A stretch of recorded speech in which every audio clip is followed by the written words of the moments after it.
My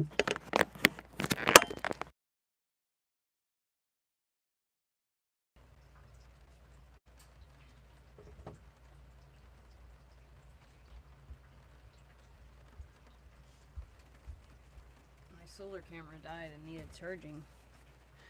It's fine. I wonder if this is fucking dead. Of course it is. You need to move your projector so that doesn't get dusty. And you need to find your light bulb. Fucking nice stage light.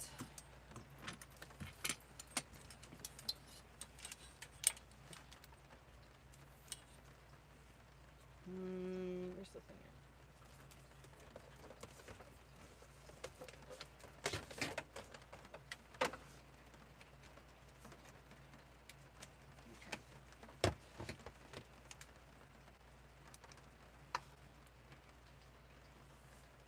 Shed some light on this situation.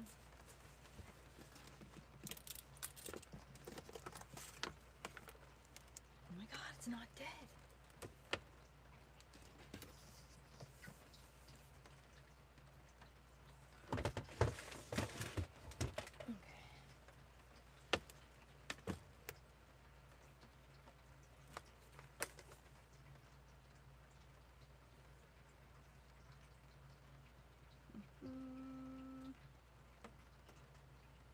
No, why did I do that?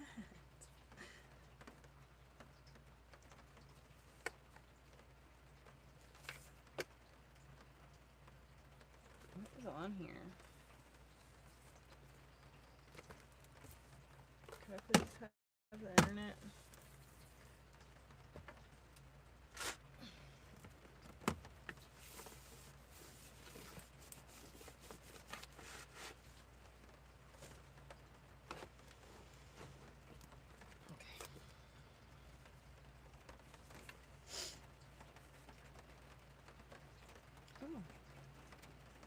Him coming out and saying, like, all right, ladies and gentlemen, get locked in. I have a good one for you. I told you about this yesterday. There's a lot to unpack. I went to Trader Joe's for the first time today. I went to Trader Joe's today. This was so cheap. It's literally 8 ounces. They're truffles, like fancy truffles. And it was only $3.99, and you get a lot for $3.99. You pay $3.99 for a truffle at the candy store. I can't believe how cheap it was. I've never been to Trader Joe's before.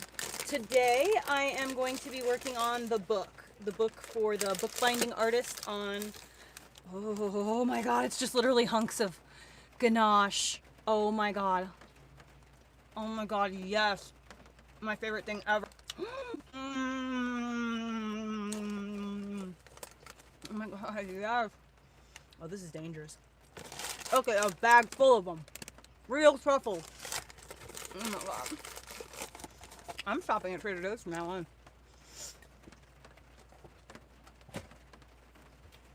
Alright, headphones off. Turn them off, Heather. Okay.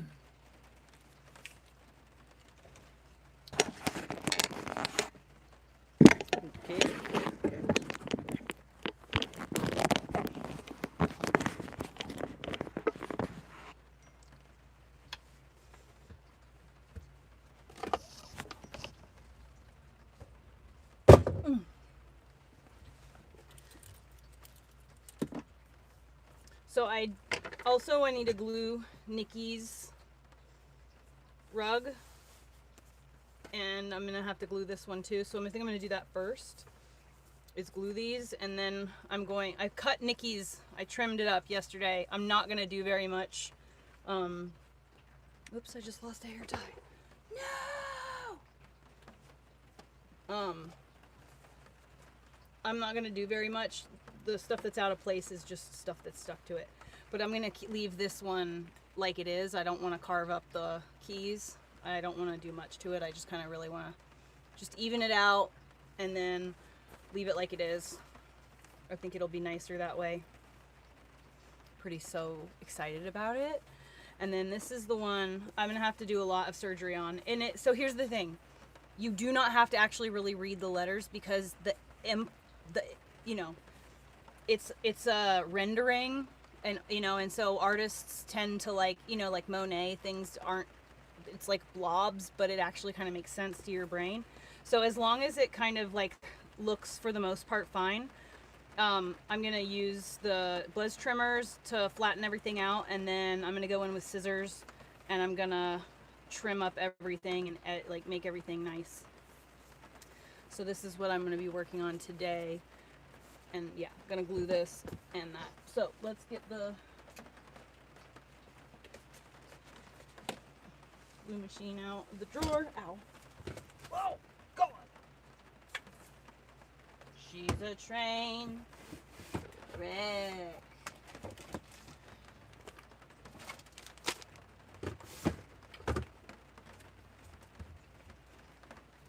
Okay. Can I have my light back now? Thank you. So, anyway. Oh, it's doing that thing again. It doesn't show me all the comments. I only see one comment, but I can tell there's more than one comment. Yeah, see? So, Astrid.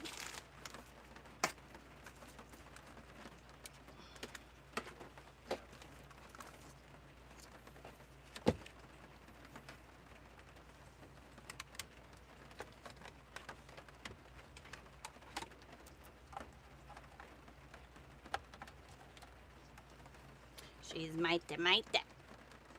Are you inside of a van? No, I am inside of a bus, though. During questions that we have, I am very honored to welcome Corby Hall to Candace Owens' show. Well, alrighty then. Oh. That's how you do it. Yeah. That if you don't take the glasses off, then no one's gonna believe you. You People, have to do the glasses. so that people know you mean business. Hey, aren't we waiting on somebody? No, we are not waiting on anybody. He's not coming. Victor does not want to sit across from you, which I thought, Victor Marks, it would be a good idea to have you all here because I can't contest anything he says. I am not the Fold AR company, and I did not have these conversations bus, with him. school bus. No, a But van it's is okay, a because small, I'm actually happy like, to just have slightly you. bigger than I a do think car, that if he was here, he and would a dominate bus the is conversation. like Every my bus is like a 40-foot bus. It's like a meter or something. Isn't a meter 40 feet?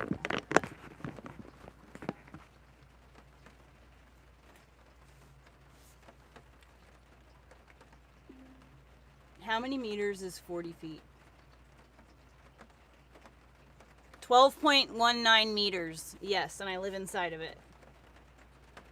I learned about Victor Marks, I learned against my will. It's like a big I yellow want my school audience- bus, I want to you know, be very like from upfront America, about a where yellow I'm at school on this bus. conversation, why I was so drawn to your story, and why I believe they will be so drawn to your story. I think we are at a very interesting place in America where we know we are being sort of abused by the media. Lied to. We know that they're lying to us about Everything. There's, for me, the world before Charlie Kirk died and the world after Charlie Kirk died, and it seems like there's been an increase in Yep, this I live sort inside of it. I don't know, a tactic to make us think that we're the crazy ones. The Nothing's forbidden making sense.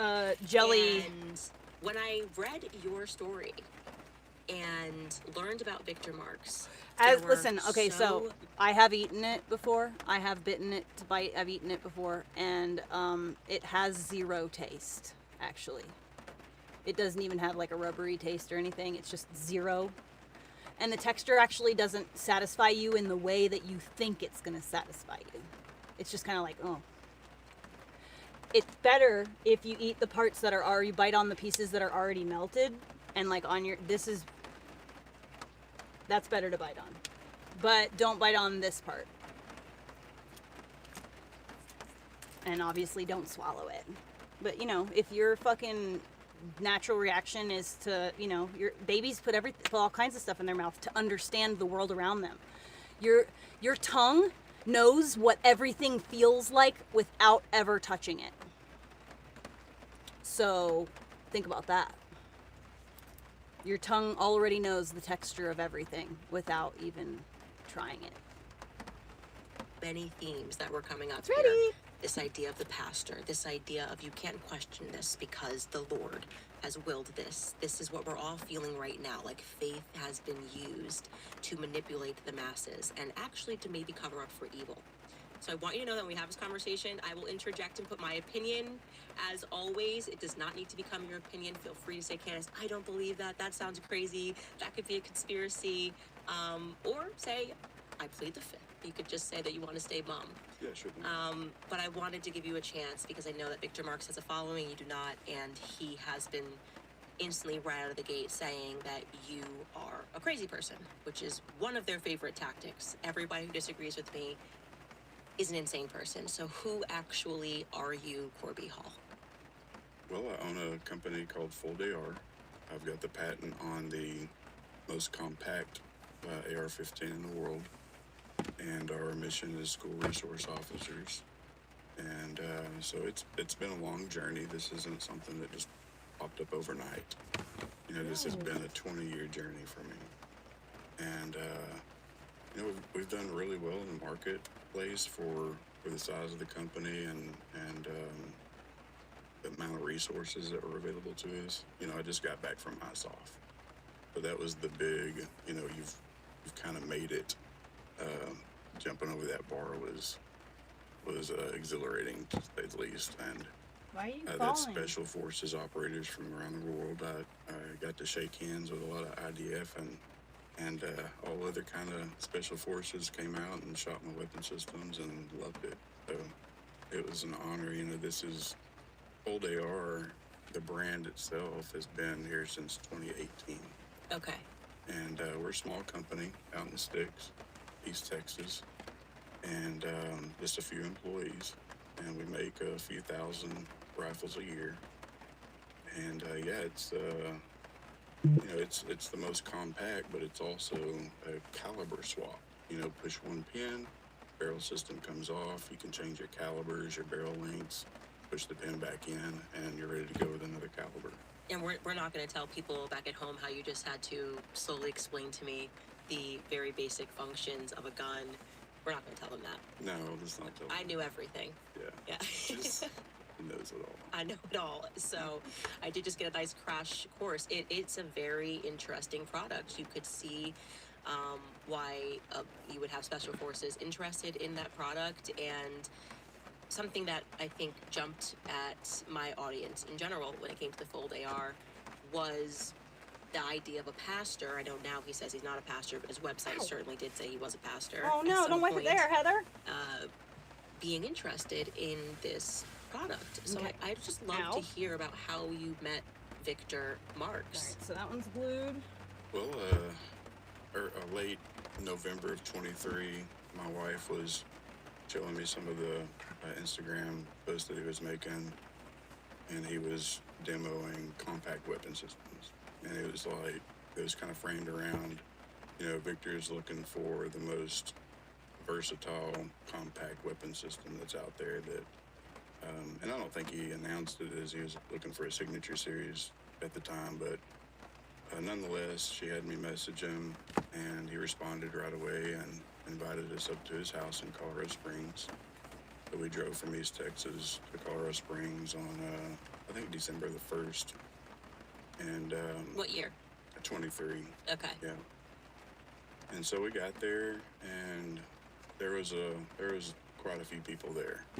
So I think there was probably around 15 to 20 people there. Some family, some friends, some security guys, and all really nice people. Everybody's really kind to us, and we got to meet all of them individually and talk to all of them. So we went into the dojo house where it's like a karate mat, kind of a wide open space, and I was demonstrating it, you know, pulling it out of a backpack and deploying it and teaching some of the people that were there how to deploy it. This sounds like a pretty big property. It's not that big. I would say like 4 to 5 acres maybe. Okay, so 5-acre property. Mhm. Okay, but they're doing gun demos just in a studio where he does dojo, did you say? Yeah, yeah. So just a studio area at first. Okay. And so we did that for an hour, and it was mostly discussion, of course.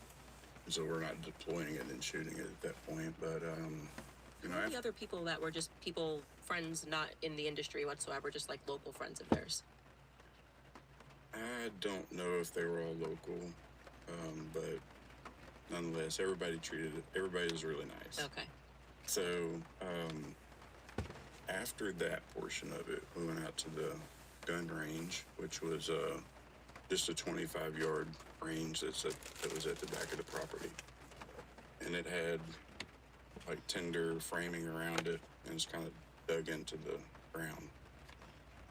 So they got to shoot right there and deploy, and so everybody got their rounds, and we got pictures, and my wife got to shoot the gun and with Victor, and she was excited about that. Got some pictures, and anyways, I kind of stayed back. Like, I don't put myself in the middle of everything, and so I show everybody what to do, make sure everybody's safe. You've got security type former military people there. Everybody knows how to shoot a gun, and I'm just kind of sitting back at my vehicle, which is parked at the back, and Victor comes up to me, and he's like, first thing he said was, not the first thing of the whole meeting, but first thing he said in this moment was, I don't really meet too many people that are at the pinnacle of their industry. And to me, I don't take covert compliments very well. That was really the first time that anybody significant had said anything like that to me, because I'm still a very small company, almost invisible in the industry, even though I'm well known in the industry, but in the general marketplace, kind of invisible. And so when I heard that, I was like, okay, I think somebody gets it. Like, I'm not trying to get badges of honor here, but that was nice to me after 18 or 17 years of work at that point. Wow. And so he said, well, I've got some signature series that I'm looking at with, he named off a few different companies and, bigger companies. Yeah, that's why I've but unplugged this it. I'm one gonna was the leave it only there one that for a makes bit. sense. I know what I'm And doing, but for thank me, you. I already know what my weapon system is. I'm very familiar with hot glue guns. Validation doesn't really mean anything to me from other people, but it was, again, a reaffirmation that somebody gets it. Mm-hmm. And we had already had conversations, back at the Doja House, whatever you call that, about our mission with going on the backs of school resource officers, and well, it wasn't our mission at that point in time, but it was brought up as a topic, and we had sold quite a few to school resource officers. But again, it wasn't so much, our mission wasn't established until we left the Marxes, and I'll walk you through that. So when we walked in, so we get done with the shooting at the range, and at this point, we've been there for like 4 or 5 hours. So they invite us into their house, and it's getting dusk, I suppose. And Victor opens the door, and my wife goes in, and as he's going in, he says, everybody's been talking, and we've noticed too, me and Eileen have noticed that, you and your wife just have a unique connection that is unusual. Like, you're finishing each other's sentences. You're talking to multiple people and like automatically know where the other one left off, and you fill in the gap. And the way you look at each other, and that was normal for us. Like, we were already 3 years into the relationship, and we had a little thing where we called, twin flames, and it was natural to us. And so we had this other thing, 1111. Your rug I did is all the angel ready numbers, for you, but my love. that was our thing, our unique connection. And he opens the door and he says, I feel the hand of God on y'all, or God's favor. I feel God's favor on y'all, and you're about. He's telling me that you're about to come into an abundance as we're walking into the house. And so he's using Christian having wording worked to manipulate this on guy this because for that's so what long he at cares that point, about.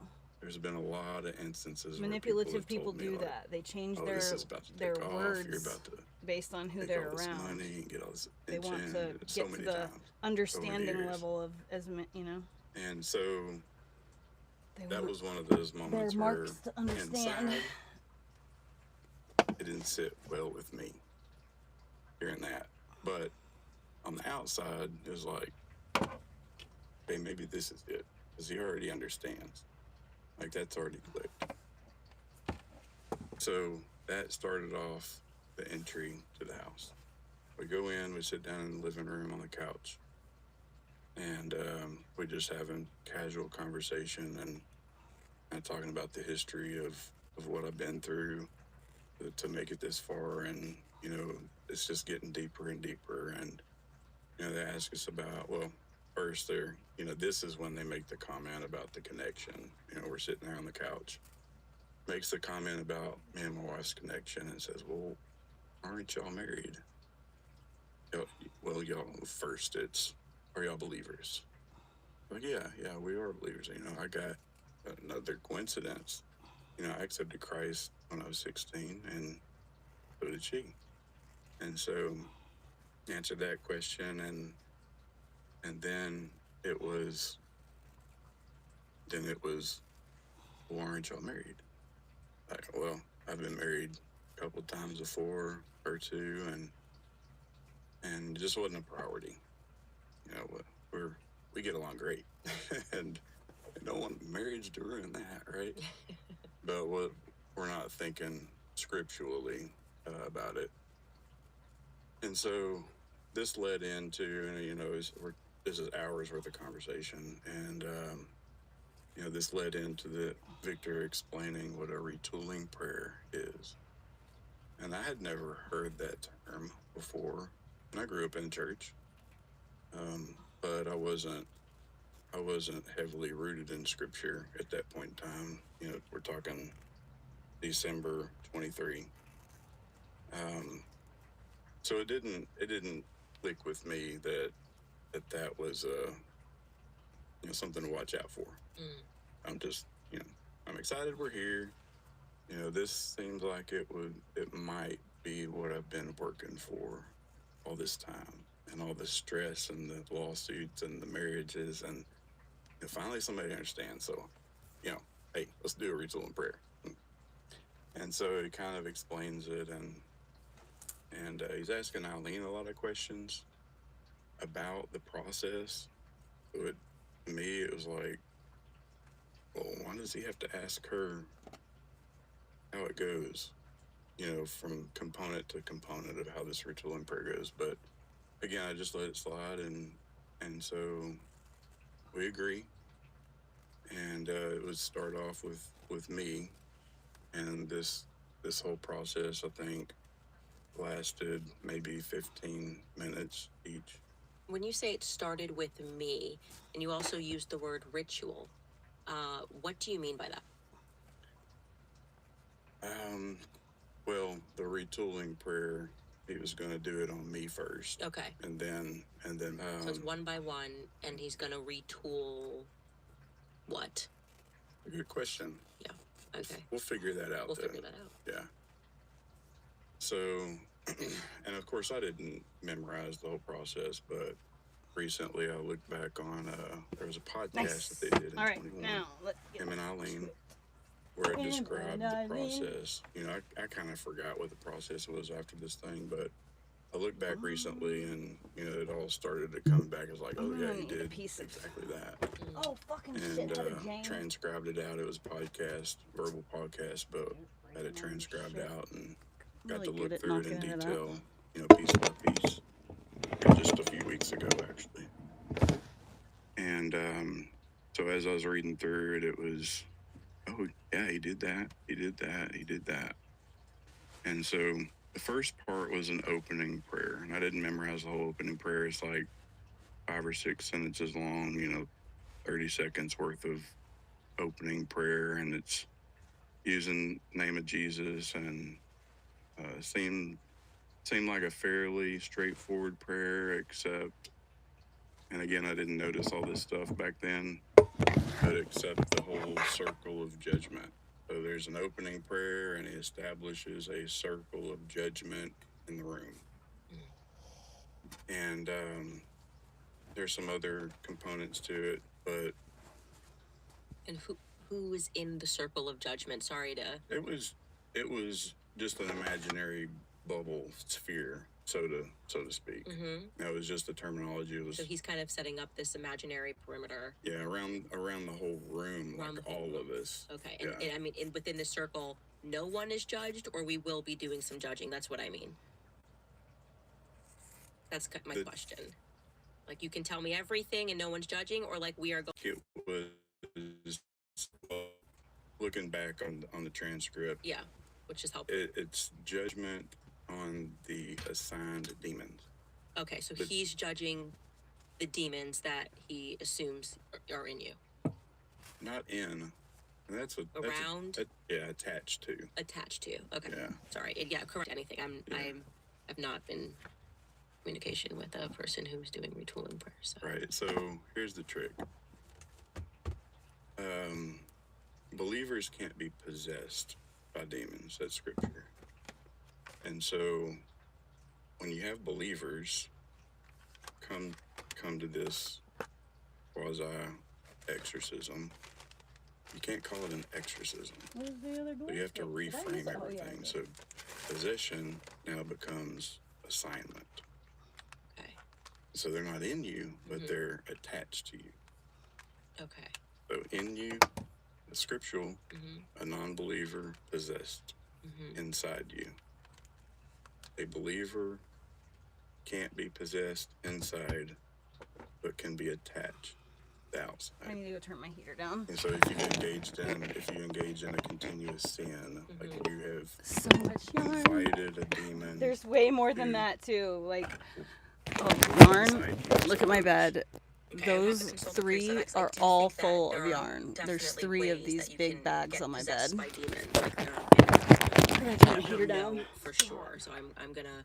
but that helps me understand, I guess, the context of how this is happening. So he's saying there are demons that are attached to you. I'm gonna do this retooling prayer. May I ask, what is his authority to do that prayer? Well, I don't know that answer. And that's would be my first question. If someone's like, I'm gonna get these demons that are attached to you off of you, I'd be like, oh, are you a priest? Are you an exorcist? Are you... Did he say to you, I am a pastor? A pastor. Okay. Yeah. So he's taken that since, just so you know, publicly, he's no longer a pastor, but he definitively did. We checked out on his website that he was a pastor. Well, I think, I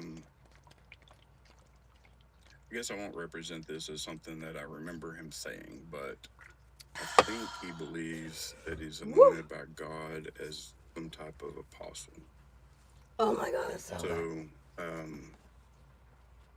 in any case, so this attached, assigned demon is going to get judged in this circle of judgment.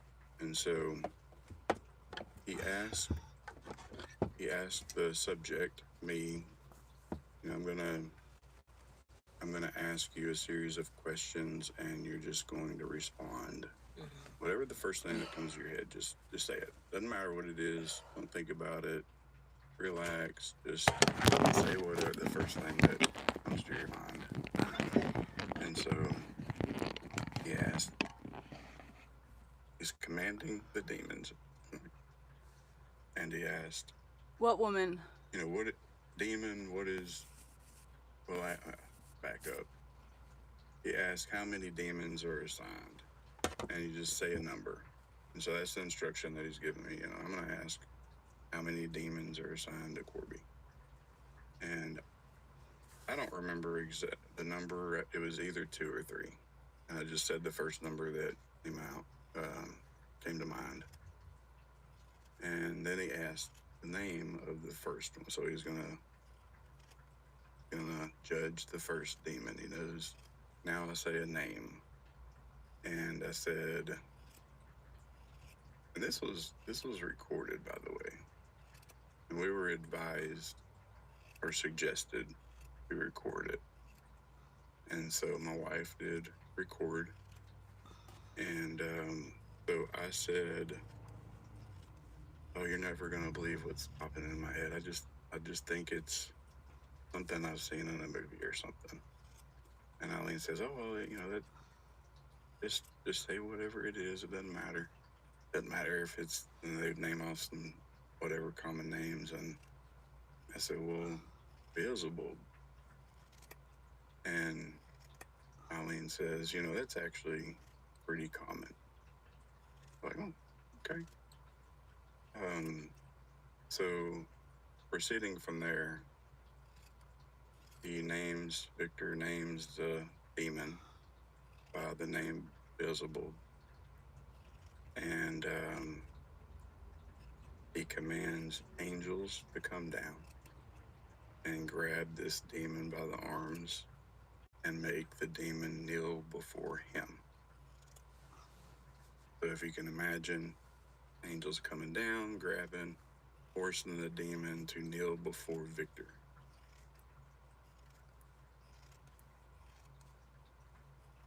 Just pausing here for dramatic effect, because that is how I'm envisioning that. Victor Marks then believes that he has the capability not just to command demons, but to command angels. And that's what he's telling you, because he can. Yeah. Wow, that is.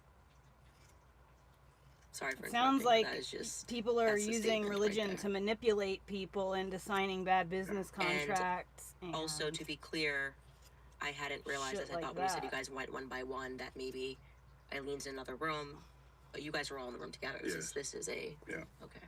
Yeah, and Eileen is still kind of reminding him of the steps. He knows what to say, but it's just like, oh, you do this step first, and then he'd be like, oh yeah. And which angel did he say? Didn't say. I don't remember him saying the names of the angels. Oh. Again, all recorded, so it'd be interesting to. Figure Are you out talking which about angel he where believes we he's both commanding. just were a Yeah. minute ago? So Don't say your name here if it's a person. This is just this is a scary story to me. Like I don't even watch scary movies, so it's like a movie right now in my head that I'm walking out of the theater right now. I'm just going okay, I'm gonna be honest with you, this is terrifying to me. A man that Oh, Yeah, video I that sent you. is- I don't remember what that is video it was now, because it was a while ago, and TikTok this is the removed guy it. who understands me and understands what I've been through and sees the value in what I'm doing. mm-hmm. Like, I don't see it on my end anymore. You always I come was as your like, oh my friends. God, what? Sorry, Charlie. Yeah. They always come as your friends. So this demon being held by 2 angels. Oh, He makes yeah. some commands. I don't remember what he said, but he commanded one of the angels to cut the arm off the demon. And then Yes, I she think is a commanded sociopath, the other Geo. angel to cut off the For other sure, without a arm or doubt. leg That's or something. just based on how she's Dismemberment communicated of with the my demon. friend. Like, she's reached out to my friends and family and stuff. And Who does that? We don't know each other. It's not like we I were ever did, in a I did relationship or like we're friends. skip And like, a she's a portion. stranger. so before And she's taking it that, upon herself to make sure that my life is yes, destroyed. Before Like, all of that dramatic stuff, pretty there was weird. another set of questions that was asked. So after the demon's name, the next question that was asked was, what are the 3 lies that you've been telling Corby? And so this is where I started to get in kind of a trance-like state, and I was staring straight at Victor, and I wasn't blinking my eyes. They were kind of watering up, and stopped breathing, not as a panic, but just I noticed that I just wasn't breathing for a few seconds. And so, again, first thing that pops into your head, and I said, "You're a fraud." And then, what's the second lie that you're telling Corby? And said,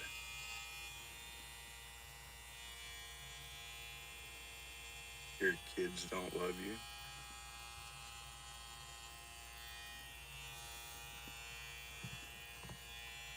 And the third lie, "They'll never love you."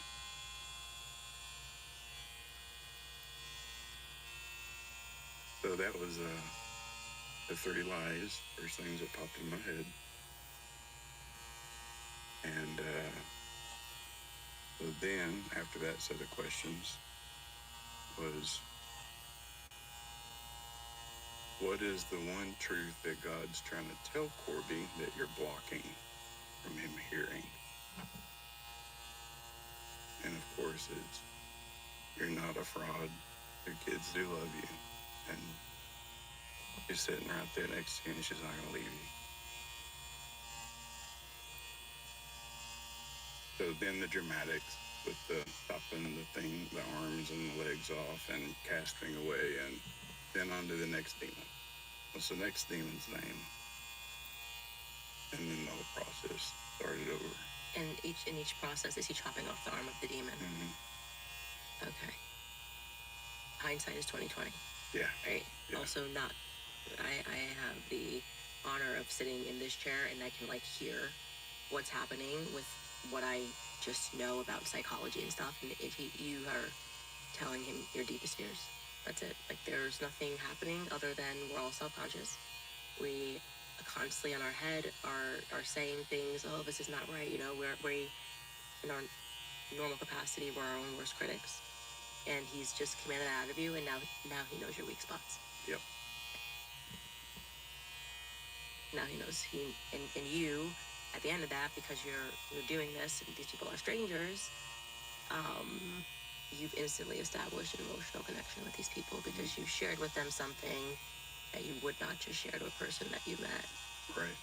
So he is, I would almost say he's trained in that. I don't think he's being trained by a church in that. I'll tell you that. Right. Oh, I know now. Mm-hmm. Because in just how the emotion of hearing that, and I instantly know this is these are your deepest fears. That's it. We all have them. And you're talking about your kids. You're talking about, does this woman love me? I'm going into, I think you said this is your third relationship, right? That's going to obviously be a fear. And he just now got the key. Maybe he was summoning demons. Maybe there was somebody in there that might have been a little possessed or attached. And I don't think it was you, but that's my opinion. It's my podcast. I can say my opinion whenever I want. Yeah. I can. Yeah. So, there was one more. The next name was Thomas, and I don't remember what the answers, the 3 lies, or the answers were for that one. But then the thing about it was like a compounding effect. So every time, this is where it got really interesting. Every time you would get done with a demon, he would re-ask the question of, now how many demons? Each time. And so after that second one, Thomas, I said 0. We're done. No matter what number popped into my head, it was 0. So it was getting kind of weird at that point. I wanted it over with, but moved on to my wife, and I'll just leave that one alone. But same process, same thing. Yeah. And what happened after? Well, I remember him saying that doing this practice like drains his energy. Like he gets real worn out, almost like he's using up energy in this process. And I remember that being something that stuck out. Um, but after this whole process, so him and Eileen leave the room, and we've talked about my brief story. I dove deeper than I ever have with anybody else already. But they left the room and came back and told me about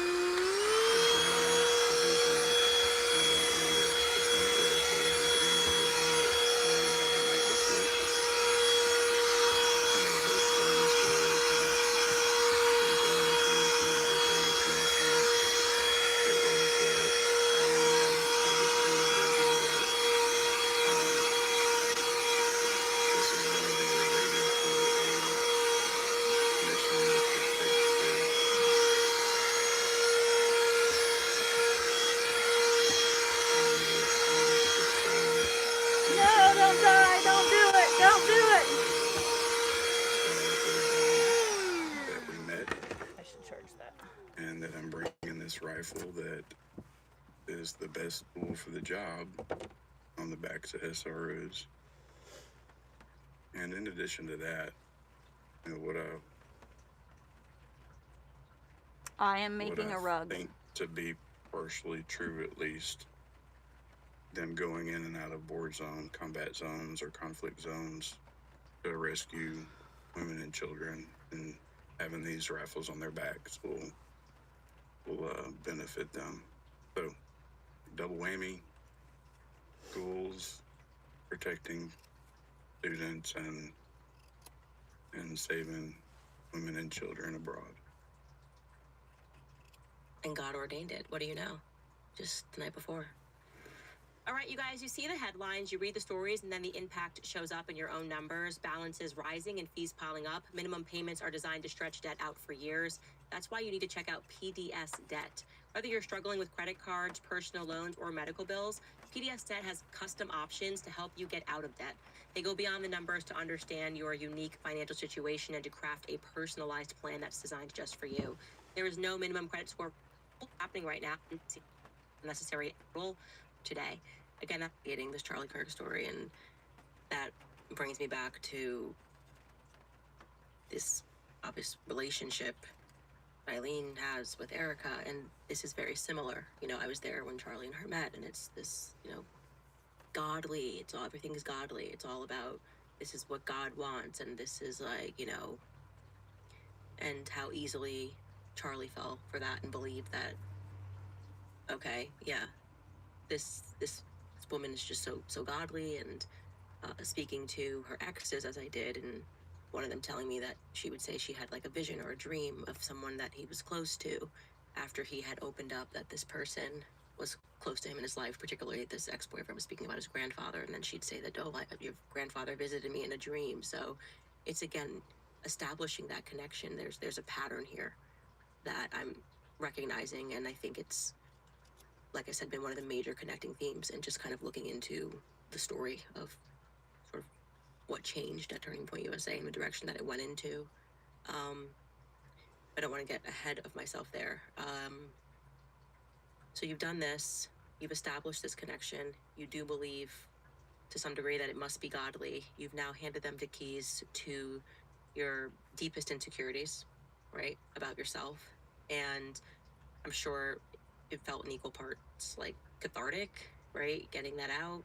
You don't seem like the kind of person who runs up and talks a lot to people and says, hey, let me tell you my deepest, darkest secrets. Right. I'm pretty open to people that I feel see me. But in general, no, I'm pretty standoffish. Right. Sounds like an emotionally mature man. Now the four of you are, in this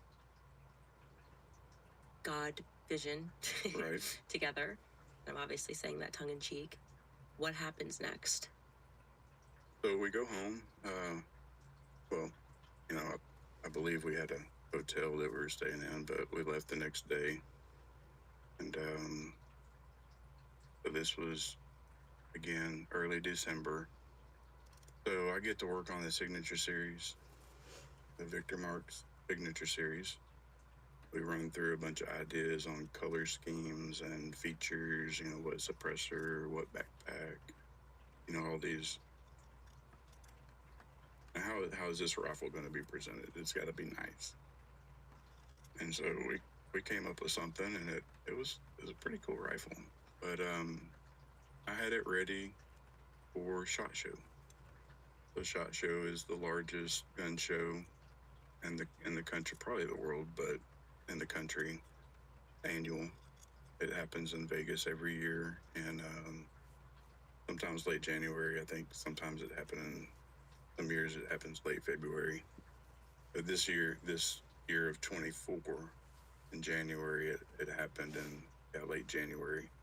So we're communicating back and forth, and you know, the color scheme and all the accessories have been picked, and we built a few units to be able to be able to give him a couple at the show. And you know, he had his FFL to federal firearms license, and so we transferred a couple to him at the show, and had a few for our display in our booth.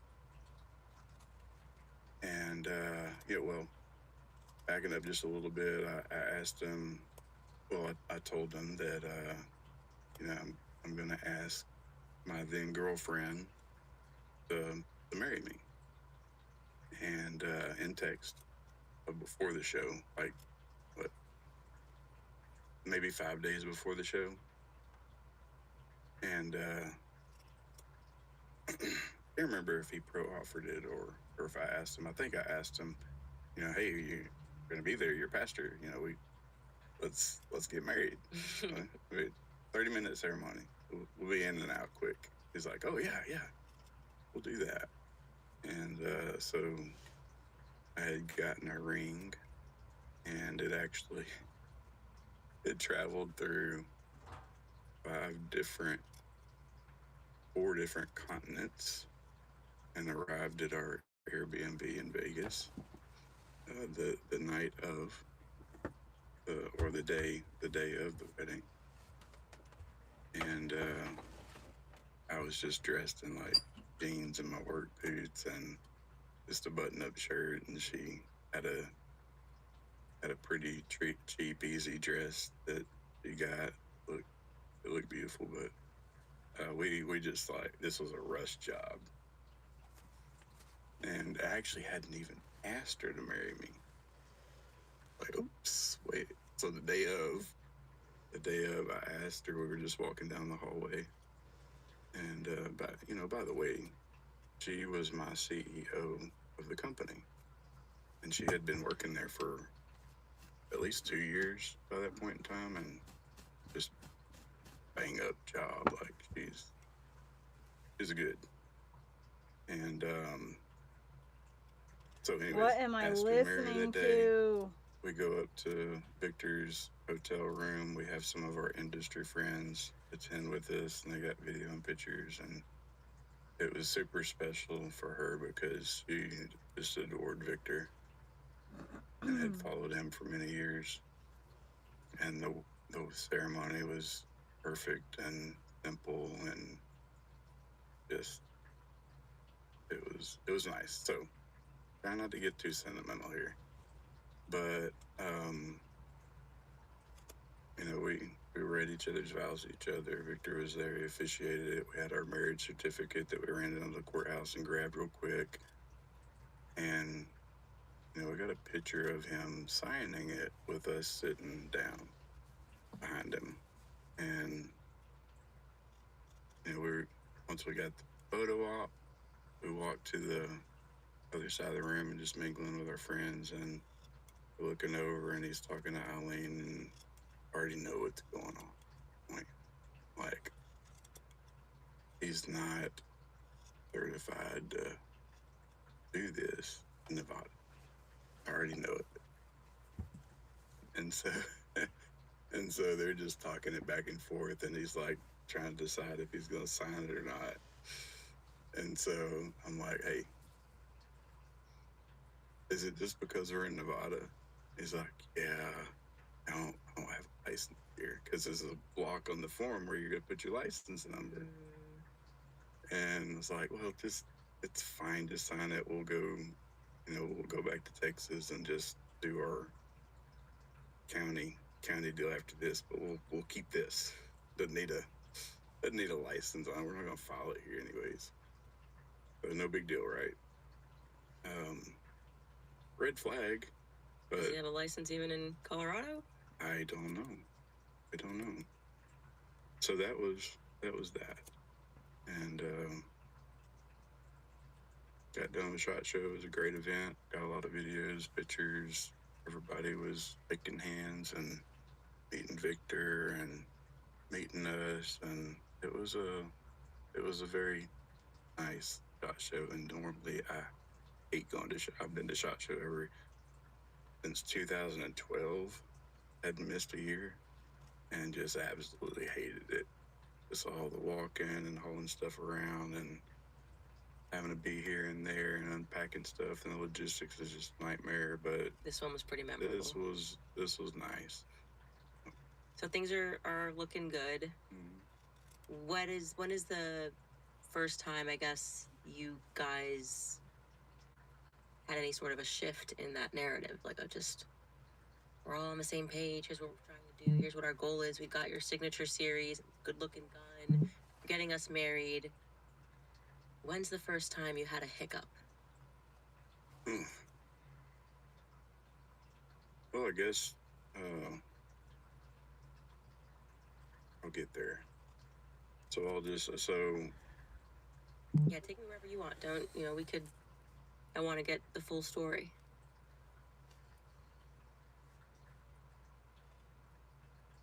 He went on. Well, we had an opportunity pop up, and I believe it was March or April-ish. And Sebastian Gorka had me on once, and me and him had talked quite a few times, and text message based, and he loved the gun, right? He's a gun guy, and so me and him kind of connected, and he said, okay, well, I'll see you guys signature series. Victor, been trying to get him on my show forever, and let's talk about this cool mission, and let's get y'all on. So I did not want to go on. I didn't want to be on video. Can't you tell? And then I texted Victor. Hey, Victor, Sebastian wants you to get on with him and talk about the Fold AR. He's been trying to get you on. He's been bugging me. Like, just go on with it, dude. My wife will be there to support you through this. And Victor's like, yeah, I do this all the time. It ain't no problem. And tell us the genesis, before we talk about Victor and the very exciting plans you have for this weapon. What is the genesis? How did you get this idea? So our inventor, Corby, he's my husband also, but he came out with a product about 7 years ago, and he came out with it because he was looking for a way to get the AR to be more compact, and decided to take the barrel nut off. And then when he figured that out, he figured that you could also fold it. And after a lot of testing and a couple of years of development, he made this a possibility. What is your mission now, Victor? Well, I'll tell you, everyone knows that time in a critical life and death situation makes the biggest difference. And this weapon platform, not only being an outstanding high-end platform to shoot, it is absolutely the best product in order to engage a hostile threat in a school, bar none. And again, with it being carried in a backpack, it keeps the level of anxiety down for students to watch. So we know this is a lifesaver. And what we want to do is to be able to see every resource officer, first starting in the state of Texas, have one of these, and then it's spreading throughout the United States so that our children will be made safe. So Victor goes on, and they talk about the full day a little bit. I think Sebastian asked her, I think your lesser half, he's the inventor, and, tell us how he came up with it. And she bit off some stuff. It was good. But then Victor came in and was talking about the All Things Possible mission and said that, we're going to make it a mission to get one of these full day R's on the back of every SRO in the nation, starting with Texas. I was kind of shocked. Oh, I didn't think he was going to say that. But yeah, let's do this. And that idea was to set up a 501c3 and figure out how to get donations coming in for schools, particularly rural schools that don't have immediate access to SWAT teams or funding. And let's get these moving. So that happened, and it wasn't too long before we had a school that needed 5 and didn't have the budget for it. It was local to us, and we built them up, and we talked to Victor about it to get that funded, and there was kind of some pushback. And I got to run this through the ATP board. They didn't know that I was going to do that, and they're kind of wormy about the whole gun thing. And I'm going, okay, you do what you got to do. But I got 5, and it's like, I think it was either $13,000 or $15,000, and suppressors and backpack and like optics and all the stuff on it that they need to just train and get ready and go deploy them. And so he eventually did.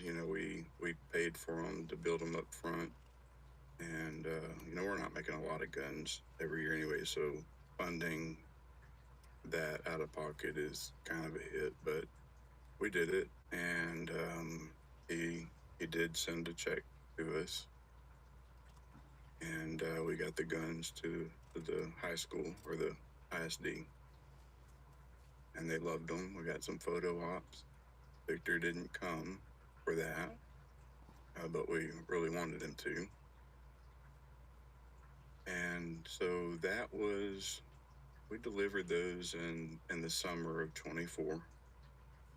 And that was the only one that Victor ATP purchased. My wife had created this fairly long list of schools, and they would fill out a template.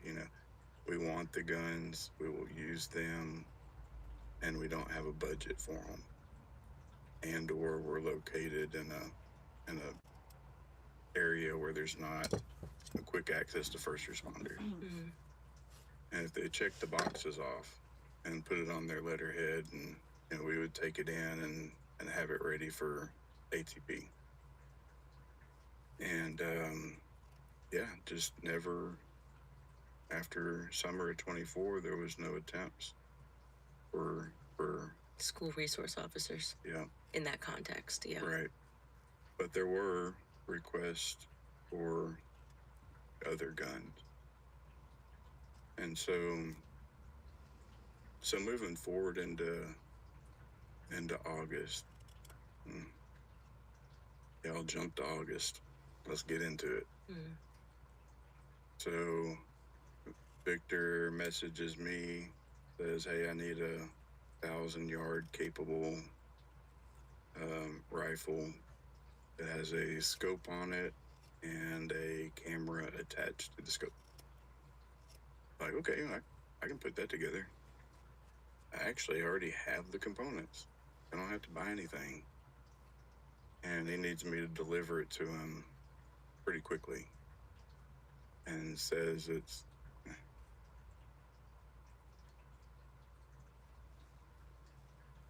he tells me that it's for. Well, let's just hold up there then. So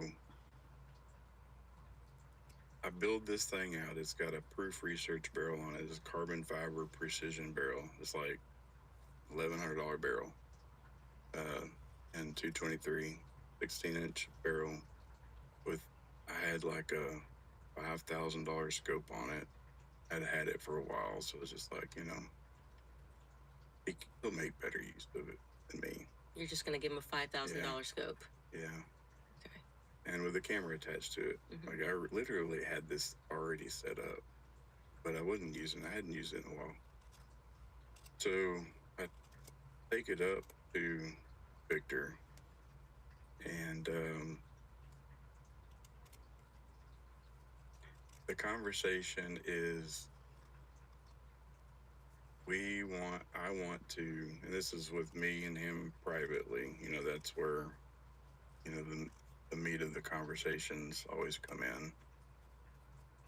He wants to blow the head off of somebody that sticks their head up over the fence around this orphanage in Haiti, and they have a tower in the middle of it, like some kind of watchtower. Because apparently In the middle of the orphanage? Yeah, the orphanage. Okay.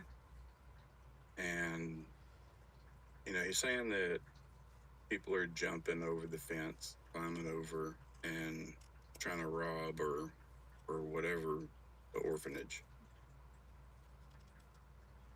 And so, I tell him, yeah, I'm not gonna leave it here if that's what you're doing.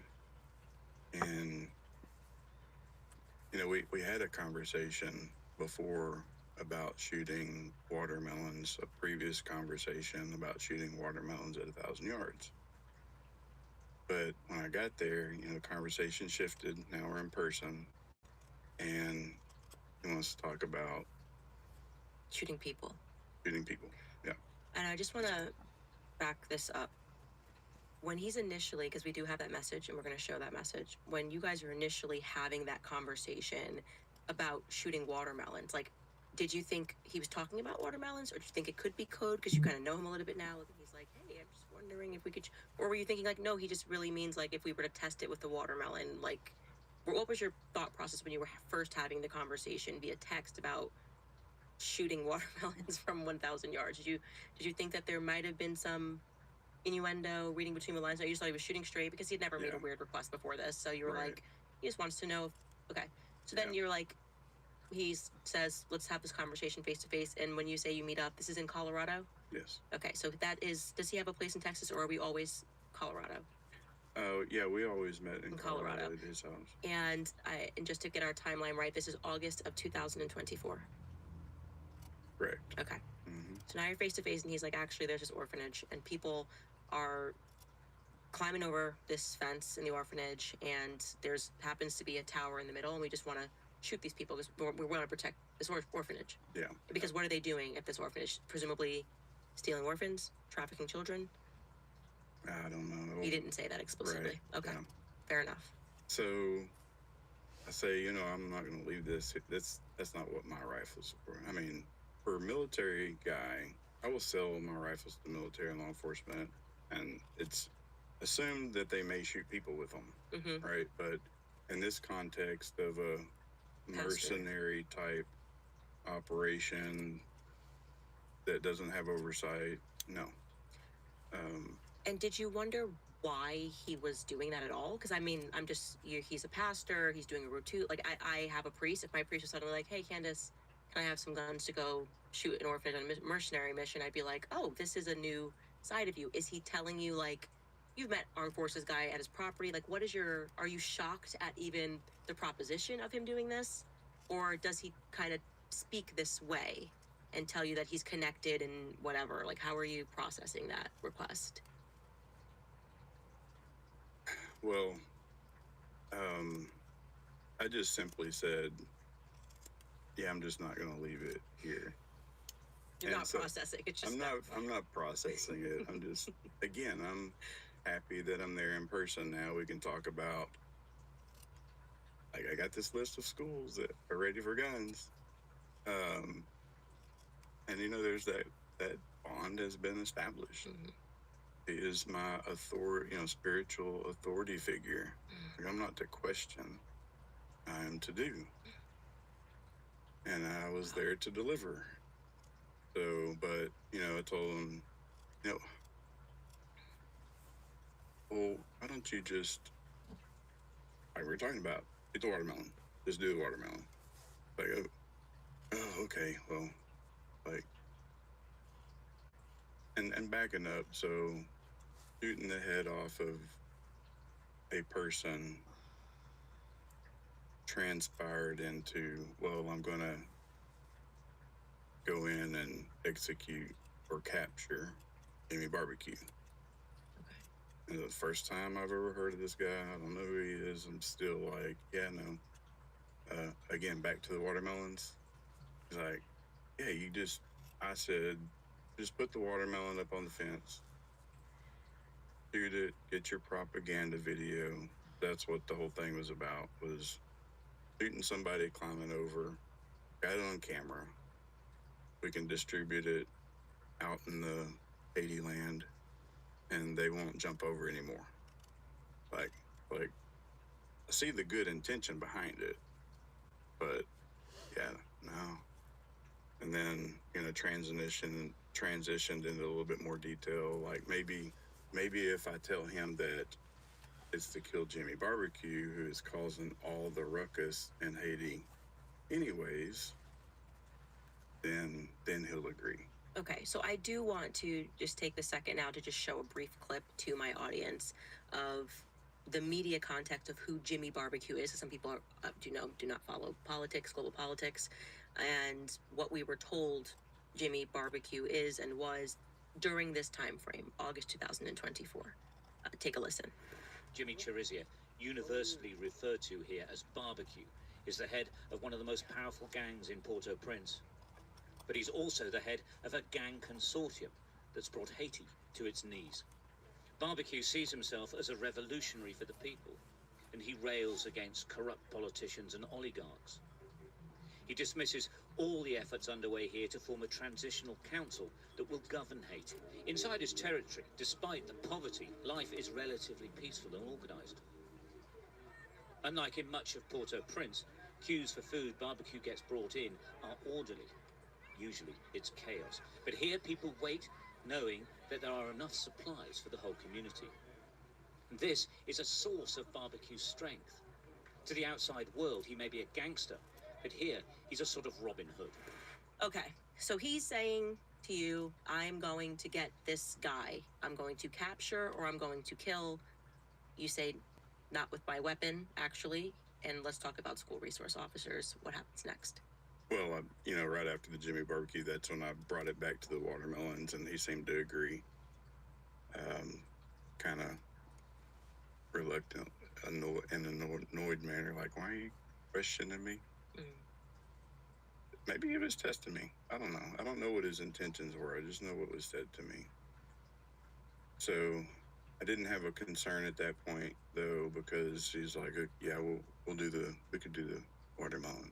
It's not a bad idea.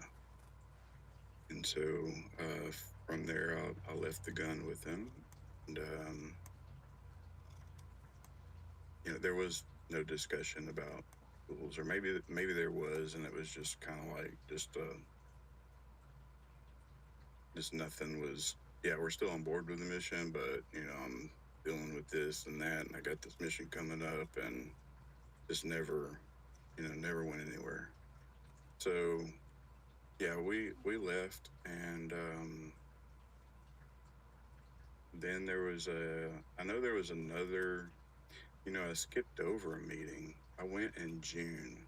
Mm-hmm. The June meeting is the one I don't really remember what I did. I know I went alone, but I don't remember. I didn't deliver anything as far as I remember. But there was a June trip that I made, and the August one I do remember specifically. There was text messages surrounding it that I was able to reference against. So then in November, then he comes to Texas to my facility. And So the intent is that we're going to tour the shop.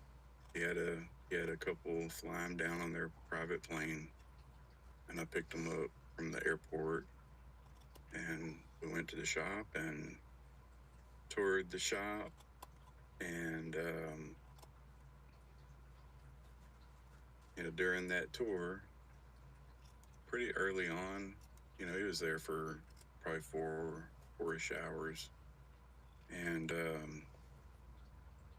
when we got alone on the shop floor and between the machines, he's like, "Hey, I still got this 80 stuff going on, and I need 50 guns to take and drop off in Haiti."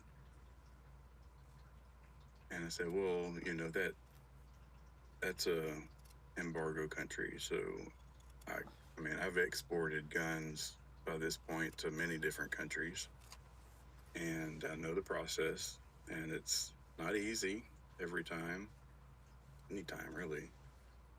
And I just knew that Haiti wasn't on that list, on the approved export list. So, like, nah, I can't do that one because, like, Haiti's like the last place they're gonna let me export guns, probably Thank you, the thank last you. place. And so I said, I suggest you don't. It's a do rug. that It's with not any made other into a purse. It's firearms for a either. gift for Just- somebody it's just for I'm a desk assuming that or he to just hang on their doesn't wall. know the export laws. Why am I assuming this? I don't know. Although my next project But will be a he's a few high-risk commissioned humanitarian rugs. I have some abroad. commissioned rugs He's that I've been to got all to do these other next. countries, done operations. Oh my god, I forgot to tell you guys. Hindsight 2020. I sold 2 commissioned Of course rugs he knew. today. I sold 2 commissioned rugs today. I got paid for one of them. The other one I'll get paid for in a little bit when I get off the internet and stuff and I can call her. I'm going to make one for Kristen, Whirly Girl. Oh, wait. Barefoot Beauty. I'm going to make her one. And then the other one is for Autumn, who is one of my, like, OG supporters. And I'm super excited to make her one. I'm making one for her kid. I'm going to make a car. I love making the cars. Money, don't jump up here. Okay, guess you can. You can do whatever you want. You just got to get it on my light, though, okay?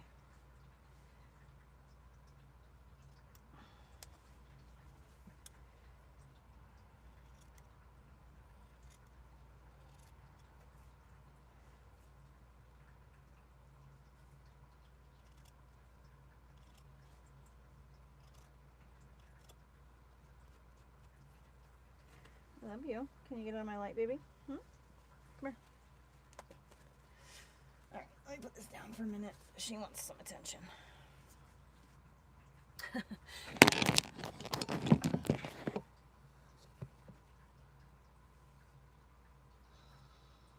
Isn't that my sweet mama? Look at her boo-boo. It's all healed up. It's just like naked skin now. Can you see it? Money, I'm sorry. I'm trying to show them your face. Look at that. Oh, it looks so much better. I love you. She's gonna walk off, turn around, and come back.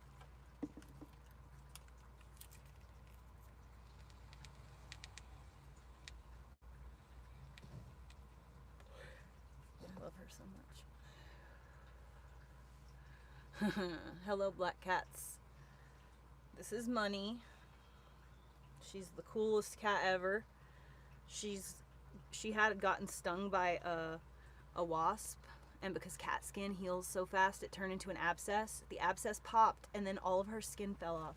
Why is my phone not charging? There it goes. Why is it not charging? There it goes. There it goes. Good thing I noticed that. My phone was about to die. Anyway, she got an abscess, and then after the abscess popped, she literally rubbed it and the skin all fell off, and so literally her bone, her muscle, everything was showing, and I put a gauze on it, and it literally closed up that night, and she's gonna have a crazy scar, dude. she's gonna have a scar on her face.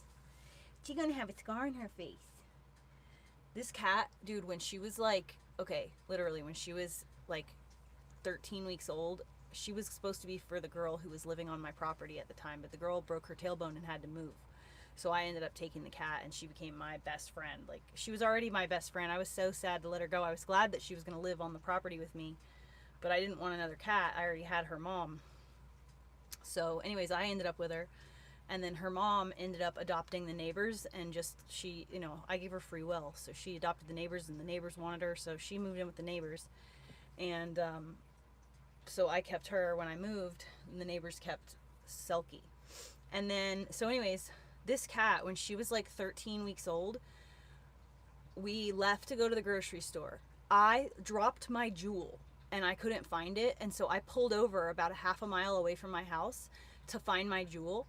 And Lee got out of the passenger side, and she's like looking around, you know, for my Jewel and seeing if I dropped it or whatever. Anyways, she goes, "Do you hear meowing?" And I was like, "What?" And she was like, "Oh my God, oh my God." And she literally pulled this cat out. She was sitting on my leaf spring for a half of a mile up my steep driveway, bumping all over the place. It's a fucking, I can't believe she didn't fall out, get run over. She didn't. Then, when she was about 8 months old, she was walking in the yard, and a fucking owl swooped up and picked her up and was like going off with her. But she fought back so much that the owl ended up dropping her. She dropped like 30 feet into a fucking, my house was on a hill. She was eye level with me. The road goes down. There's a ditch that's like 6 feet deep there too. And she dropped straight down into the ditch. It was from like where eye level with my bus, because I'm about 11 feet up in the air in my window. And so she's like 30 feet in the air. She fell all the way down to the freaking thing, and I ran over there and I found her. Anyways, it was a whole thing. It was a whole fucking sketchy thing. And then this abscess thing happens. She's also almost got hit by a car, like when we first moved here. About 6 months after we moved here, she started getting ballsy and going across the street to hunt for mice by the river. And I think she almost got hit too many times. So she decided, you know what? I'm not going to do that no more. Which is great. So I'm glad she didn't get hit. But this cat has like used up a bunch of her lives, dude. And she got super sick. She almost died when she gave birth last year. She also got really, really, really sick at one time, and like it was having to nurse her and stuff. It was crazy. She's been through a lot. We've been through a lot together, haven't we? Haven't we, pretty girl? I love you. I want a baby carrier that I can put her in right here so that I can hug her. Oh, my sweet girl.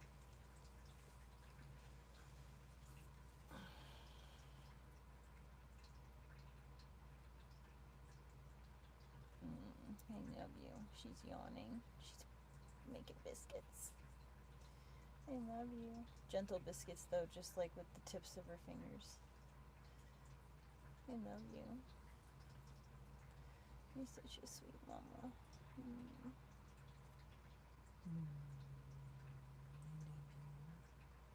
I love you. I love you. I love you. She's my sweet mama girl. Yeah. I love you. These are mamas. Yeah. You're my sweet mama girl. I love you. I also trained her to sit on my shoulder, which is really cool. I love you.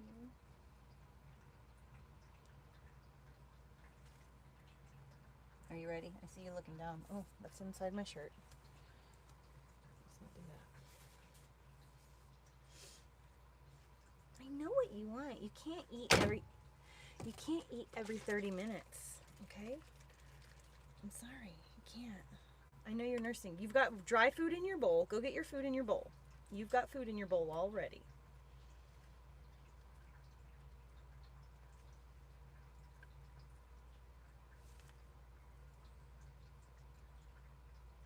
You cannot have pineapple juice.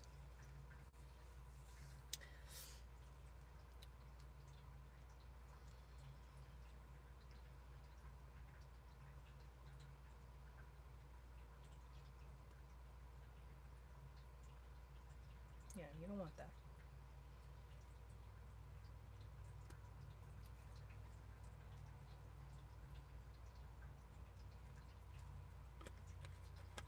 Yep, she definitely is my soul cat. She's a soul cat. You can't lay there. Mm-mm. No, you can't lay there. I know that this rug is comfortable, but...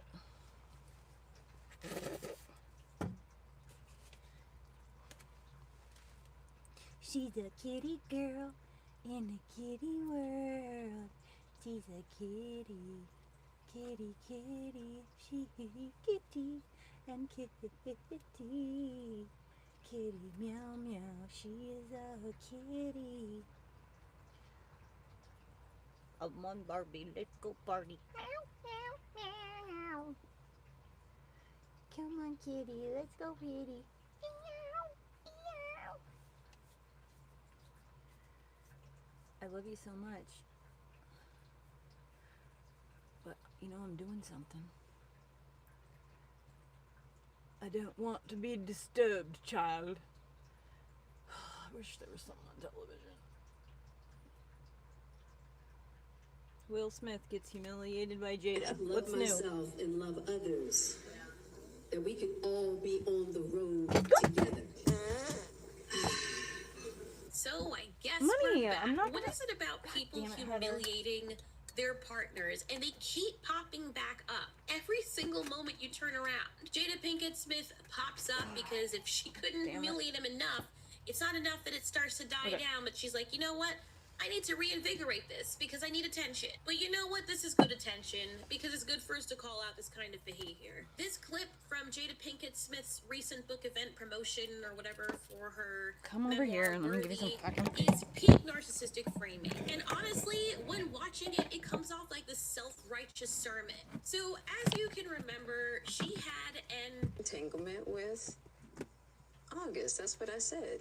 An entanglement? Yes. Yes. A relationship? Yes, it was a relationship. Absolutely. I was in a lot of pain and I was very broken. Uh-huh. I like how whenever people cheat or when they do something predatory and they know, specifically narcissists, they know that they did something Oh my god, wrong. the baby kitty is They coming will to never, me. They will never accept that they've done something wrong. Trust me, I grew up with one, I know. Even if you tell them, you know what, it's not just you. I'm sorry I pissed you off, Mom. I'm sorry that I made you feel like you want to die per what you say because I didn't clean the kitchen immaculately the way you wanted, because there was a spot in the corner, because I didn't clean exactly the way that you do, and your mother busted you over your head with a freaking iron spoon when you were little and you fought to please her. Sorry I didn't do all of that, but you know what?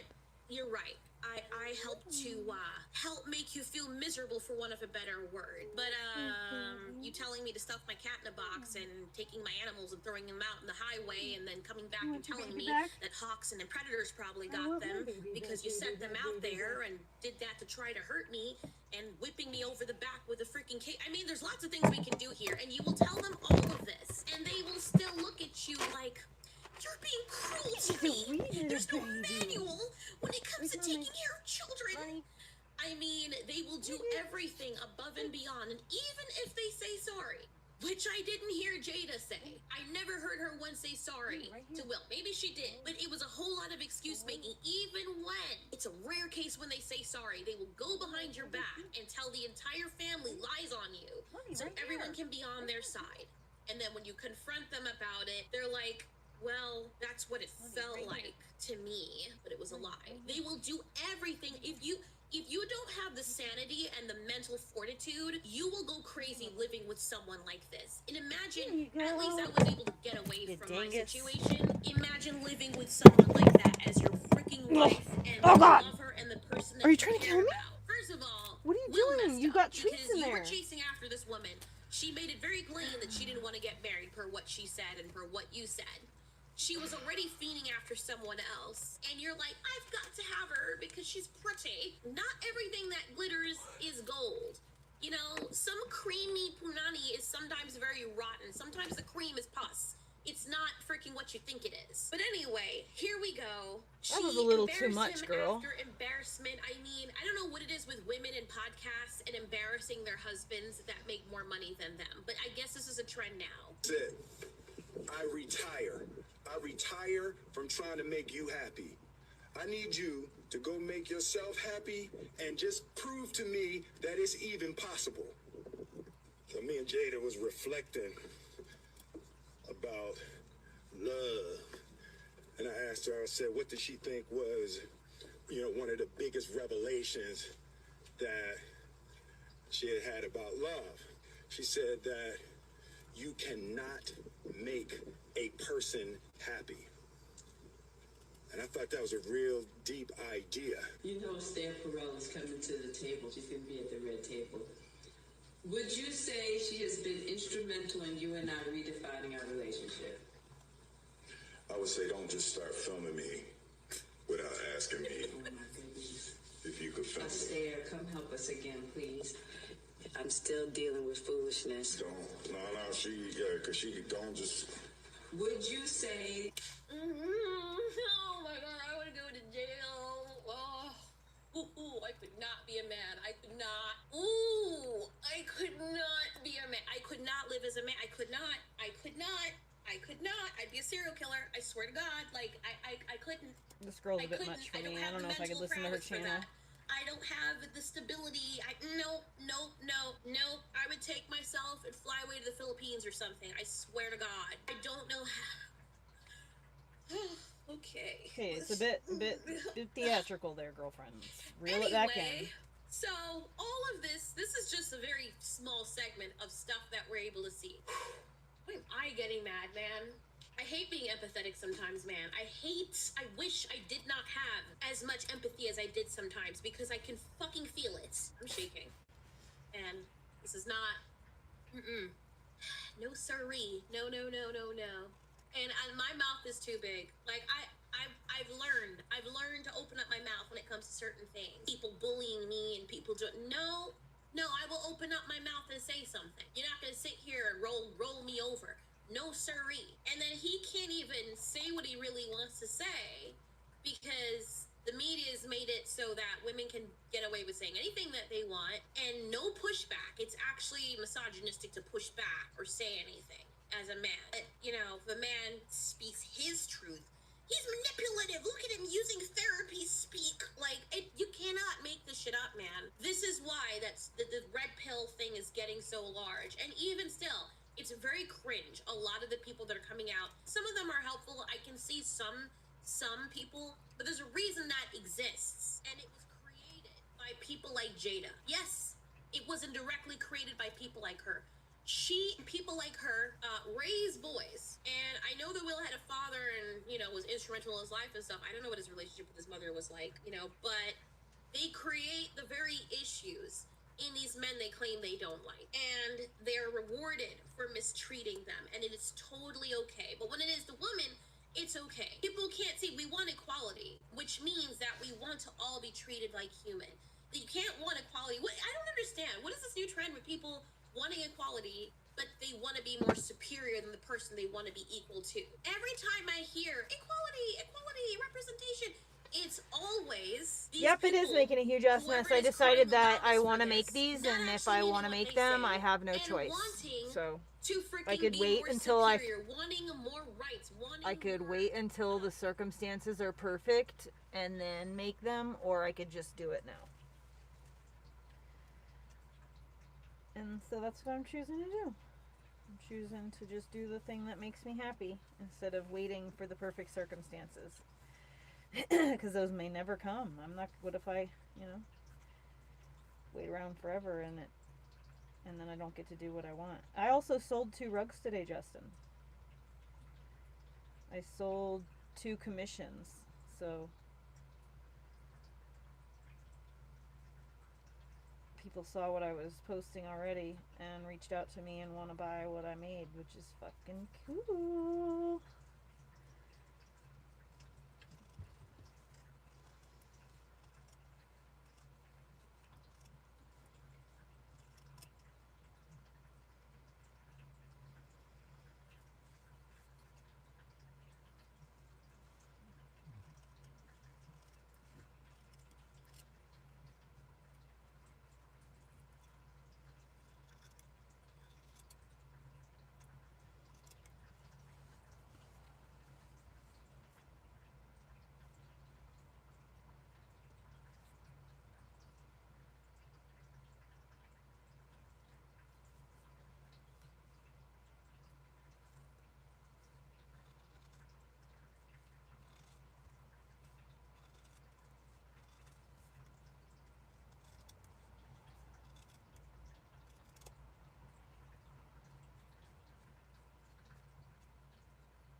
Oh, it's wine o'clock.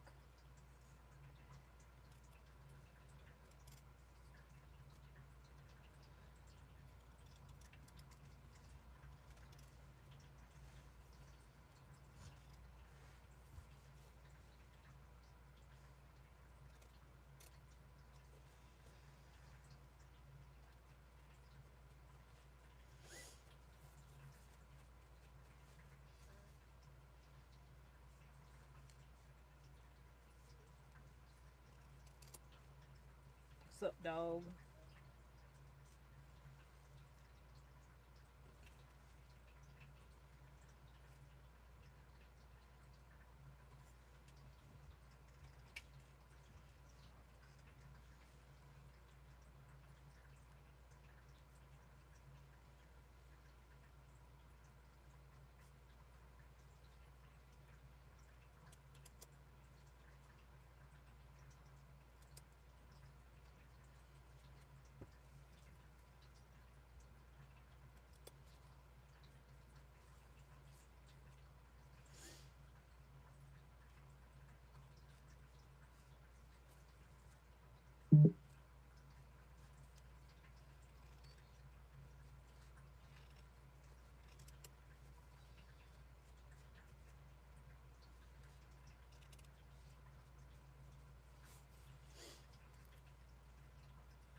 Yeah, Justin, I'm not the kind of person to like sit around and wait. Once I get something in my head, I need to start doing it immediately, pretty much.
Daggone.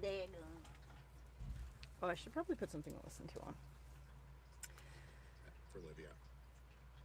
I mean, I don't really want to listen to depressing things. Can't listen to freaking that, because got copywritten stricken. An obnoxiously huge, thing, too. I'm like, I get chest pains, that's normal. Yes, totally. That's probably what it is. Yeah, dude, it's, I can't listen to Tucker Carlson again, dude. I just can't. She's so into, she's a full-time mom, and it really suits her well, and it always has. Like, she loves it. She loves taking care of the kids and all this, and every hop. I have made cute thing this week. I have made 2 of the most practical and tactical. Yes, I changed my name. Skirts to ever be on the I am breaking out. Giant slant pockets up in the front with like extra pocket dividers. This whole front panel is a pocket. This What are you doing? is a pocket. And then I can do this. Yeah, I've got a pocket big enough for a 40-ounce water bottle. That is its slightly less successful twin. I did the khaki one first. Are you, like, today we're going to talk about how I made them. doing my First, feet? I'll give a little preamble for anyone wondering what this project is even for. Joe and I are going on our honeymoon in Japan, and I want to travel very light. We want to be able to go to as many places You as see the possible, difference? and part of that is Can doing you see the difference in the manicured stuff versus the not manicured stuff? together, and It's messy, everything obviously, but you matches, see and that this you is can the see the first ridges, leg of that. This is the the easy 3D leg. texture. The next thing I'm doing is going to be the difficult leg, which is the blouses, which are going to be difficult because I want to do them in stretch fabric, and I hate stretch fabric. But this are made of a beautiful, like, nice weight cotton twill. What do you know? My dream for this capsule wardrobe, I want natural fabrics for their breathability and their tendency to be less stinky than polyester fabrics. And I want a lot of pockets. I want to look really cute because I'm going to vlog, and I want it to be my personal style, which is obviously very inspired by Japanese fashion. So, like, the reality of what I'm That's doing cultural here is I'm trying to appropriation! take Lolita fashion and make it both super practical for travel, but also look like normal enough to where I don't like stick out like a sore thumb, and also try to make people think I'm maybe European and not American. So the pattern for the bodice part of this is actually just a slightly modified version. 'Cause I'm ashamed to JSK be an bodice pattern that I American, already where I have on used page. The to only know I difference was between free. that pattern and this one is And I I won't changed this forget part of the man neckline. who The died, JSK one comes in a and the little more this new way, and I wanted it to scoop policies. out a And little then more, I so just take fussed my with it phone until it did and that. The make big a thing is, if you have video this pattern, just this pattern, I complaining. also have this And then I available go as a back gridded to pattern, my so you should be monetary able to, through the life. power of math, resize this pattern God to bless whatever the size you are. You've already done USA. that. You already have this pattern, and you already like the way it looks on you. Only thing you need to do to it, besides changing this if you want to, is cutting off the seam allowances at these points, because none of this is lined. And I have alternatives Can you for move? people that don't Watch out. have a serger, but a lot of this relied on a serger and biased.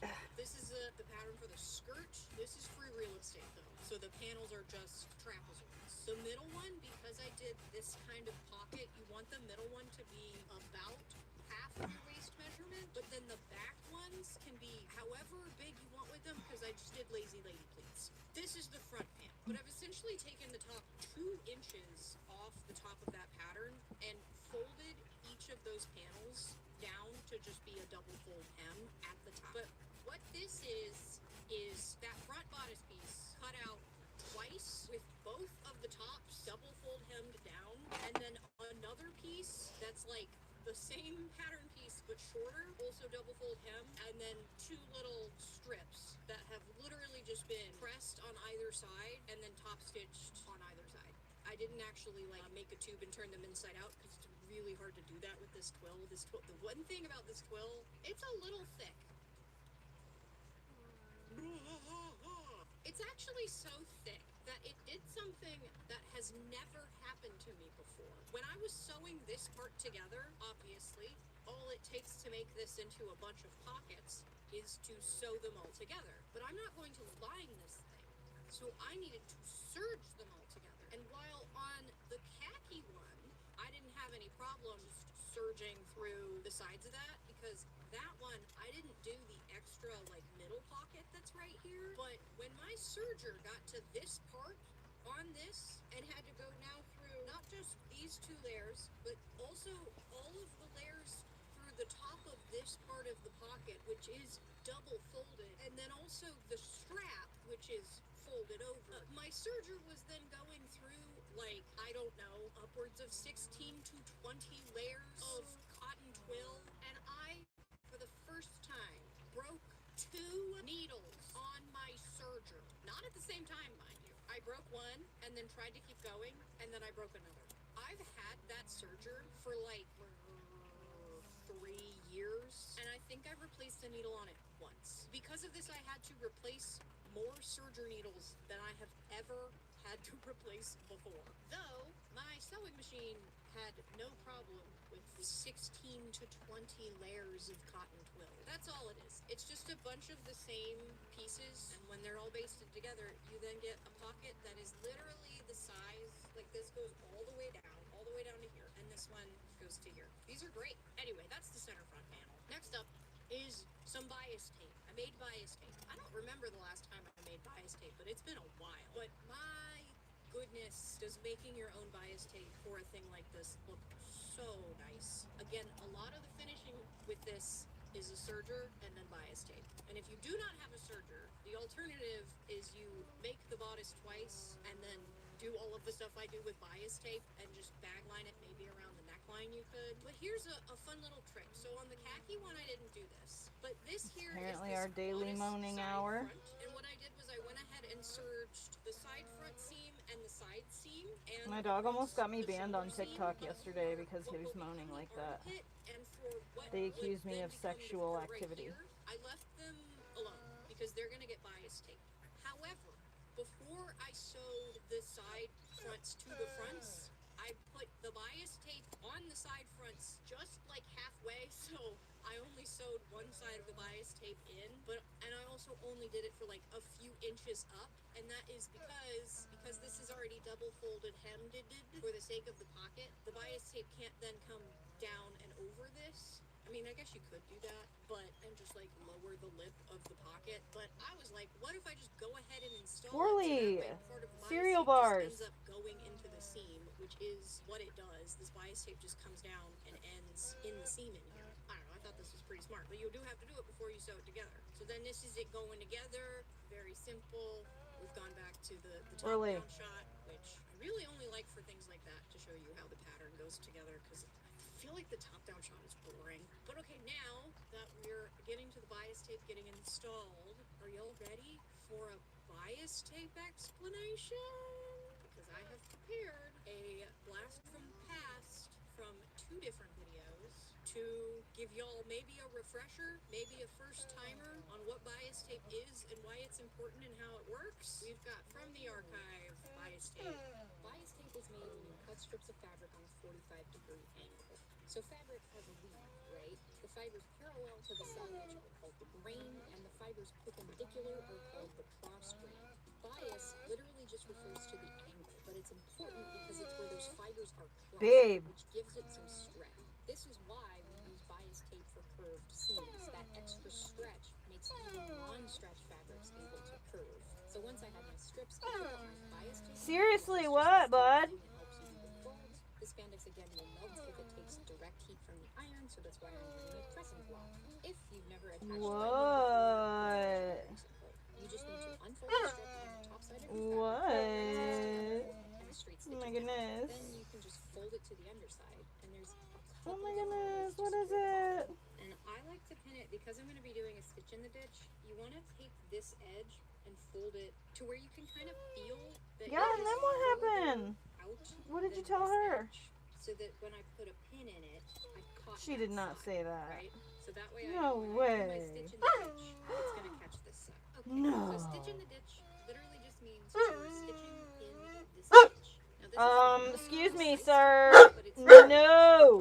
the best way to line it up is to Whirly. put it down and then use your hand wheel and see where that needle's I don't like You that. want to hit it right next to this Yeah, you needle. better watch out. Money's here. She'll beat you up. You gotta be careful. Handy is you can kind of I'll be barking like that with her right there. She'll fuck you up. Further in there, but I like to try to keep it. Do you need to go outside, buddy? Right in that ditch. You need to go potty outside? Precise, it can be helpful to either slow your You need to go potty outside? if your machine has a Yeah, speed okay. setting, or just be a little lighter on your foot so it goes slower. Because the slower you do it, the more precise you're going to be able to do it. And this is it done. So on the back, ooh, kind of messy there. It's caught on the front. You can see it a little bit because the grains don't match, but for the most part, it's hidden. Bias tape. Okay, so in that, I did a stitch and a ditch. But for this, I actually just did a top stitch. So once it's flipped and folded over to the other side, you don't even bother, like, aiming for the ditch. You just aim for whatever you can get. And I just did top stitching because I decided to do, like, decorative top stitching. So the seams are all this kind of, like, pale gold color. I think it's very picky. And though it does mean you have to be a little more precise with your top stitching and try to make it actually look good. Do highly recommend a cotton twill for especially beginners because it's just so incredibly easy to work You're with. manipulative. If you feel like you're really bad at sewing, if And you you're choose some fat. cotton twill and you are really diligent about ironing that thing, you are gonna He feel literally was just like manipulating me. He the wanted best treats. sewer That's all he in the wanted. entire world. Because it's 100% cotton. Okay. You can use the max heat on the iron, and it does everything you want it to do. So it's not cross stitching. It's damn it, money. God fucking damn it, dude. You guys are driving me nuts. I don't have enough money to fucking feed you all this food, money. I literally cannot afford this. You're gonna be out of food tonight now. Like, what am I supposed to do? Here, you know what? Have this can of medical room shit. I can't deal with you. The waistband is just the cotton twill. Jesus, what are you When I doing? cut all my bias strips, I cut more than I needed and just ended up like, oh, let me use the bias for the waistband, which you might want to do if you want like a little bit of extra stretch, though it does lose a lot of its biasness from the fact that I put interfacing on it. I used Pellon SF 101 60 interfacing on the wrong side, but for the shit! I've never actually done this before because I am lazy. I actually did belt loops. Really wanted belt loops with this because I knew I wanted giant pockets, and me using giant pockets means that they get heavy, and heavy Oh my god, dude, if she doesn't want that, I'm gonna be so mad.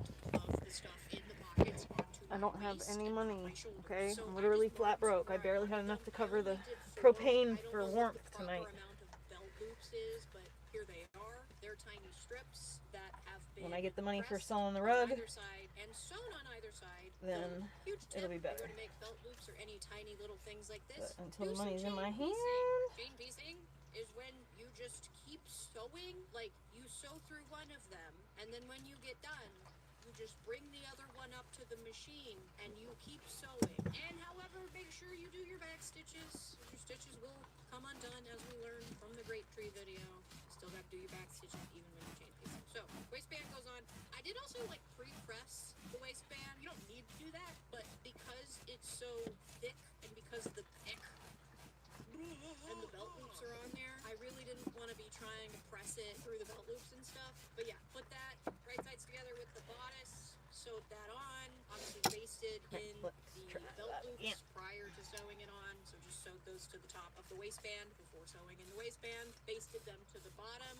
And now this is the like optional thing you can do. I'm gonna grab, this was the first one I did. So for the inside of the waistband, I wanted to face the waistband, so because it's on my waist, and if I wear this without a blouse underneath, you'll feel it. This one I did slightly differently. This is also for the sake of hiding the interfacing, like you probably don't want just interfacing on the inside of your garment. This one, the waistband is 3 layers. It's a layer of the twill, the interfacing fused to the twill, and then this is just a quilting cotton. It's actually one of my grandma's scraps. They both have grandma's scraps in them. Grandma's gonna protect us in Japan. They have grandma's love. Grandma cut this strip of blue printed quilting cotton for a quilt that never got used, and now it's in this dress. Yes, I know that's very special and very sweet. Yeah, I know I'm very special and very sweet.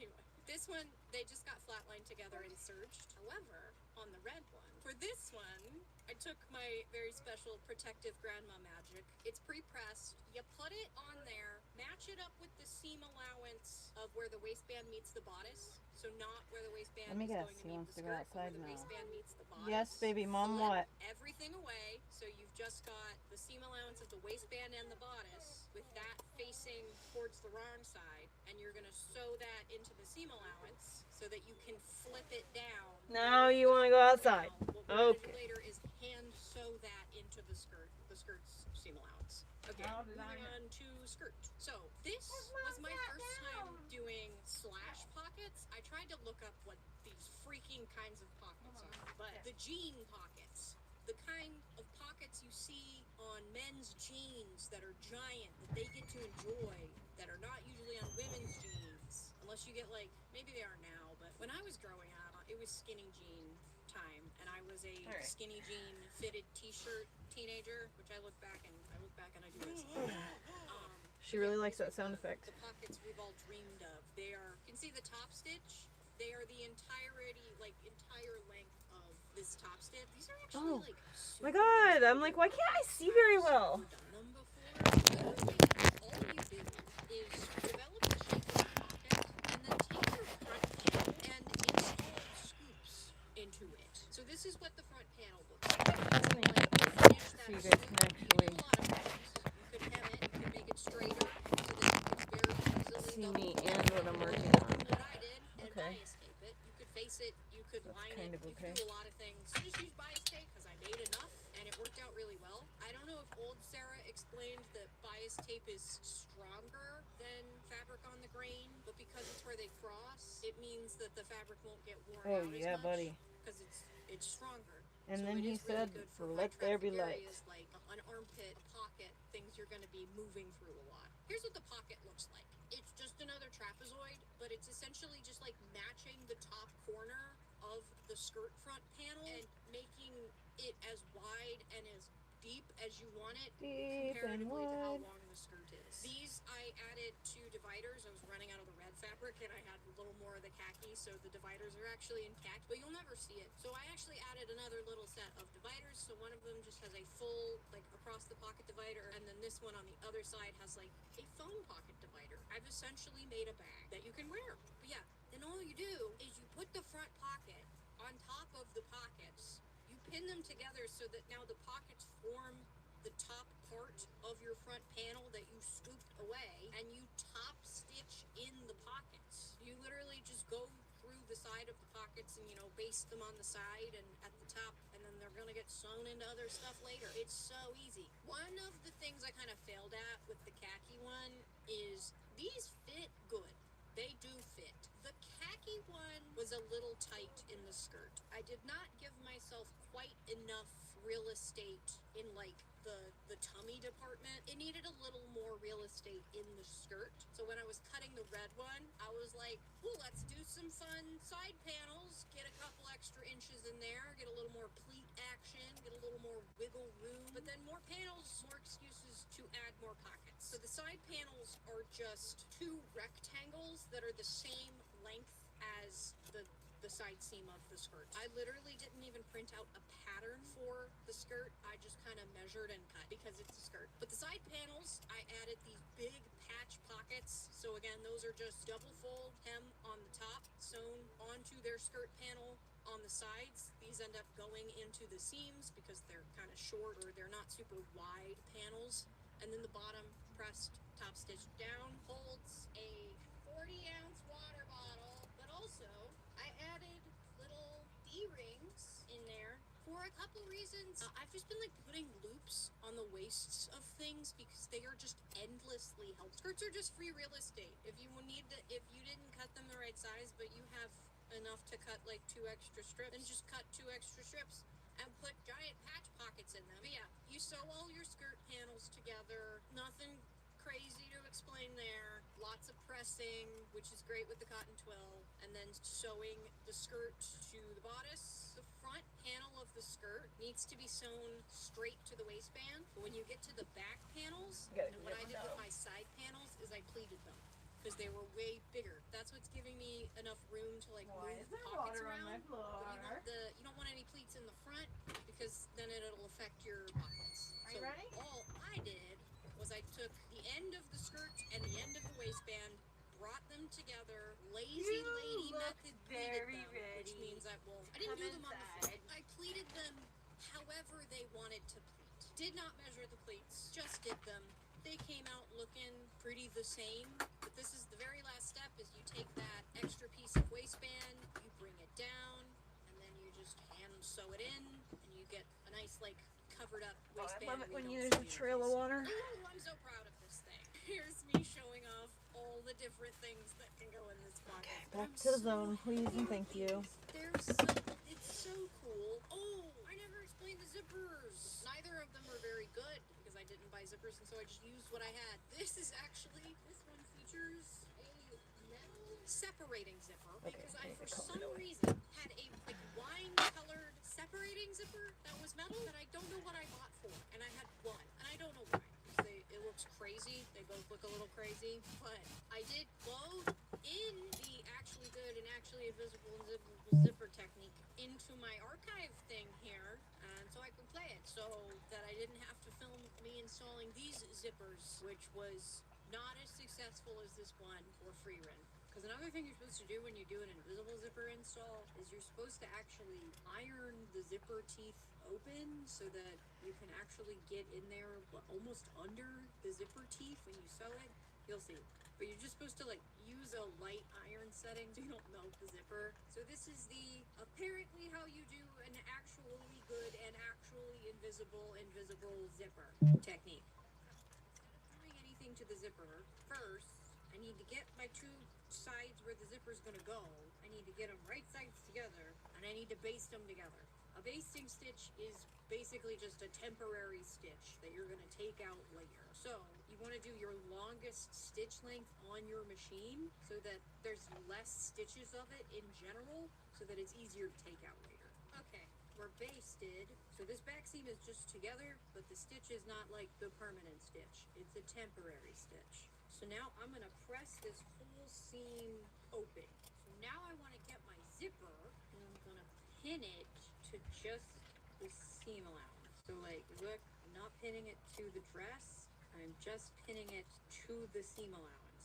And then I'm gonna take the rest of the zipper and line up the middle of the zipper with that seam, but I'm not just gonna use the pins to hold it in there, because the next thing I'm gonna do before I machine sew it is I'm gonna hand baste the zipper tape to the seam allowance. You could just do the whole thing with pins, but I'm not gonna. I'm gonna do it the hand sewy way, because it just means that you will probably get a well installed and probably invisible zipper. Once the hand basting stitches were in, I'm gonna take the machine basting stitches out, so not the ones I just did, the ones that aren't even on the zipper. And then to actually sew the zipper onto the seam allowance properly, I'm gonna get my invisible zipper foot, which is not like a regular zipper foot. It's this weird little foot with a hole in it, and then at the bottom there's a groove. The groove is where the zipper teeth go. So you gotta line up the zipper teeth into the groove and then sew. And I'm not doing a basting stitch anymore, so I wanna use a regular stitch length. The regular stitch length is like 2.5. And I'm just gonna sew the zipper to both sides, and we'll see how it comes out. Okay, I haven't taken out the basting stitches yet, but let's see how I did. How invisible is this invisible zipper? Damn! The only issue, the cotton twill is so ding dang heavy, and I've made this one really long. It goes all the way down to my ankle. It's a maxi. The issue with this now is I do think I might need to shorten this red one. It looks so cute with the length that it is. I really don't want to shorten it because it's so cute, but I have two concerns. The cotton twill is pretty heavy, and that means when I'm not wearing this, that's a lot of added weight to the suitcase for one piece. However, this is so useful. I'm going to wear this a lot. There's a lot of stairs in Japan. There's going to be a lot of going up and down train station stairs with everything we have with us, and part of the reason of doing a capsule wardrobe is to keep that lighter, and so I have kind of done a disservice to myself by making this dress so long and in such a heavy fabric. However, I fucking love it. So it might just be the on travel days, Sarah wears this one. Oh, and I didn't even tell you all of like the secret features of this. So there's also this strap right here. This I feel like is one of the most useful things I added, because this is what this can be. Maybe we've gone shopping somewhere and I've brought like a reusable tote bag. One of the things that drives me crazy about reusable tote bags is how they don't stay on your shoulder. Carabiner, tote bag, right here, not moving. Hands-free tote bagging. Tote. Yeah, she really likes that sound Am I onto something here? Are these awesome? I have a small inspirational speech. It's very short, but we have to use the Dover button every time, so even if this is all I can think of, we're getting a short inspirational speech today. In a world of fast fashion, it's easier than ever to get clothing based on any whim. But try as you might, it's nearly impossible to find something sturdy, functional, and not made of polyester. But when you know what you want and you commit to bringing it to life, you not only gain a tactical, practical jumper skirt with a pocket for a 40-ounce water bottle, but also the satisfaction of knowing that you made it with your own hands and the ability to say korejibun de tsukutanda. Please do roast my Japanese pronunciation so that I will get better at it. I'll let Dover finish out. My speech wasn't even long enough for the full entirety of Dover. Does anyone in here speak Japanese?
Listening to any fucking thing.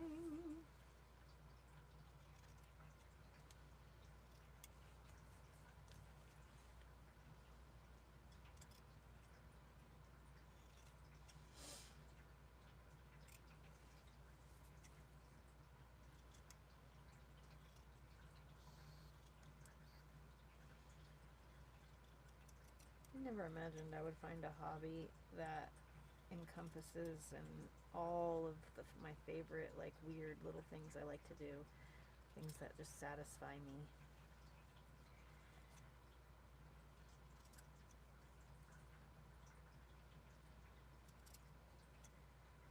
Heather, you had to talk. I have summoned Beast. Girl, what are you doing that to? On the table?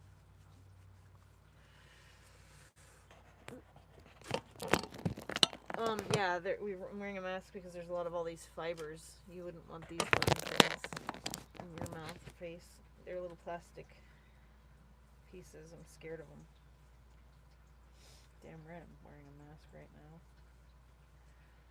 I don't feel like breathing in plastic yarn fibers.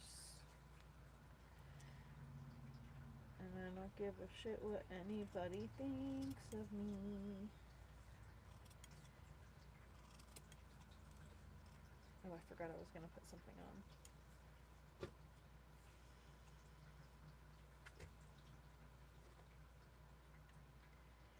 Cat, I swear to God, if you come out with a fucking mouse, I'm gonna lose my shit.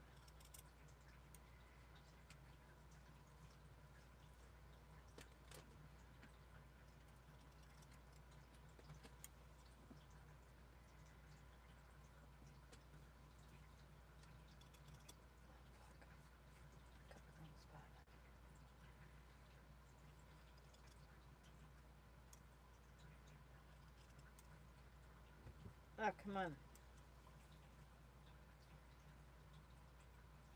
I love you too, but you've literally just been fed, so there's nothing that you could possibly need right now. You're not lacking anything. Man, that's a pretty color. Beep beep.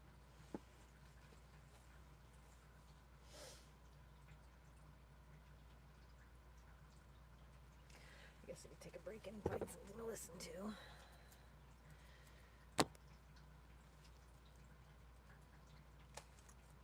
I don't give a shit if you don't want. Okay, bye, loser, stupid punk, trying to argue with everybody. Bye. See you later.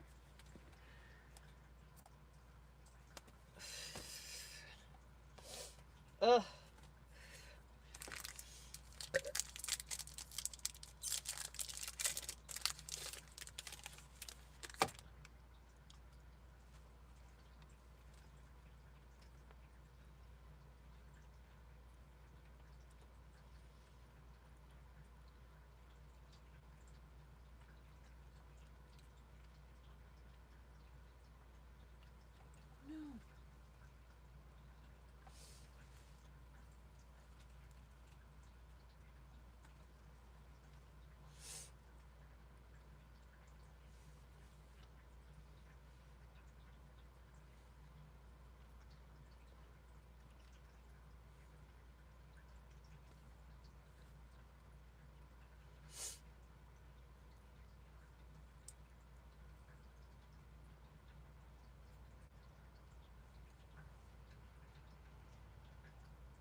What happens when you become an overnight sensation? Suddenly your music and likeness are being discussed by every publication and person.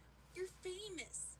It's an exciting shift from musician to pop superstar. Now all of a sudden you have millions of people following you, waiting for your I don't know why anyone would want to be a pop star. What happens if your management We know Hollywood is full of the pedophiles. We've seen what they did to Britney Spears. None of it makes sense. Why would I don't understand why girls still aspire for that.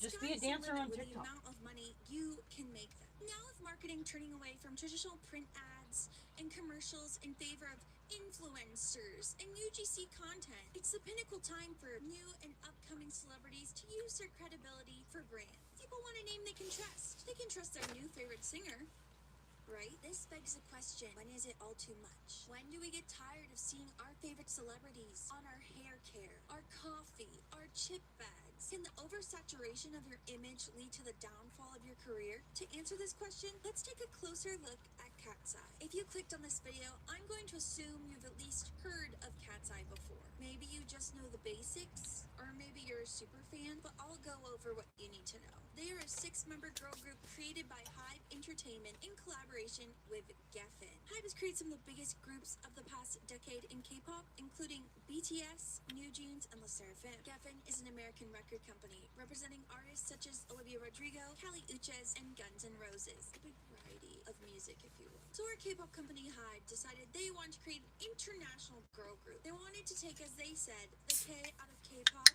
and create a pop girl group. Essentially just they wanted to make an English pop girl group. So they scouted girls from across the world and had them in their facilities in Korea and Los Angeles train in singing, dancing, I am in rapping, love with Trader and general Joe's. pop superstardom things. Out of all those girls, they took the 20 best ones and put them on a competition reality show. I only spent like called $60 Dream and I got a Academy, lot of stuff. where they decided which 6 girls I didn't know Trader Joe's was that to be cheap. in their upcoming Affordable, girl I should say. group. The show Dream Cheap. Academy was broadcasted on YouTube, but And you everything could is really only good look for the quality. girls on Hybe's personal app Weavers. The show also had its own documentary after the girls debuted called Popstar Oh Academy my God, it in looks so good. collaboration with Netflix. One of the episodes on the show included a challenge where they had a sing Looking English good, versions looking of good. songs by Hybe's Can you see main the, girl I don't know group, if you can see LE the SSERAFIM. They also got to divots meet LE on SSERAFIM. camera. Also during the show, you could see girls Can you casually see the using their difference Samsung Galaxy between flip phones, drinking cleaned down up some and not vitamin cleaned up? water and chowing down on some tasty Pringles. If you haven't been counting, that's 6 things that Cat's Eye has already promoted, and they have You not didn't give even me very debuted long as a to girl group yet. even At the end of the reply. show, the 6 girls That tells me debut, that and you're we not have Cat's emotionally Eye, mature, Sophia, and Manon, so my Daniela, discernment is Megan, immediately Yuche, and Lara. In alerted February, Manon was told by Hybe someone that she who's is like, going to health you didn't say hiatus. She then hi fast messaged enough. the Like, fans that what she kind was of, that's perfectly weird healthy. She behavior. also liked TikToks That's a real red into flag, a racism super and red flag. mistreatment as the sole black member of the group. Now, how did we get here? To truly understand Cat's Eye, we need to go back in time to 1996, aka the time of the Spice Girls. The girls were formed through an audition process like Cat's Eye and also had their own training process. And this was during a time in Great Britain that was filled with grunge rock and Oasis. They burst through the scene with their hit song, Wannabe. And if you've somehow never heard Wannabe, it's a classic. And with their huge success came mega profit. Their label jumped on every possible opportunity within a span of 1 year. In 1997 alone, they worked with Pepsi, Walker's Crisps, Mercedes, Channel 5, their own line of dolls, collectible pizzas with their faces on it, collectible bikes, even Cadbury eggs weren't safe from Spice Girls mania. Also released their own documentary and a fictional film all about being a Spice Girl. Some estimated that the Spice Girls earned $500 million through marketing and brand deals in 1997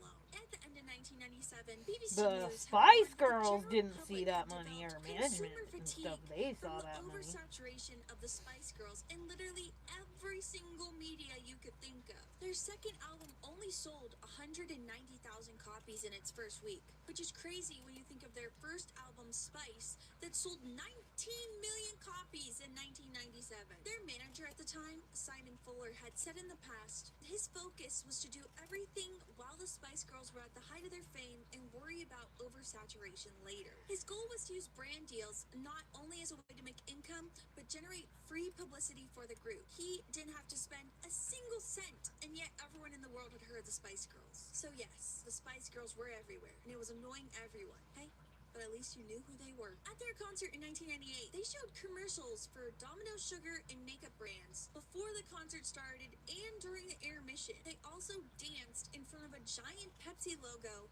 during their song Move Over. This was on top of the huge amount of merchandises you could buy. A New York Times concert reviewer coined this experience as "buy me feminism." In a way, that term does make sense. It should be known the Spice Girls did write a lot of their own songs. They came up with their own concept, and they are the ones that found their record deal. They also introduced a lot of girls to basic feminist concepts by writing a lot of songs about girl empowerment and friendship. However, they still sold the image of being a Spice Girl to young tweens and teens everywhere. You want to be a Spice Girl? Then you need our custom scented impulse body sprays to smell like us when we sweat. You need to eat the same chips we eat, wear the same shoes we wear, get on this motorcycle to be a See, I Spice Girl never bought into that stuff. now I let's don't jump to Cat's understand Eye. how Here are some brand deals that Cat's Eye's had it's since so debuting easy in to trick people 2024. Obviously, there into was the Gap bag, which falling included for your featured pieces that each girl was assigned that you could shop to buy look like me, that buy member. meism. In one of the music videos, a member marries a Waymo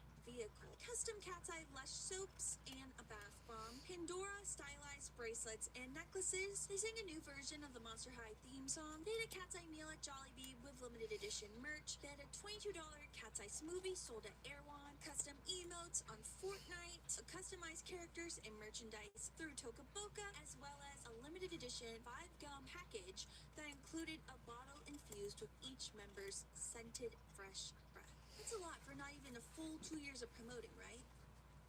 I'm not even done. I think the moment for me as a fan that really irked me was when Cat's Eye promoted on Jimmy Fallon. You know, it started just as like a normal talk show interview, talking about their career, joking around with each other. The final beat, Jimmy goes, "Let's get a question from the audience. Is anyone here a fan of Cat's Eye?" What a cool idea, right? Something they never do on a talk show ever. So something was up. Yeah, that's right. It was almost too good to be true, because then there's Jake from State Farm standing up to ask a question. Of course, the audience goes crazy. It's Jake from State Farm. It's that guy that sells me insurance every time I'm on YouTube. The girls are literally laughing as he talks, like they can't even keep it together. Like, what are we doing here? So his question is, what can you spoil about the upcoming State Farm Super Bowl commercial that you're gonna be starring in? So Sophia, one of the members and the leader of the group, goes, "We have a dance that we do in the commercial that we would just love to teach you. And we just love it when our fans do our dances. So when you do this dance, please make sure to tag us on social media." AKA their fans doing free promo for State Farm, the insurance company. I guess State Farm's marketing team envisioned this moment as like a Gap milkshake dance type moment, but they're dancing to a parody of Living on a Prayer about State Farm insurance prices. Why am I going to dance to that on TikTok? Not to mention, this is where I get lost, because who is their audience? Am I supposed to believe that the same people who are playing Toca Boca religiously are also buying State Farm insurance? I think not, and that's where we reach a very common fan complaint of Cat's Eye. They have more brand deals than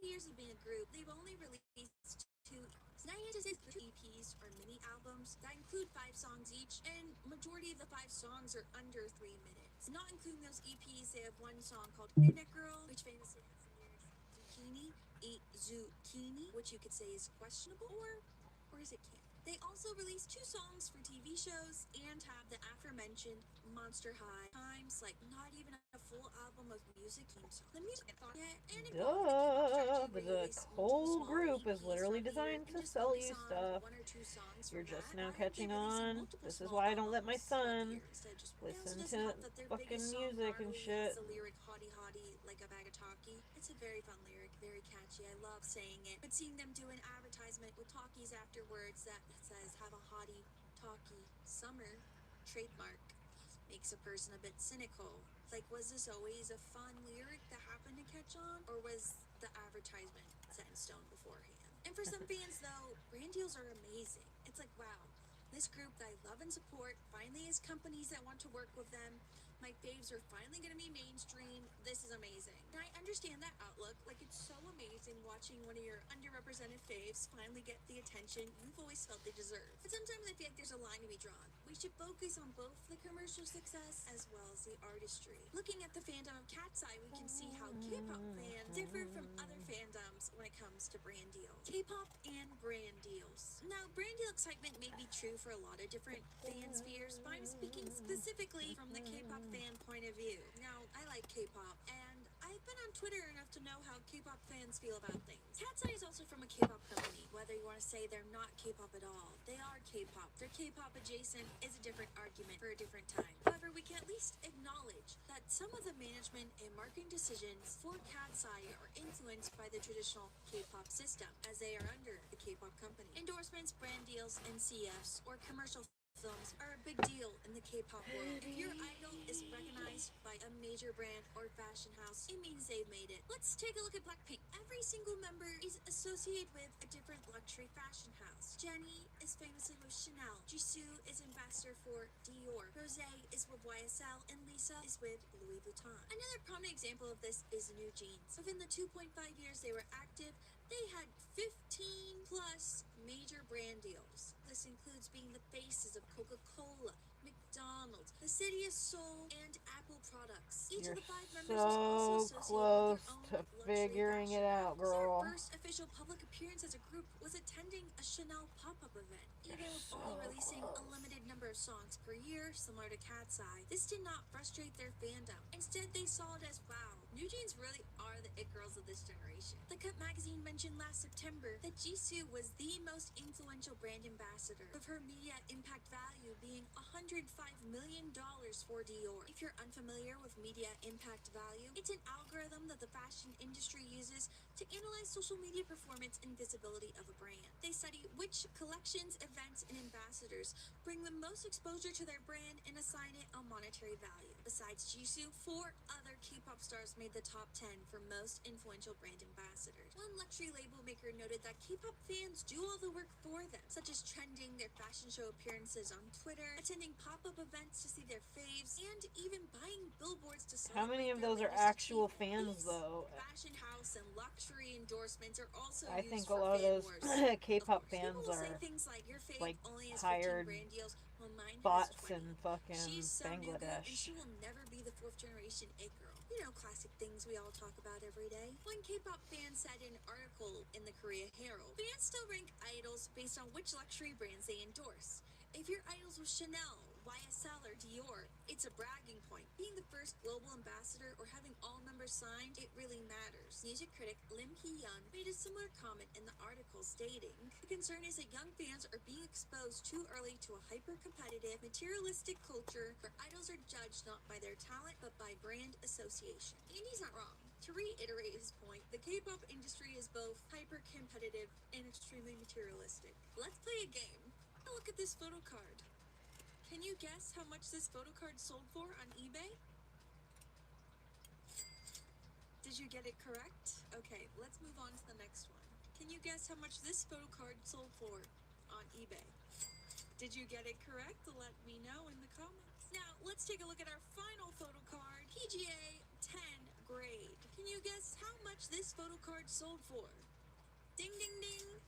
That's all we have. Let me know if you got any of those correct in the comments. If you're unfamiliar with photo cards, these trading card-esque pieces of paper come within every single K-pop album. K-pop albums are actually quite elaborate. They come with tons of features like postcards, collectible posters, collectible photo books with 60 pages of pictures that have not been seen anywhere else. But the pièce de résistance is really the photo cards. Depending on the artist, you can get anywhere from between like 1 to 9 photo cards per album, each with a random picture of usually a single member. And of course, you're not guaranteed to get your favorite member or bias's photo card. So either you need to keep buying albums and hope to pull the photo card you want, or stock eBay and hope the member you want isn't too expensive. Sometimes it's just cheaper to buy another album than get a singular photo card. One of my favorite girl groups, Twice, their What Is Love album had over 90 different photo cards that you could collect. Not to mention, some groups now have created collectible photo books you get of just one member, collectible CDs, collectible album covers. You have a better chance of winning the lottery than getting everything dedicated to your bias in one album. And honestly, in an era where physical media is dying, this strategy really pays off. Blackpink's most recent album, Deadline, sold 1.4 million physical copies in its first day of release. To compare, Sabrina Carpenter's album, Man's Best Friend, sold 224,000 physical copies within its first week. BTS member Taehyung had a fan site in China buy over 700,000 copies of his first solo EP. To be a diehard fan means to support your group in whatever way possible. How many albums do you own? How many photo cards do you have of your bias? Capitalism is an achievement. What I'm discussing is the intense inner circle of K-pop. HYBE's goal for Cat's Eye is not only to benefit from intense, devoted K-pop fans, but also have the appeal for the larger American general public. Some studies have found that 69% of Gen Z and Gen Alpha trust influencers and friends more when making purchases instead of direct brand communication. And a study at UPenn found that Gen Z was more likely to pay attention to an ad that focused on a non-celebrity versus a celebrity. So how does Cat's Eye bridge that gap? Cat's Eye as your relatable bestie. If you look up Cat's Eye compilations on TikTok or YouTube, you're gonna find a lot with similar themes too. Cat's Eye being chaotic and unhinged. Cat's Eye having zero media training. Cat's Eye causing HYBE to stress for 10 minutes, etc., etc. But there's a reason to their chaoticness, and it's not because HYBE can't control them. Let's go back. When Cat's Eye debuted in 2024, they had an infamous live stream. They were planning to talk to fans on live and thought it hadn't started yet. So one of the girls says, let's get all of our cursing out now, and a bunch of the girls start saying swear words until someone goes, actually, we're on live right now. Now this caused them a lot of stress because HYBE specifically told them they could not cuss on live. But this worked out highly in Cat's Eye's favor. The moment went immediately viral. People found Cat's Eye funny and relatable, so they tuned into their music. Now, what would you do in HYBE's case? This isn't what they had in mind. It definitely wasn't traditional, but it seemed to be working. Many fans will be like, wow, HYBE can't control them. Wow, they can't be media trained. I think it's the opposite. Why would HYBE stop something that's bringing their group so much free publicity? They wouldn't. So being relatable became a part of Cat's Eye's brand. They would do TikToks, not just about their upcoming releases, but also just following what's popular on social media at the time. They have their own private TikToks that fans get accepted by the girls to follow, so it feels like your fave noticed you. Their team pays very close attention to what people are saying about Cat's Eye. Like in 2024, when all the girls dressed up as Winx Club based on a viral drawing of the girls. Cat's Eye, especially at the beginning of their careers, was very active on the app I mentioned earlier, owned by HYBE, Weverse. Weverse is essentially an app where you can interact and talk to your favorite idols. Think like the Jeremy Renner app, but it actually works. So there are a bunch of apps like this in the K-pop industry already, but Weverse is the only one where you can talk to any HYBE groups. You can post for free in their communities and hope they see your post. You can watch them do exclusive live streams only on Weverse. And you can pay a monthly fee to be part of a private messaging group. Well, they will send you exclusive messages and you can reply back and hope that they see your message amongst thousands of other people sending messages at the same time. Now, they're still active on Weverse, but the most iconic clips you're going to find of the girls are from late 2024 to early 2025, right around the time before Gnarly blew up, when Gnarly blew up. Now, these girls would just go on live and talk about their days. They'd gossip to you like you were a friend of theirs. They'd reference memes you've heard of, and they would respond directly to the comments in the live. This works really well because it feels like Cat's Eye's not just another unattainable pretty pop star. They're someone my age. They're my friend. With them feeling like someone you know, someone you're close to, of course you're going to want to root for them. That's not Megan from Cat's Eye. That's Megan who does the Candace dance on TikTok. She's bisexual. She's pre-diabetic. She's dyslexic. That's my friend. So it doesn't feel like a celebrity doing a brand deal. It feels like that's a girl like me doing a brand deal. Go girl, get your coin. And this is a key to marketing success for Gen Z. LA Times noted that Gen Z prefers lower production values and recommendations from smaller creators rather than a high budget campaign. EY did a study that stated that 92% of Gen Z felt authenticity was one of their most important values. In 2024, Look to Know ran a study that showed 75% of consumers watched a creator's video because they were able to be authentic and conveyed a product and brand value through their everyday life rather than a traditional ad. There's also a psychological phenomenon called social proof. When humans are unsure of what to do, what to buy, what to listen to, we turn to other humans to see what they're doing. Marketers use this to convince you to buy their products all the time. Unsure what lipstick to buy? Look at this online review, this glowing testimonial from a blog you like, from a celebrity you admire. Social proof of Gen Z can be seen in watching online creators talk about a brand they love using or a band they can't stop listening to. And then you follow the advice and buy the product or listen to the band. Because this is an online creator that you feel like you can know and trust. Cat's Eye, through their lives and their TikToks and their messages, created a level of trust with their fans where it feels like you can trust a product they recommend? Since you're now connected to Cat's Eye on a personal level, it's exciting to see them grow and get big brand opportunities. Wow, this isn't just another music group, but someone I've watched to now get makeup brand deals and perform at music festivals. But all good things must fall. And Emma Chamberlain from 2016 and Emma Chamberlain from today, we're both going to recommend you a product to use. Who would you trust more? The lesser known YouTuber who's doing it for fun, or the current day coffee company owner who's worked with brands like Amazon, Credit Karma, Kava? Probably the one who feels like she's recommending you the product because she loves it versus she's getting a paycheck from it. Going from a small artist to a huge superstar overnight comes with a lot of new opportunities. Dude, it's looking so good around the edges. In order for Cat's Eye to continue to grow, but still keeping their relatable connection to their fans, they Much need to be better. choosing Alright, let's work on the brand body. opportunities that best represent the group. I want to believe that this is a product that Cat's Eye would actually use. Now, is Hive doing that? No, they're not doing that. Would you trust Cat's Eye to talk about their favorite insurance company? Or what kids apps they like to use? Probably not. It's easy to go from authentic star to sellout when fans feel like you don't actually use the products or care about the things that you attach your name to. Especially when there are clips of you laughing when promoting a song or product. Winking or nudging to the audience that you don't want to be here either isn't a very good look when you're constantly asking your fans to buy things. We want to at least pretend to feel connected to you, and here you are telling us, I don't want to be here. That goodwill stamp of authenticity that the girls had is all gone now. Like, why would I buy a $22 Cat's Eye smoothie when in the video all the girls look disgusted by it? I think I will save my money, thank you. I think a good contrast to look at this right now is Sabrina Carpenter. She also blew up within the past 2 years and has had done multiple major advertisements. However, the brands she's worked with also align with her image. Sabrina has a song called Espresso, so she releases a coffee at Dunkin'. She's known for her fabulous hair, so she does a collaboration. Yep, I'm well aware.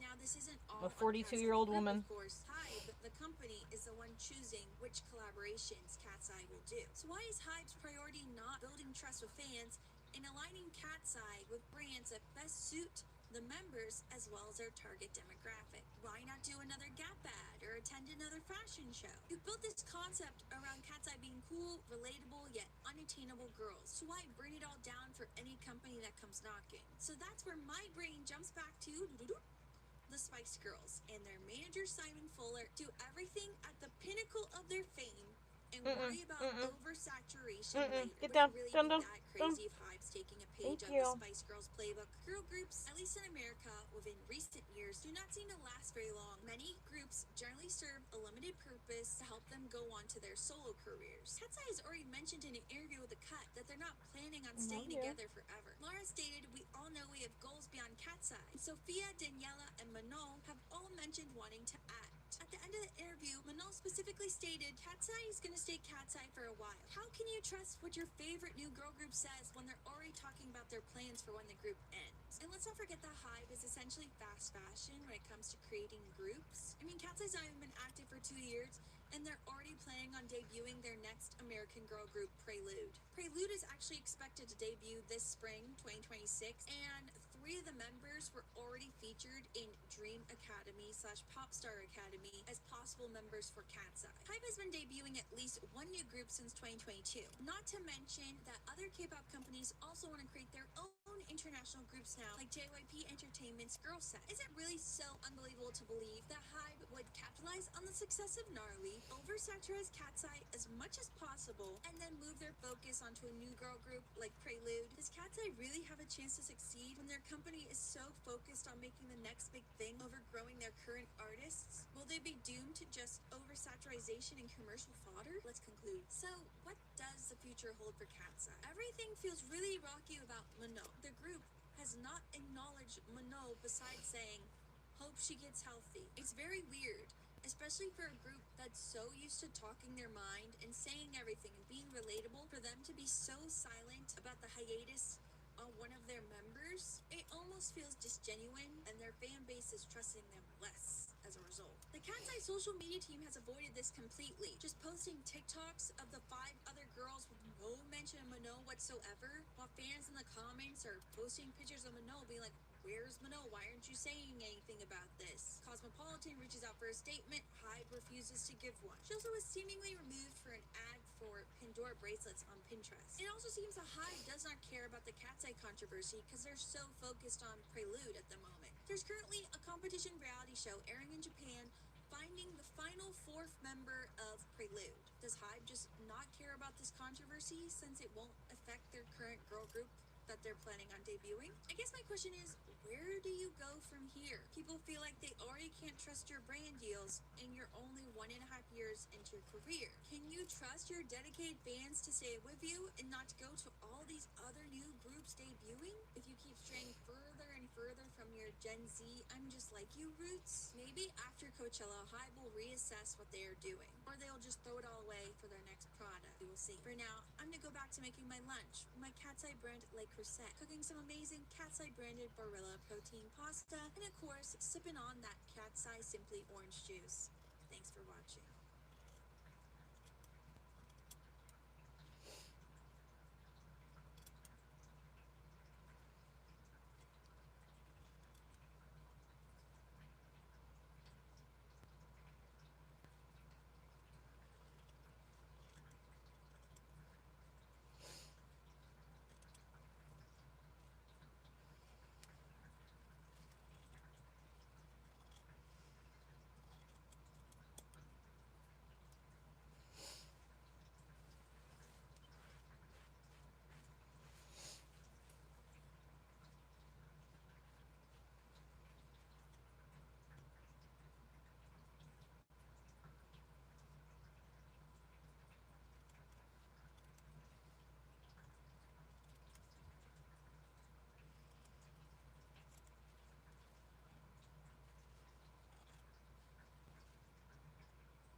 I've just been like in the zone and not even paying attention, and now I'm looking at it and I'm all like, oh no, I'm fucking close.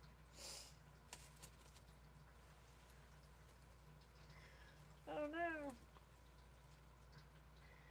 Have a good evening.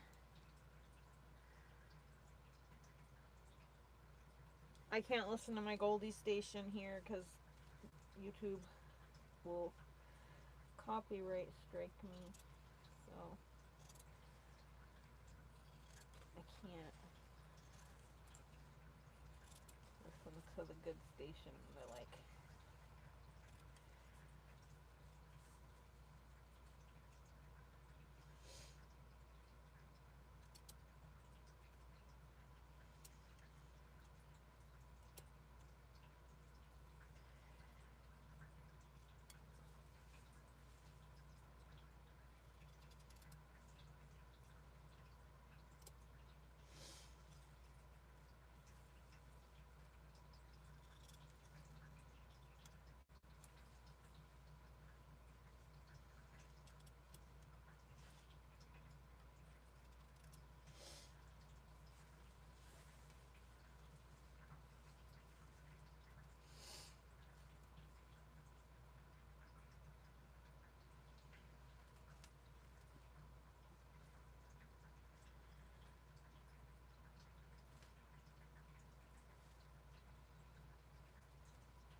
Girl.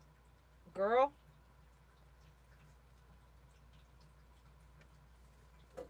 What are you doing?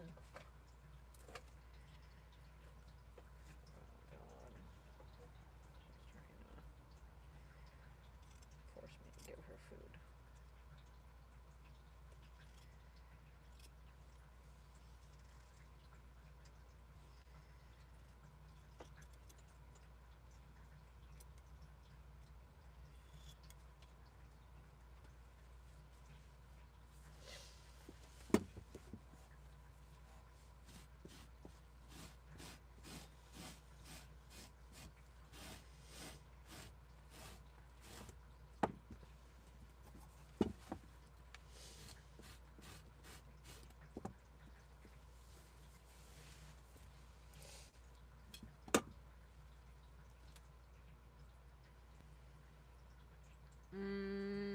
Mullen. Find some mullen. Also, dead nettle. I actually just posted a video about dead nettle yesterday on TikTok. It was an old video that I recorded a long time ago. Dead nettle. Dead nettle will help dry dry it up. Mullein will help that too. Mullein, dead nettle. Get both of those.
sure where that came from.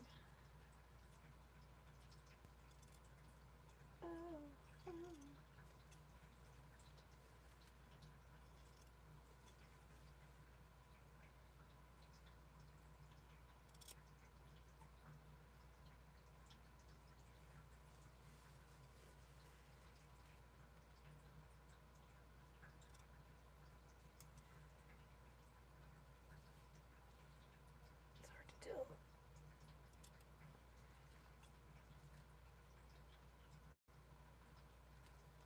These colors are blending in.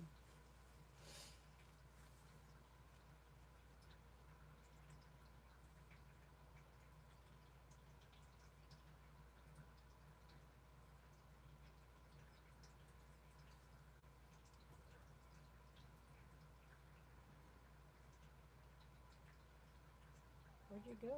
You were coming back in like so hot. Just came in super hot, ran right to the babies.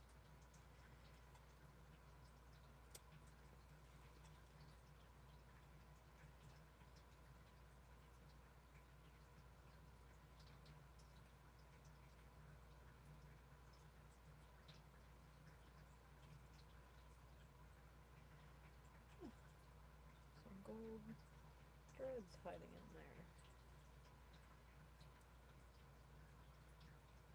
Come here, you.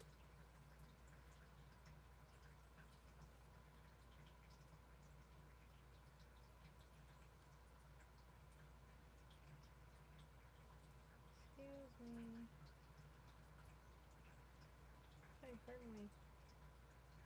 You think maybe you could come over here and that brown fiber can go over there. This yellow one can go over here. I think that's possible. Thanks.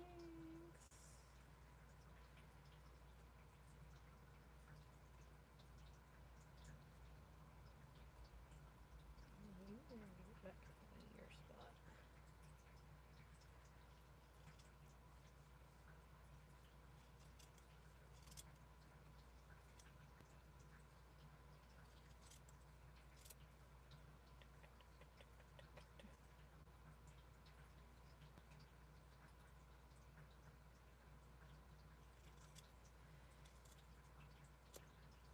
I just should go get that mask that I got for doing construction work.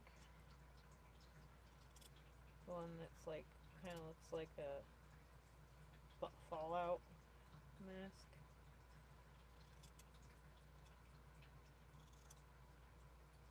Then like my eyes will be covered too. Oh shit. This is quite a lot. Shit.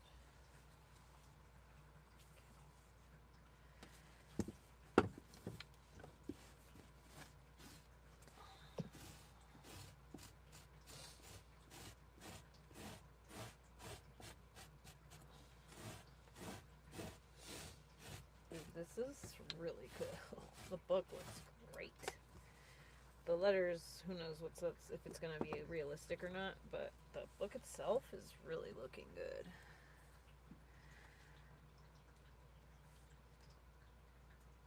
That's a chat, but even my athletic ran some good. But oh, thank you. Look what I made. Oh, I gave it away. Oh no, I didn't. It's in the car. The other ones that I made, I don't know what I did with them. Oh, here. This one is finished and ready to go to its new home.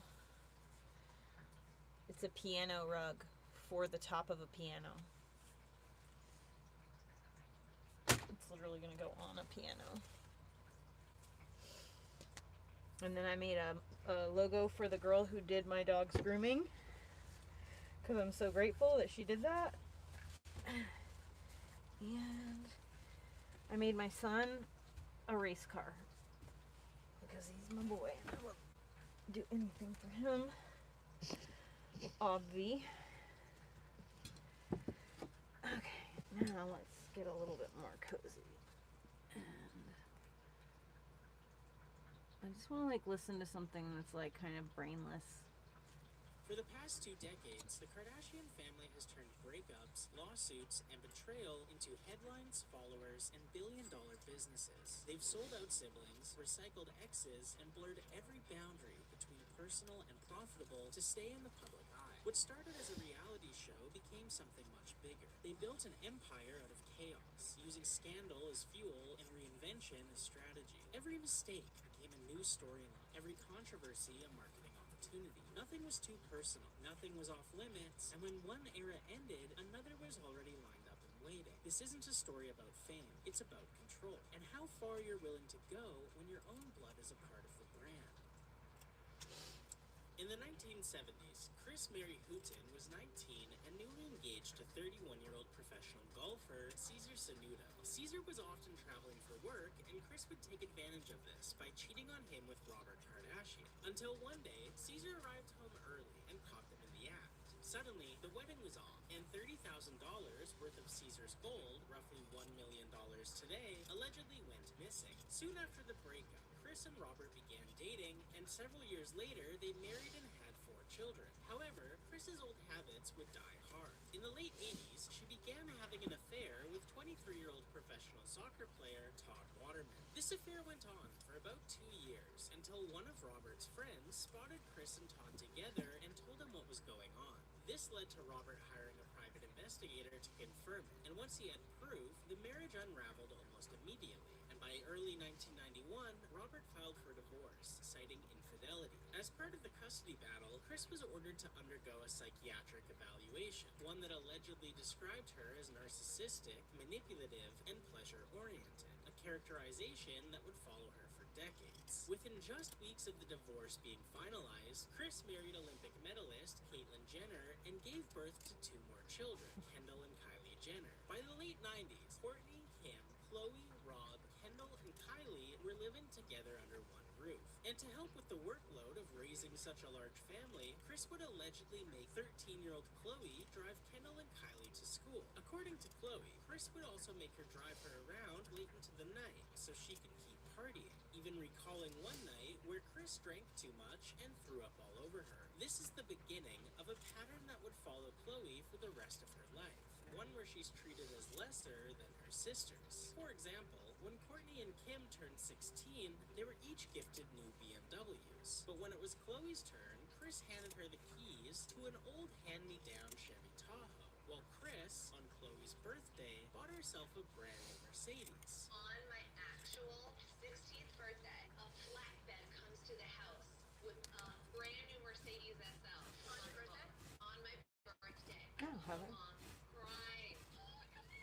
Guess whose car it was? Mom's car. I gave birth to you. I was training myself. By the year 2000, Kim had already been married once. At just 19 years old, she eloped with music producer Damon Thomas, a man 10 years her senior. But the marriage didn't last long. By 2003, Kim filed for divorce, later claiming in court documents that Damon had been controlling and physically abusive, allegedly forcing her to drop out of college and quit her job. Damon, on the other hand, accused Kim of being obsessed with fame and using his money for cosmetic procedures. The marriage ended as quietly as it began, but it set the tone for nearly every relationship that would follow. Transactional, image-driven, and destined to end in public fallout. That same year, the family was hit with tragedy. Robert Kardashian, the patriarch who had once defended O.J. Simpson in the trial of the century, passed away from cancer at just 59 years old. And to make matters worse, Sonja Norwood, the mother and manager of R&B singer Brandy, was accusing Kim of allegedly racking up over $120,000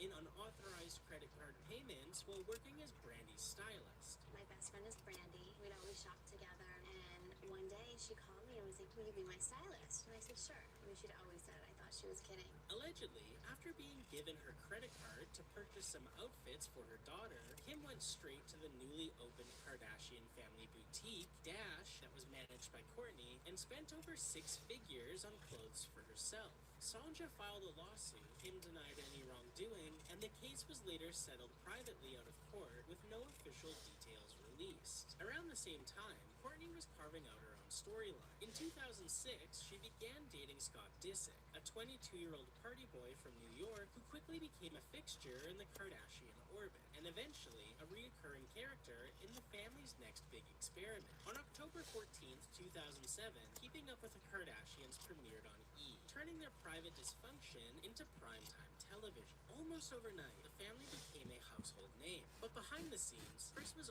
already strategizing how to turn that fleeting attention into empire-level fame. One of her first moves was convincing Kim to pose topless for Playboy, a shoot Kim was hesitant to take as the idea of exposing herself. Can you imagine your mother However, Kris doing saw the that? potential and even joined her off camera, shouting encouragements at Kim like, "You are doing amazing, sweetie." The timing couldn't have been any more convenient. Just as the family's reality show was finding its footing, Kim's tape with Ray J suddenly leaked online. Publicly, Kim claimed to be humiliated, but the scandal sent ratings through the roof. As her Viewers who had never mother, heard I of was Keeping Up like, with the oh god, Kardashians but were as her suddenly tuning in manager? to see the woman at the center of the controversy. I'll never And forget Kris, that. whether she planned it or not, had just discovered the formula that would define her family's empire, Hello, turn shame Mia. into headlines and headlines into profit. In 2010, the Kardashians launched one of their most notorious early money grabs, the Kardashian card. The worst offender may be the new Kardashian card, named for Mama, the reality show I love you Celebritas. so A hard. prepaid MasterCard marketed directly to teens and Please, young please, adults. please, The not card right in my charged light. I love you so regulatory much. fees. A 6-month card costs $59.95 just to set up, $1.50 to use the ATM, $1 for balance checks, $1.50 to speak to customer service, $9.95 to replace a lost card, and $6 to cancel the account. Critics immediately accused Money. the family of exploiting young fans who didn't understand the financial traps. Backlash escalated so quickly that Connecticut Attorney General George Jepsen issued a public warning about the card's outrageous terms. Within just weeks, the Kardashians quietly pulled their branding from the card and tried to let the scandal fade into obscurity. But the message was clear, even in their early rise. The Kardashians were willing to monetize their audience, especially young and financially vulnerable fans. But while the rest of the family was cashing in on the chaos, Rob Kardashian was quietly trying to process his own grief. In 2008, he graduated from the same school his father once attended and marked the milestone by getting a memorial tattoo for his late father on his arm. Instead of supporting his decision and recognizing this was Rob's way Alright, of Mama, dealing come with on. grief, they told him he has completely ruined his body, while Kris Jenner mimics putting a gun to her head and pulling the trigger. Money. Rob reminds Chloe that she has a I love tattoo you. above her butt that says Daddy, and she responds by telling him he's so stupid. You are so Look stupid. at Chloe follows up by saying that Rob's not thinking it through and calls him a dumb for marking his body. The next year, Chloe would meet NBA player Lamar Odom at a party, and just 1 month later, the two would marry in a televised ceremony at a Beverly Hills mansion. Most of the guests barely knew Lamar, if they knew him at all, but that didn't matter to Kris. She openly said the wedding was, quote, great for the show, and treated the entire thing like a storyline gift wrapped by the universe. The rush was so I extreme hate trying to breathe in that a even the fucking Los mask. Angeles Times ran a piece questioning Makes me whether the anxious. marriage was real or just reality TV performance. That same year, Kris's managerial reach expanded to her younger daughters. At just 14, Kendall Jenner was signed to Wilhelmina Models, and Kris began approving photo shoots that critics said looked far too adult for her age. And while Kris was managing her daughters' careers, she was also managing something else entirely, faith. In 2009, Kris Jenner founded a church known as the California Community Church, a small invite-only congregation based in California. Over the years, the church has drawn speculation online, with some observers suggesting it may offer unusually generous tax benefits for its high-profile members. Led by Pastor Brad Johnson, the church's origins are almost stranger than fiction. Brad once led a 4,000-person congregation in Westlake Village, California, until he was caught cheating on his wife, leading to him resigning in 2007. After 3 failed attempts and a short-lived job at Starbucks, Kris Jenner tracked him down and convinced him to help her start a brand new church. Members of California Community Church are encouraged to donate 10% of their annual income as a tithe, money that for most people can then be written off on their taxes. The There's no proof, but many have speculated that when someone like Kim Kardashian donates her 10%, it may quietly find its way back to her. This church is clearly a tax write-off Bible. So in general, churches are huge tax loopholes. They're exempt from paying federal, state, and local taxes, and all their financial records are closed. Kim has said in interviews that she gives 10% of her income to the church each year. If she makes $80 million a year, that's $8 million. And if the other sisters are doing that too, that's at least like $50 million in tithings. If your church made $50 million a year, would it look like this? Oh, and here's what I think really seals the deal. The girls don't worship there. They go to Hillsong, they used to go to Sunday service. Is it because this isn't really a church? Is this just a bank? Within just 3 years of partnering with Chris, Pastor Brad had remarried and purchased an $850,000 home. Not bad for someone who had been working at Starbucks when she found him just 3 years prior. But as Chris was cultivating spirituality, Kim was cultivating connections, and not always the kind you would expect. Around this time, Kim Kardashian was introduced to Malaysian financer Joe Low, a man who would later become infamous for orchestrating the multi-billion-dollar 1MDB corruption scheme. Kim reportedly met him through Vegas party circles, the same circles where Low was known for handing out jaw-dropping gifts to celebrities. According to multiple outlets, including the New York Times and The Blinding Guardian, myself on Joe the reflection Low of once this freaking hand-delivered scissors. him a garbage bag stuffed with $250,000 in cash after a night of gambling. He also allegedly gifted her a white Ferrari, one of many luxury cars he sprinkled across Hollywood. Money, what are you doing? Spree. Mama. What makes this even more eyebrow-raising is that Emily Ratajkowski described the same man in her memoir, recalling how Low would fly young women out, lavish them with designer items and giant cash payments, and expect their company in return. A setup people have long compared to the infamous yachting pastime. However, Low wasn't just generous. He had a pattern, a very specific one. And while Kim has never commented on the intention behind his gifts, viewers can decide for themselves why a fugitive billionaire, later accused of using stolen public funds, was handing out cars and $250,000 cash bags to certain women in Hollywood. That same year, Kourtney gave birth to her first child, Mason Dixon, and Keeping Up with the Kardashians hit its ratings peak. By this point, Kim had become the beauty blueprint for a generation of young women everywhere. Kourtney was the entrepreneur, and Rob was the bad boy. But what was Khloe? Unfortunately, the public cast Khloe in the role of the black sheep. And while fans and tabloids fantasized over Kim, Kourtney, and Rob, they mocked Khloe, often commenting on Where her do you size order? and facial features, sometimes even propping her up. You will probably. You can email me at heather@ruggedtuft.com and I'll check and look for it and we can talk about it. I'm not charging full price. I'm only charging for shipping and the cost of yarn, which is not very much. The yarn is maybe like 10 or 15 bucks. The shipping would be like $5 to $10 probably, so maybe $30 for a rug pretty much any size you want. And just like that, another relationship became a storyline. The romance moved fast, and by the time the family met him during a trip to Bora Bora, tensions were I want to do pet portraits. I also want to do images of people's houses. Like I want to take a photo of someone's house and then make it for them so they can hang it on their wall. Stuff like that. Can somebody write out my email for her? heather@ruggedtuft.com. It's my name here.com. I don't have a way to write in the comment section. Humphrey shot back, calling Rob a brat. And when Rob walked away, Humphreys reportedly went to Kris Jenner and told her that No, her it's son not a was bag, it's a into rug. prostitutes, even asking if he had permission to lay hands on him. I hear it all the time. Loser this from my sisters, from random people. I swear But it can go on your wall. It's not just like for the floor. It can go on the floor. And even threatened to hurt him if he didn't. Look at me, son.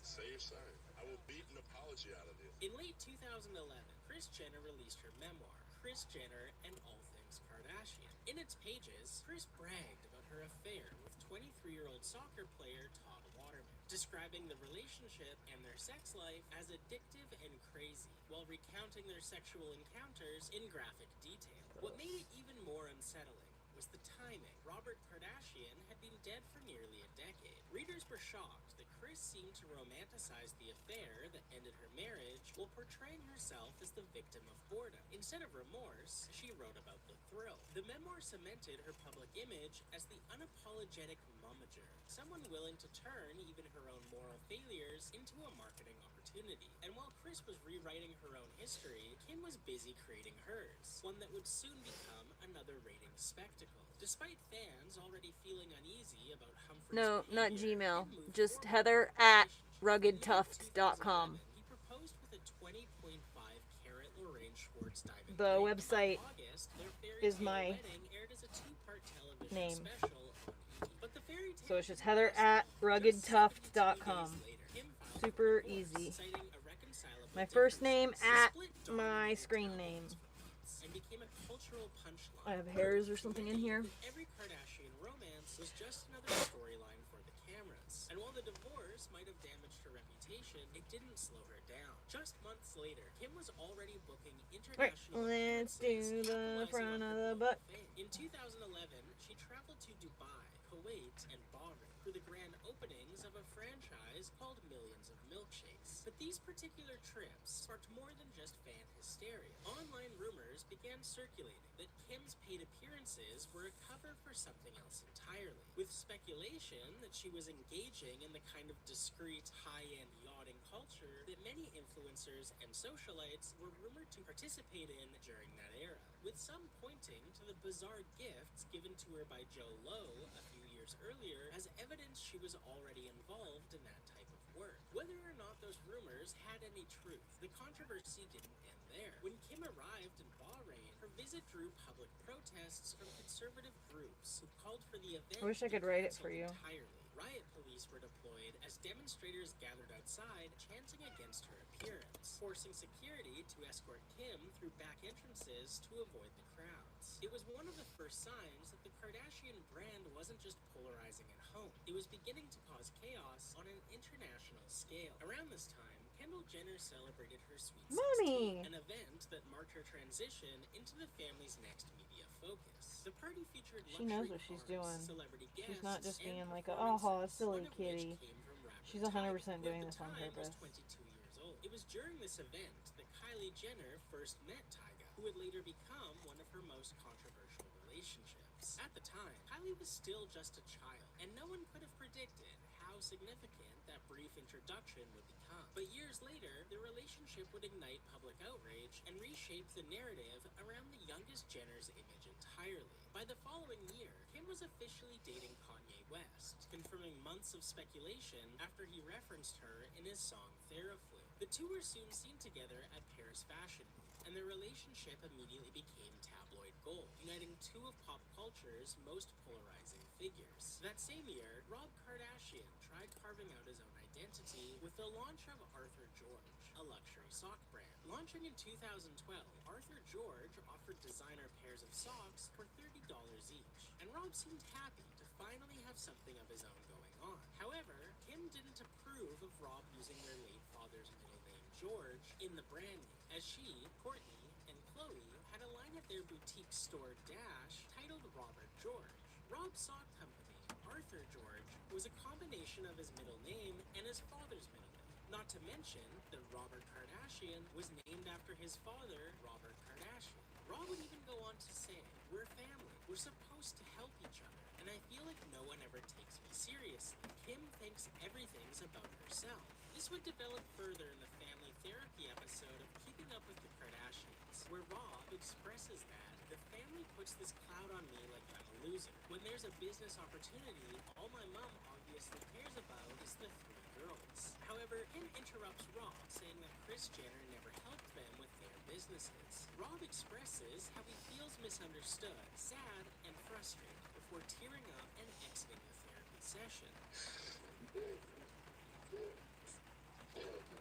Whether or not naming Rob's sock company Arthur George was harmful to the sisters' clothing line, looking back at these episodes does make it look like Rob's in an impossible situation. The family chastises him for not doing anything, but when he does try to do something, they break him down, poking holes in his ideas, pointing out how it will affect the themselves. Meanwhile, Kourtney Kardashian gave birth to her second child, Penelope Scully Disick, on July 8th, 2012. And for once, she seemed to have the most stable life of the family. Behind the scenes, though, things weren't so picture perfect. Tabloids began circulating stories that Kris Jenner's marriage to Caitlyn was under strain, with rumors of separations and long stretches spent living apart. In an episode of Keeping Up with the Kardashians, Rob would sit down to talk to Khloe's then boyfriend Lamar Odom and open up about his weight gain as well as the severe effect it's had on his self-esteem. At the time, fans empathized with Rob, suggesting he opened up to Lamar as he couldn't do it to his family. Later on the same season, a now pregnant Kim would invite Rob to eat In-N-Out, pizza, and Chinese food with her as Rob, quote, eats like a pregnant woman. Between the weight gain confession to Lamar and the scene where Kim says he eats like a pregnant woman, the paparazzi began bombarding Rob with questions about his weight. By June 2013, Kim's divorce from Chris Humphries was finally official, closing one of the most embarrassing chapters of her public life. But before the dust even settled, another headline was already forming. Just 12 days later, on June 15th, 2013, Kim gave birth to her first child, Northwest, with Kanye West. And a few months later, on October 21st, Kim's 33rd birthday, Kanye proposed in full cinematic mode, renting out San Francisco's AT&T Park and flashing "Please Marry Me" across the giant screen. But while Kim's life was starting to look like a fairy tale, the family's glossy image was cracking everywhere else. Around this time, Lamar Odom, Khloe's husband, was arrested for DUI,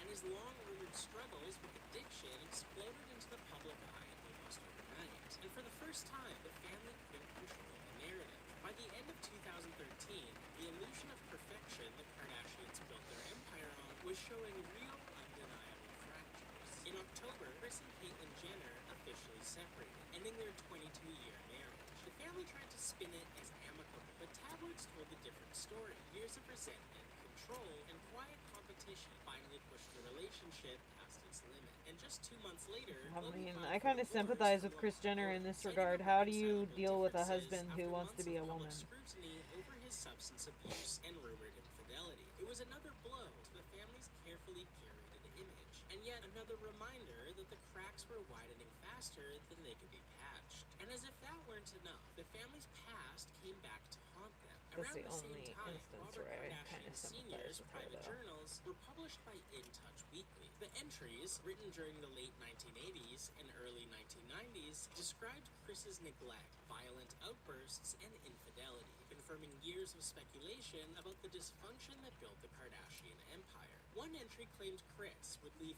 all 4 children, then under the age of 11, alone for days at a time, writing, "She doesn't leave a number in case of emergency. She doesn't care. She left the kids and screwed all night." Another diary entry from Christmas Day read, "Kris was out till 3 a.m. I was home with 4 kids. I was all alone on Christmas Day, and Kris was out with her lover. She doesn't care about anyone but herself." Many of the entries paint Kris as an unfaithful party girl, more interested in chasing excitement. She wrote a than song caring about for that. her family. In one, Robert described Kourtney In crying the 80s, and Kris begging Jenner for her mother to performed make and dinner wrote while a song, Kris was out of the house wrote with and Todd like Waterman. And in perhaps filmed the a most whole shocking ass entry, music Robert video wrote that talking Kris about was, how quote, she's like a pretty party LA Kim, girl. and said she was going to her. Kim was hysterical. The diaries gave the public its first raw look at how much darkness hid beneath the polished Kardashian brand, and made it harder than ever to separate family dysfunction from fame. But just as the family's darker history was resurfacing, Kim found herself in a new controversy, this time tied to Kanye's charitable work.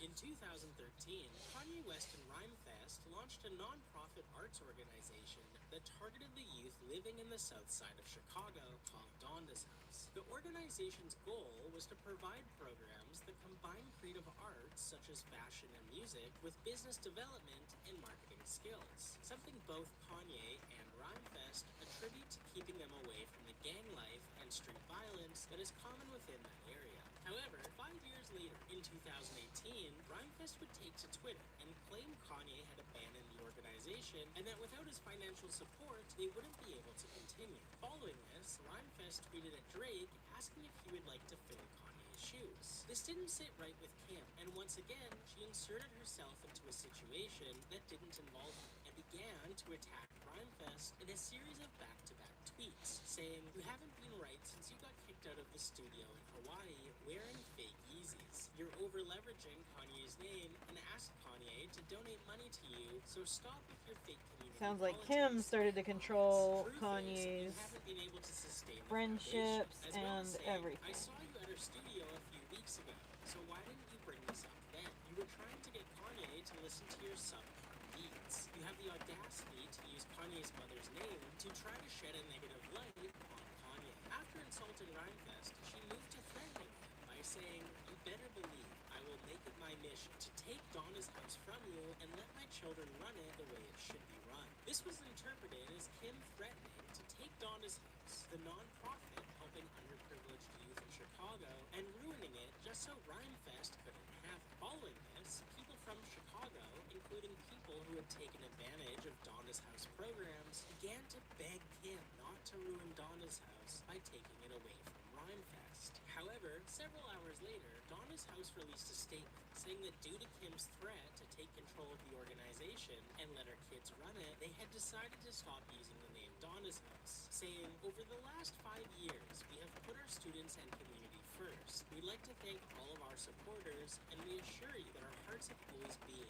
with the city of Chicago, and we will continue to support youth in our future endeavors. We encourage Kim and Kanye to indeed pick up the baton of service." While the tweet claimed to have only stopped using the name Donna's House, the organization itself never reopened, leading to even more backlash from Chicago locals, with some claiming Kim's involvement on Twitter was the nail in the coffin. The following day, Kim would once again take to Twitter and tell her side of the story across several tweets, claiming that due to Kanye going through some financial issues, he was unable to fund the organization. However, the tweet from Rhymefest that originally set Kim off was just him asking another successful artist if they would like to fill the position Kanye once had. Kim, Kanye, and Rhymefest would later meet up to apologize and work things out together. However, Kim would later claim that she never tweeted any of that, and that Kanye had actually stolen her phone and had been tweeting from her account. The feud didn't just damage Kanye's public image, but also exposed Kim's instinct to defend the family brand at any cost, even if it meant tearing down a charity in the process. But while Kim was busy waging Twitter wars in her husband's name, Rob Kardashian was quietly falling apart.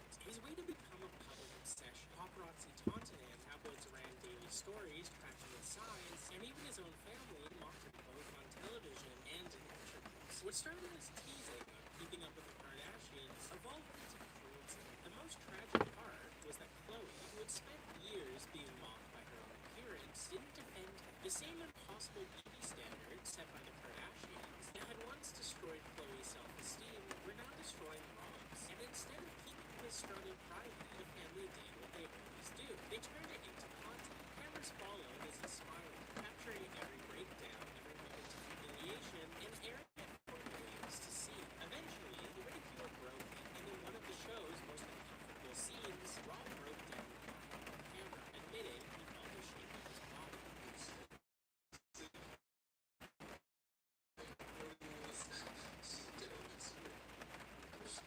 After that, Rob began treating from the public eye, skipping family events, and quietly phasing himself out of the show. Before Rob distanced himself, the dynamic between him and Khloe had already raised eyebrows. Their relationship, once framed as close siblings by the show, often crossed boundaries, both online and on camera. For example, old tweets began circulating of Khloe saying, "In Rob's world, baby mama and sister mean the same thing," as well as, "How hot is Rob? LOL. Is that weird since he's my brother?" But it doesn't stop there. Khloe has a long history of hitting on her brother Rob. Incest is best. Didn't anyone teach you that? Rob got a boner about seeing my boobs. The family that plays together stays together. Okay. Bro, she's not even kidding. That's While the Rob gross was fading part. from the spotlight, Kourtney's relationship with Scott Disick was beginning to happen. After nearly a decade together, rumors of Scott's infidelity and alcohol abuse dominated tabloids and became a reoccurring storyline on the show. Their relationship had once served as the series' emotional anchor, but by now it had devolved into something closer to spectacle. Meanwhile, in 2014, Kendall Jenner was stepping into her own uncomfortable spotlight. At just 18 years old, she made her runway debut for Marc Jacobs wearing a sheer, see-through top that exposed her chest. The moment was marketed as a coming-of-age in fashion, but in reality, it was just another example of Kris Jenner pushing her daughters into over-sexualized adult situations the moment they became legal. Then, in May 2014, Kim Kardashian and Kanye West married in a lavish ceremony in Florence, Italy, a media event covered from every angle. However, Rob Kardashian flew home just hours before the wedding, reportedly feeling too insecure to appear in front of the cameras. Amid the intense public attention, paparazzi later photographed him arriving back in Los Angeles, wiping tears from his eyes as reports circulated that he had skipped the ceremony because of anxiety at his appearance and the overwhelming press surrounding the event. This family is allegedly fat-shaming him. He's eaten himself into something terrible. Emotionally, he's probably a mess. The friend. But while Rob was retreating from the spotlight, Kylie Jenner was stepping into it. Media would begin circulating of Kylie's 17th birthday party, where now 24-year-old Tyga would be seen handing her a bottle of tequila and telling her to take a shot. Just 2 days later, Tyga would call off his engagement to the mother of his child, Blac Chyna, and fail to show up for a club appearance in West Hollywood after the venue refused entry to underage Kylie Jenner. This sparked rumors that the two were dating, and Tyga would attempt to set the record straight in an interview. No, I'm not dating Kylie.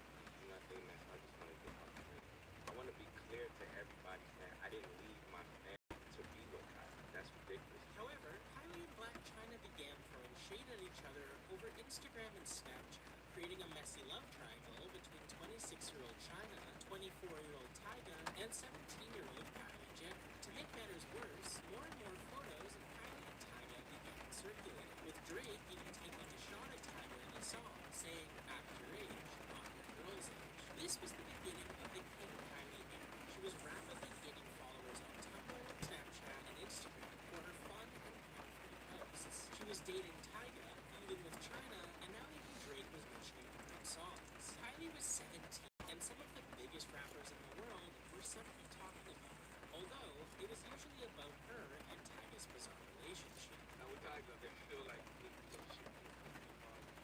they closer in age than a lot of relationships that I know. She's 25, she's 18 and all.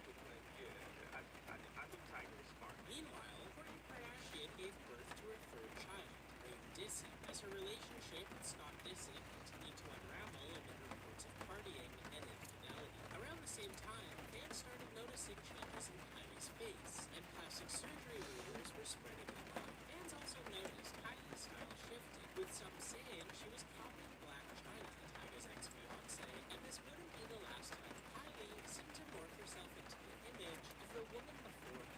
Meanwhile, Tyga got her name tattooed on his arm and released a song called Please Her, where he seemingly brags about dating a 17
I know, Kitty, that was annoying.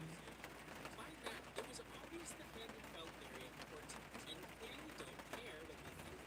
One of the clearest Okay, I need you to watch out. entitlement happened at Disneyland, where the family shut down an entire ride so they could have the attraction to themselves, leaving regular park guests stranded in long lines as cast members Hey, what are you doing? went viral because of how casually the family acted, sitting alone in a completely empty ride while hundreds of paying guests watched from behind ropes. Oddly enough, this isn't the only time the family has had problems with people at Disneyland. Show me my garbage. You know, it's like the right rate. It's a public email because it's a business email, so it's not doxing my email. It's not like I gave you my social security number. That email address is how people contact me to buy things, so. Take a picture, and they were like immediately in my face. No pictures. If you take one more picture, I'm gonna send you out. Weirdos are gonna do weirdo things no matter what I do in my life. And the guy's like, and he gave the whole this whole threatening thing. And the dude like put the phone down and said, I'm gonna live my life to the fullest.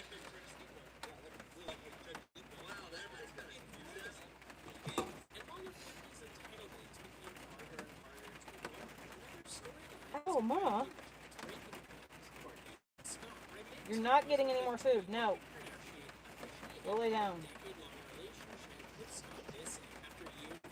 I didn't mean right there. Go nurse your kittens.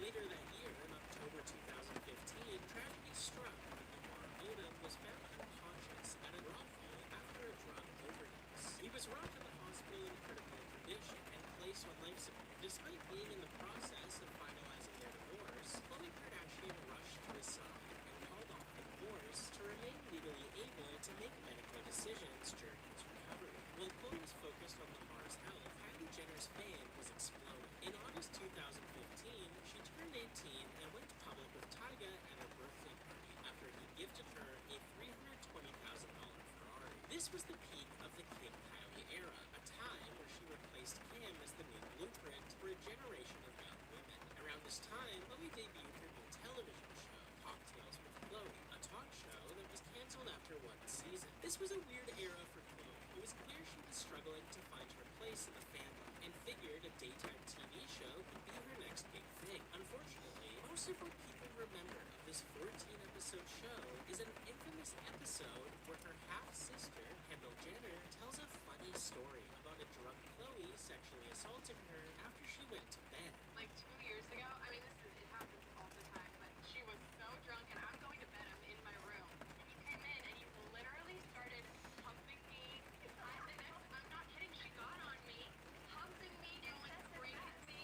Claiming that even after begging others to take Khloe off of her, she continued. Like, Chloe, please get off of me. I was begging people to get her off of me and she would not leave me alone. Saying the following morning that she had scratches and scabs on her body left from Khloe. The next morning, I just scratched it down my hand and I could like stab. The entire vibe of this show is off. A 32-year-old Khloe is interviewing a 20-year-old Kendall in the kitchen while Brandy Glanville, Aisha Tyler, Kim Whitney, and celebrity chef Sherelle Hackman hang out and watch Kendall recount a story from when she was assaulted at age 18. All while Khloe looks around the room for approval, trying to laugh off Kendall's story while claiming that, quote, incest is best. The only crazy, literally, I was like, Khloe attempts to downplay, claiming that Kendall is exaggerating, only for Kendall to double down. it's exaggerated. No, I'm not. I remember. When this is happening, out of discomfort from the story, Sherelle wanders off to get something out of the cupboard, while Aisha turns her back to the camera and makes herself busy by the sink. Not that it matters so much, but another bizarre thing about the show is the age of its guests. At the time, Brandy was 44, Aisha was 46, Kim was 55, and the 32-year-old Khloe is asking them for drunk party stories like they're at a frat party. Meanwhile, Kim found herself in hot water again after a software developer who worked with her on her app, Kimoji, alleged that she left him financially ruined, leaving him to live in his car. My name is David Davidson, a once successful business owner, now sleeping in my car. I was a self-made entrepreneur who founded my own startups, one of which Kim Kardashian stole. Kimoji launched in 2015 for $1.99 on the App Store, and supposedly sold $1 million worth of copies in its first minute alone. According to software developer David Liebenson, he met with Kim Kardashian and Kris Jenner throughout 2013 and 2014 to discuss the production of the app. Working only off of a verbal agreement, David received a call from Kim's legal team inquiring if he had already registered a trademark for Kimoji. And after telling them no, Kim's team offered to do it for him to speed up the process. Suddenly, the trademark gets approved, and David's name is nowhere to be seen, effectively stealing his work from him while claiming it as their own before he had a chance to. In 2019, David sued Kim Kardashian for $100 million, alleging they stole his app, to which Kim and her lawyers countersued him for $300 million, an amount that led to David withdrawing his original lawsuit. However, even after he essentially gave up on receiving compensation for his work, Kim Kardashian and Kris Jenner still pursued him, ordering $400,000 in legal fees and financial compensation for what happened, leading to David's wife divorcing him, kicking him out of the house, leaving him to live in his car while he works 2 different jobs just to pay the money he continues to owe Kim Kardashian and Kris Jenner. In October 2016, while attending Paris Fashion Week, Kim Kardashian was robbed at gunpoint inside her private residence at the Hotel de Portelet. Armed men disguised as police officers entered the apartment, tied her up, and locked her in the bathroom before stealing nearly $10 million in jewelry, including her engagement ring. The incident left Kim deeply traumatized and marked a turning point in her public life. After years of flaunting her wealth online, she withdrew from social media for months and dramatically increased her security presence. And just a few months later, Kylie would capitalize on her social media dominance by launching Kylie Cosmetics, starting with her now infamous lip kit. The 3 shades sold out instantly, and by the end of 2016, the brand had generated more than $300 million in revenue. In just 2 years, Kylie had gained over 80 million Instagram followers, transforming her from a carefree teen into a self-styled business mogul. But as her aesthetic matured, the chaos that had fueled her from early fame began to fade. The controversy surrounding her relationship with Tyga had already died down once she turned 18, and even the feud with Blac Chyna fizzled once Chyna announced a relationship, an engagement, and a pregnancy with Kylie's brother Rob. The situation was so bizarre, it stopped being scandalous, and by early 2017, Kylie quietly ended things with Tyga, closing out the King Kylie chapter entirely. He started talking to Kylie, which was kind of crazy because she was like underage. I think she was like 16 or something. And we was like engaged and stuff. So that's kind of like what ended it. How did you find out about it? I feel like the same way everybody else did, the internet. 1 month after the breakup, Kylie was spotted holding hands with rapper Travis Scott at Coachella and spontaneously decided to join him on tour. And within a month, she became pregnant with her first child. Around the same time, Khloe Kardashian was moving on from Lamar Odom and beginning a new relationship with NBA player Tristan Thompson. The two were first spotted together in August of 2016, and almost immediately, rumors of Tristan's infidelity were already circulating. In April 2017, Kendall Jenner faced one of her biggest public backlashes after starring in Pepsi's protest commercial, which depicted her handing a police officer a can of Pepsi to end a standoff. The ad was accused of trivializing the Black Lives Matter movement, and within 24 hours, Pepsi pulled it and issued an apology. Kendall claimed she hadn't realized how tone-deaf the commercial would appear, but the damage to her movement was already done. Around this time, Yeah, I have a litter of kittens right now. during a trip to Dubai, Kim went off Thanks, Joshua. Welcome. girl she found staying in Scott Disick's hotel room. Or do you think we should go bang down the bathroom door and see what's in there? You're just like such a tramp. Get your and security will escort you the out of here. Kim had a meltdown as she confronts this woman, who fans speculate to be Real Housewives Larsa Pippen, repeatedly calling her a disgusting while ordering her personal security to remove her from Scott's room. Everyone but Kim looks confused and embarrassed, while Kim begins to yell at Scott and tell him that he just made her feel bad about Courtney. What are you talking about? What am I talking about? The ghetto girl in your room. For context, Scott Disick had been Courtney's long-term boyfriend until she broke up with him 2 years prior in 2015. To make matters even more confusing, at the time, Courtney had been in a relationship with another man for over a year. Yet Kim still took the opportunity to throw her weight around and bully a woman on her television show. The ironic part being that Kim then calls Kanye to brag about how, quote, ghetto she just was for calling the woman ghetto. I just called girl in Scott's room, like so ghetto on her. All of my friends, like literally jaws dropped. Like, who is this ghetto girl? Like Stephanie and I are like shaking. All while claiming that she doesn't want to get involved. Whatever, I just don't want to be involved. It's just not my style. Just a few months later, in July 2017, Rob Kardashian posted Mommy, I'm not giving you any more food. I love you. I do. I love you so much. Yes, I love you.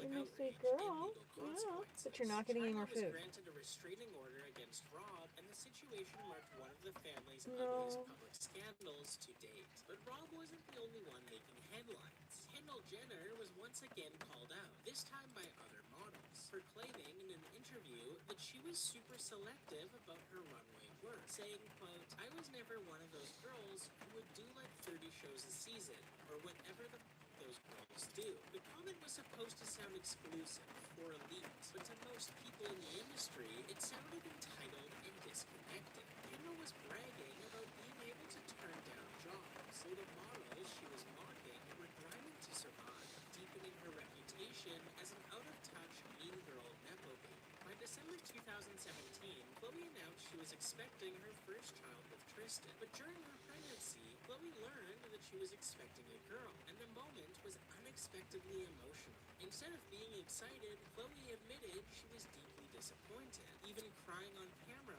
because she, quote, always wanted a boy. You're lying. Money, I need you to move. Watch out. Watch out, Mama.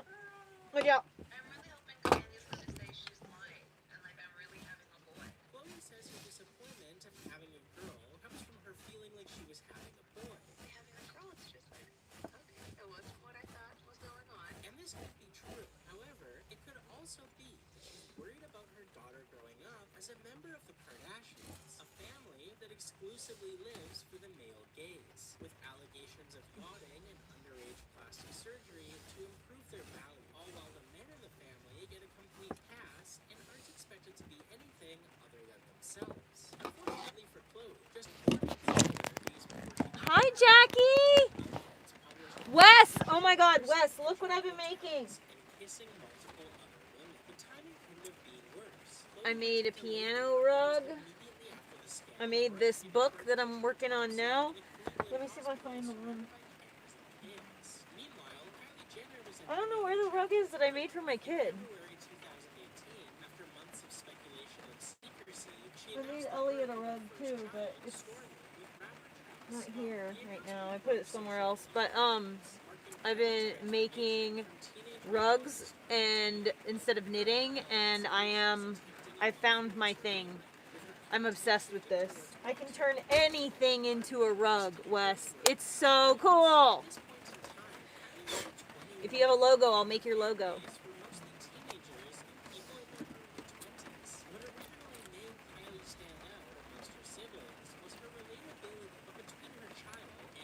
What I'm doing with this one now is you can kind of see it now with this yellow. You see how it's like clean and cut, and you can see the shape of the one swoosh going in front of the other swoosh instead of it just being like that. I'm carving it out so it has shape, and you see all the other parts are popping. I've carved those parts already. It started as a disagreement over scheduling a family photo shoot, but quickly spiraled into something deeper. Years of resentment boiling over on camera. Kim accused Courtney of being the least saying she didn't want to be around. And Courtney, the moment went viral, and for many fans, it marked the start of Courtney's gradual withdrawal from the family brand, the first real fracture in the Kardashian empire. Despite the controversies, Kendall's rise only accelerated. I'm really excited about this. I get to do this. Making rugs is literally taking every single one of the hobbies or like things that I like to do that are like just satisfying, that put me in the zone. Just like any hobby I like, I have to do it with this. Like doing what I'm doing right now. I went to barber school and cut hair and stuff, so I do really like cutting things and like shaping and making sure that things are the same length, and you know, I'm really good at that. I'm really good at cutting hair. So I'm really good at making sure that it's all the same length and making sure it's rounded nicely, because it makes me have to use that hair cutting geometry, and it stimulates my brain. And then like I have to draw things with my Apple Pencil and my Procreate app that I've already got. I get to work with fiber, which I've always want to do, is work with fiber in some way. Plus, the funniest part is the very first thing I ever, oh, cute snail. The first hobby I ever did as a child was latch hook. And this is like latch hook on a huge grand scale. Money, no more food. Alright, I gotta empty the dehumidifier. I'll be right back. Oh my god, my balls are wet.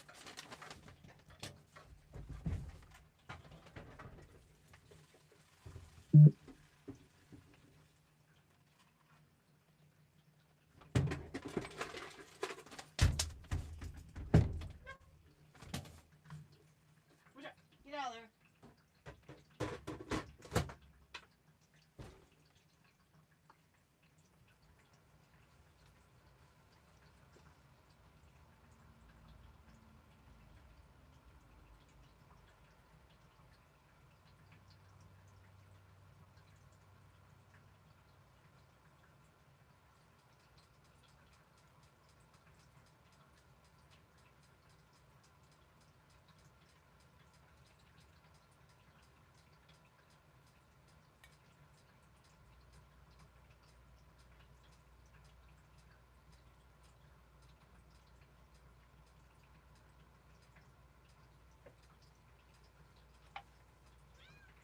No more food.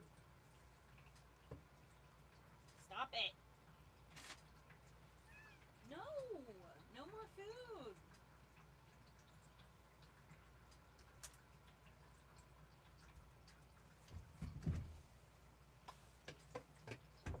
God damn, dude. Alright, fine.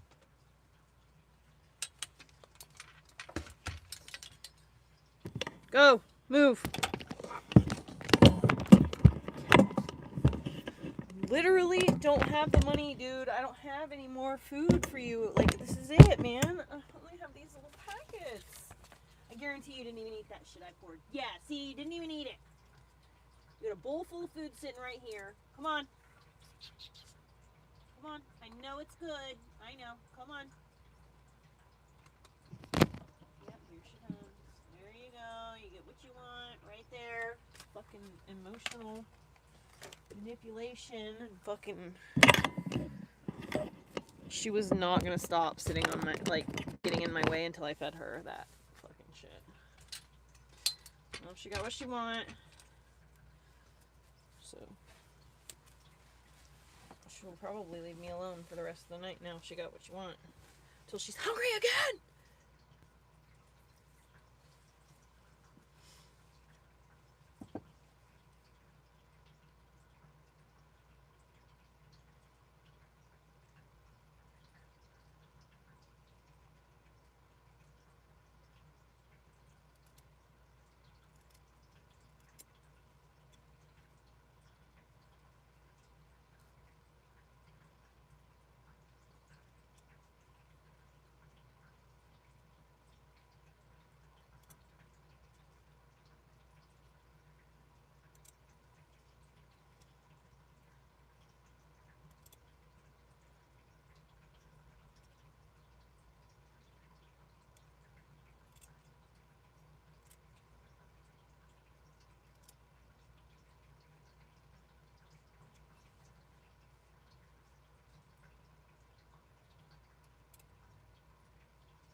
Yes, I am selling them. And right now I'm making them for fun and selling them. I commissioned 2 rugs today. My first 2 sales.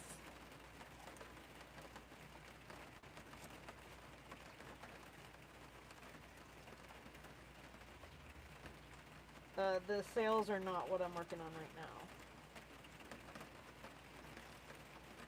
But I'm only charging the cost of the yarn and the cost to ship it wherever it's gotta go. I'm not going to be charging, my first 20 rugs that I'm making, maybe 30, I'm going to do for a super duper discounted price because I am just learning, and so, you know, there are going to be mistakes. I'm not a machine. So, while I learn, I just don't think it's right to charge someone full price when I'm not 100% there yet, you know?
so good.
Pretty, pretty.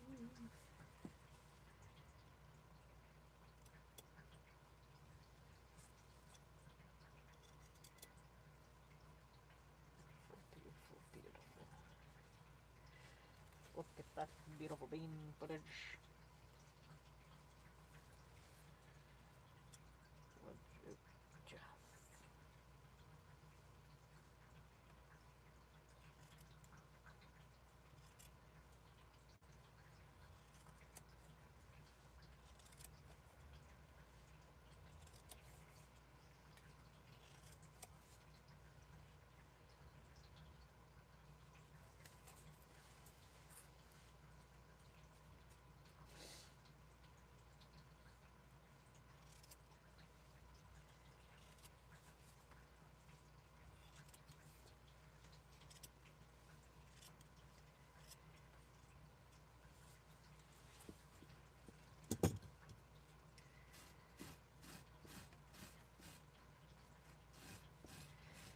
Man, the carving really makes the design just fucking pop.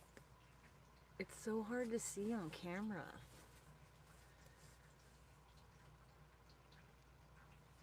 Like, what? You can't even tell. Hardly.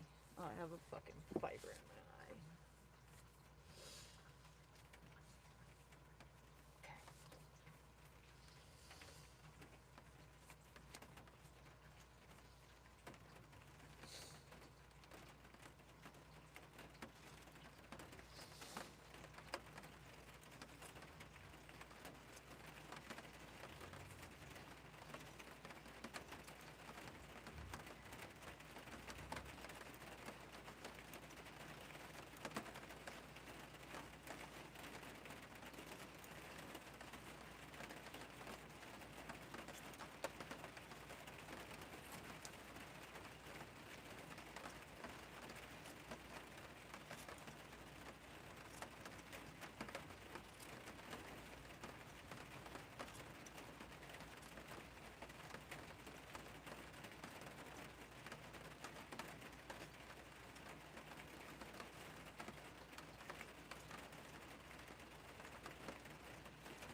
bottom part of the book and the pages in general are finished. And then I've been using carving to like really establish where the line of the edges here, so hoping that I gotten that right. But you know when you like look at an image for too long, it stops making sense. So I can't tell if my geometry is right. Because it just looks wonky to me no matter what. I think it looks good.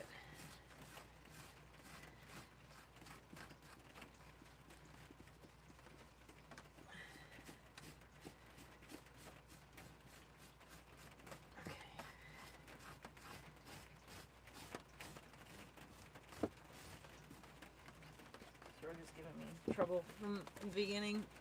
Like, I've just been like fucking up a lot, but it's learning. Fucking up. Learning is just fucking up.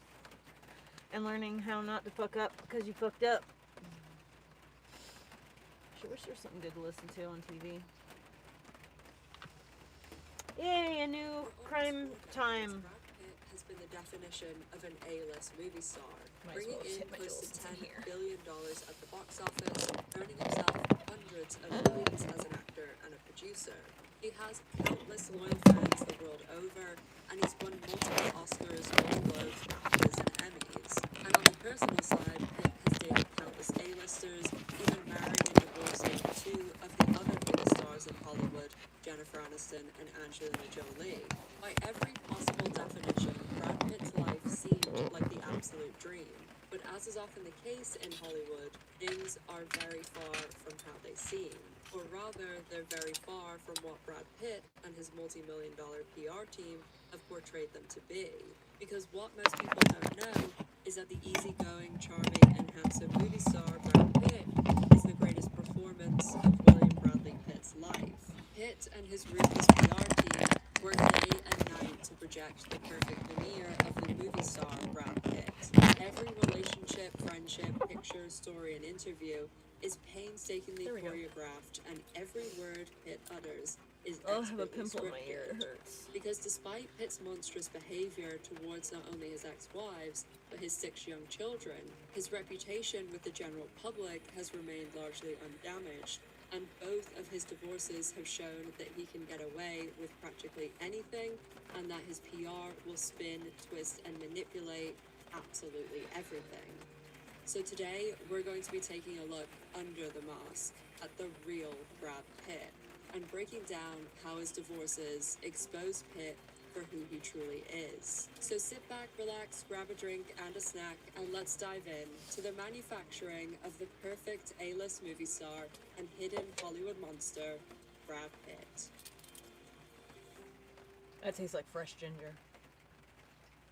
I talk a lot on this channel about Hollywood PR and how insanely good many of the biggest stars are with their PR, unsurprisingly. But Brad Pitt's PR, it is absolutely some of the best in Hollywood, period. It's so good, in fact, that a lot of people truly have no idea what goes on behind the scenes with Brad Pitt. William Bradley Pitt was born on December 18th, 1963, in Oklahoma, but shortly after he was born, his family moved to Springfield, Missouri, where he was raised with his younger siblings, Doug and Julie. Pitt was raised in a conservative Southern Baptist household. I've only been to a Southern Baptist church once when I was 16, a few months after I moved to the US, and the person who took me to their Southern Baptist church went on to be Donald Trump's press secretary. One of them, anyway. That's a story for another day. In 1982, Brad Pitt went to the University of Missouri,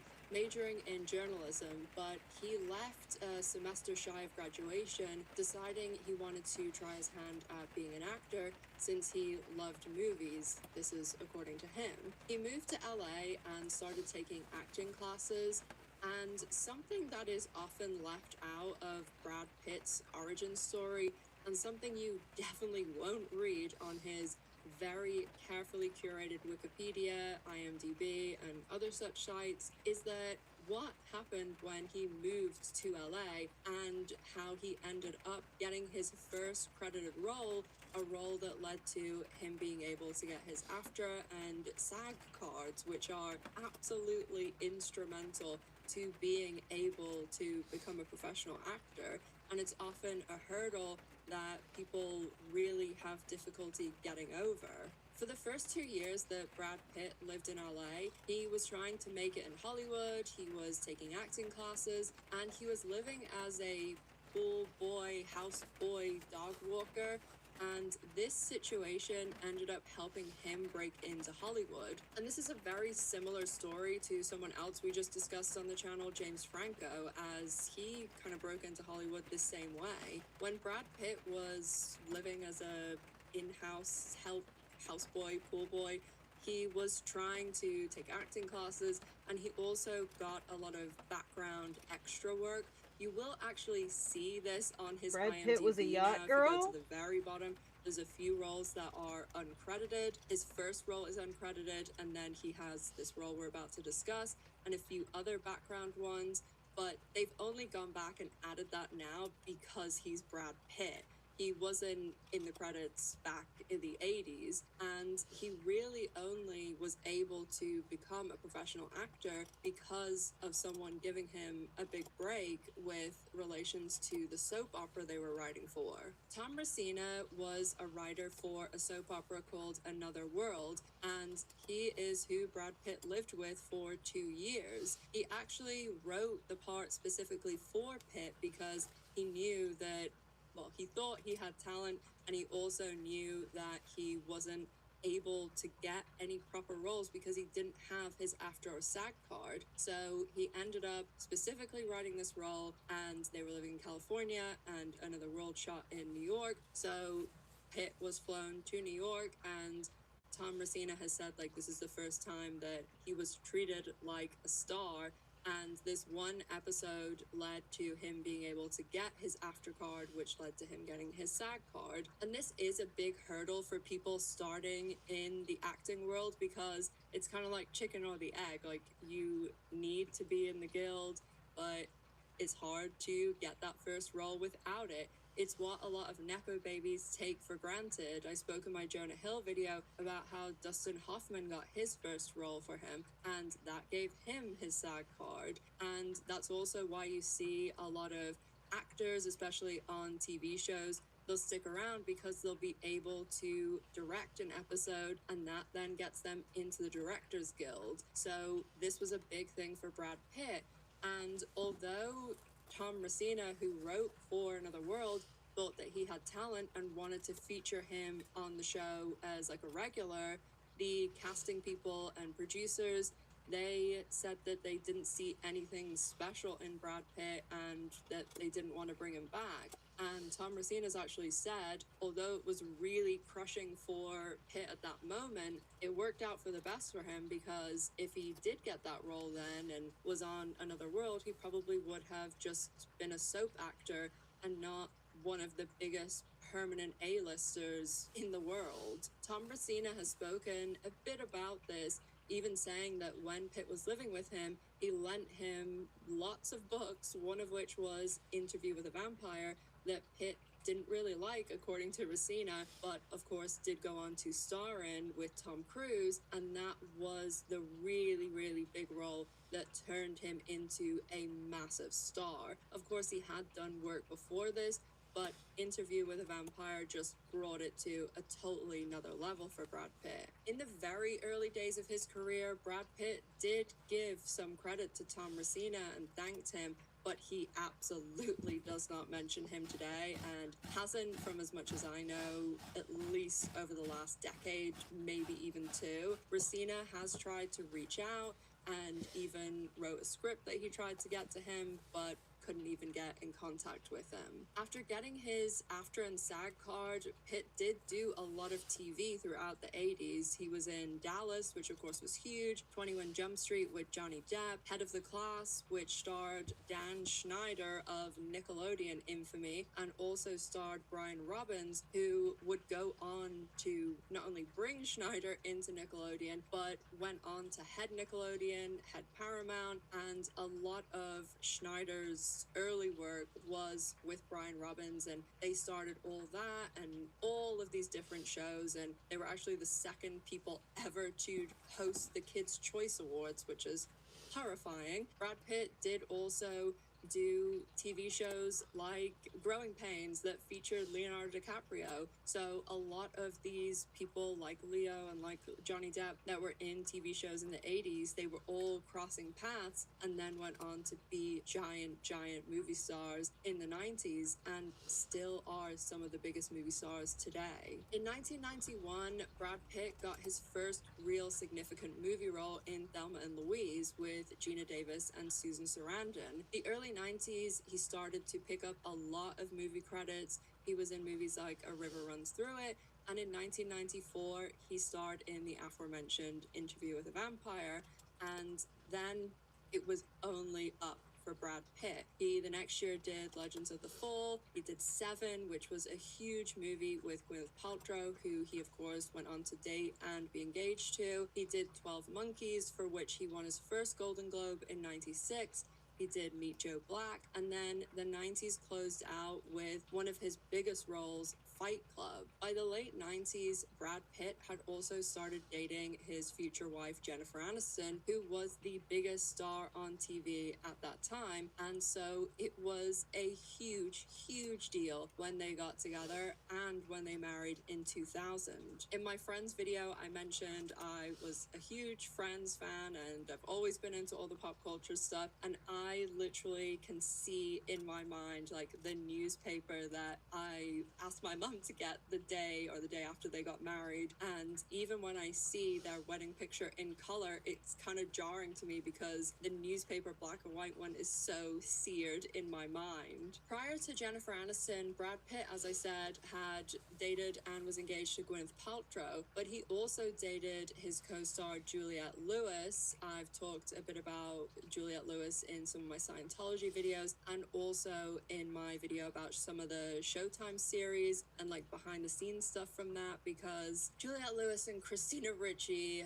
kind of are the reason that Yellow Jackets had a massive nosedive in a lot of the storylines, especially like the adult storyline. Still a good show, still worth watching, but if you want some really juicy behind the scenes stories that absolutely are not out in the mainstream media, that Showtime video's for you. But at the time that Juliette Lewis and Brad Pitt were dating, they had co-starred together, and Juliette Lewis was 16 and 17, and Pitt was 25, 26. He then also dated Christina Applegate, who was also 16 and 17 when they dated, and he was in his mid to late 20s. A lot of this didn't get tons of media coverage at the time because it wasn't like today with social media and everything, and even paparazzi wasn't to the level that it is now or got to in the 2000s, but it is something that Christina Applegate has even spoken about it in her book and things, and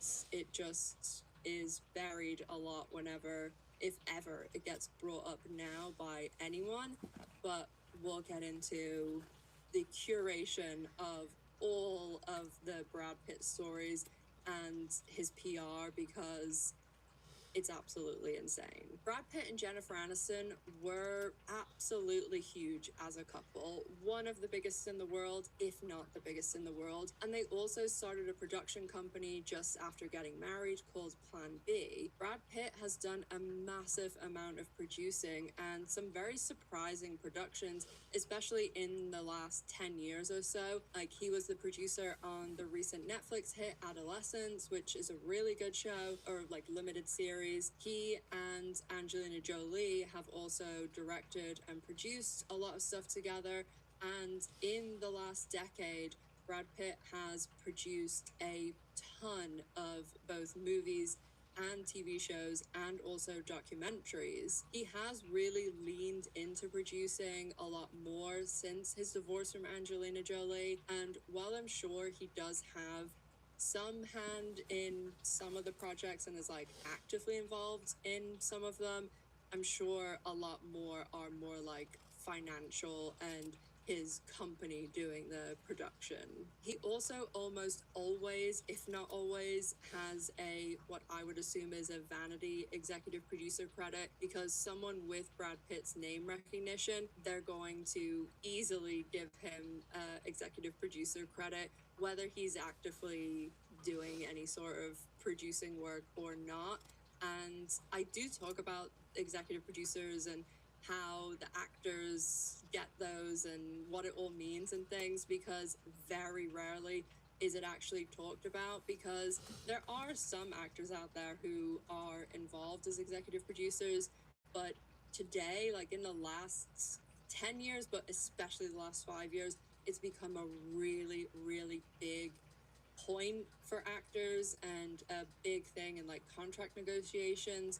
Like series like Ryan Murphy does, that series that was horrendous, The Beauty, with my mortal enemy Ashton Kutcher, which I must mention every video.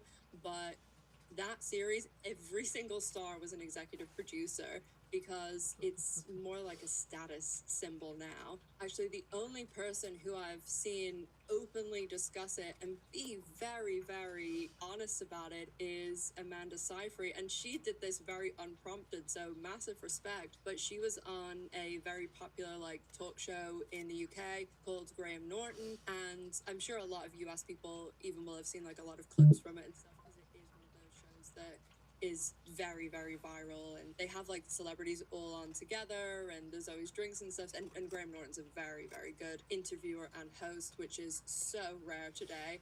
A lot of, well, all of the US like late night shows are, I don't even classify them as interviews, they're PR. The word that's coming to mind is propaganda, but like fluff stuff, in the same vein that things like Armchair Expert and stuff that we'll get into, because Brad Pitt did quite a big interview about it. But things like that, they're not going to ask them any questions or like follow-up questions or anything. Those are promotional tools, they're not interviews. But on Graham Norton, he brought up, oh, you're an executive producer on The Housemaid, and Amanda Seyfried was like, oh, I didn't even realize that I was an executive producer until like weeks into filming, or maybe it was like a week into filming. And she said, I saw it on the call sheet. And she was like, what? I'm an executive producer? And they were like, yeah, like that, your manager negotiated that. So that's what I mean by vanity executive producer, because you didn't see it so much 10, 20 years ago, but it is a really big thing now. Like the way that people are ordered on the call sheet, like all of this stuff is so important to celebrities and their very fragile egos. As I said, Brad Pitt also stars in a lot of the things he produces, or produces a lot of the things he stars in, like 12 Years a Slave, which as a producer got him his first Oscar in 2014. He also produces documentaries as well, which massive pin in that, because there's a huge reason that I wanted to do this video. There's a few reasons, but one of them will loop back to him producing documentaries.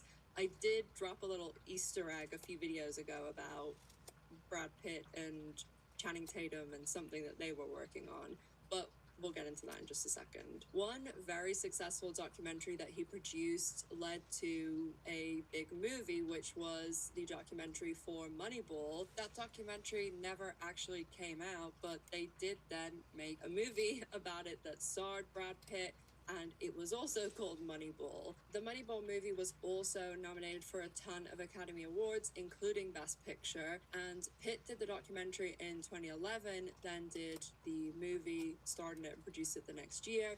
He was also nominated for a ton of acting awards and producing awards for Moneyball, and of course this movie also starred Jonah Hill, who I also did a video about recently. And in that video, I talked about how a friend of a friend worked on Moneyball, and my friend's friend said that Jonah Hill was an absolute twat My tablet literally just died at the word twat. Hilarious.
My hair smells like amber and sandalwood, you rude asshole.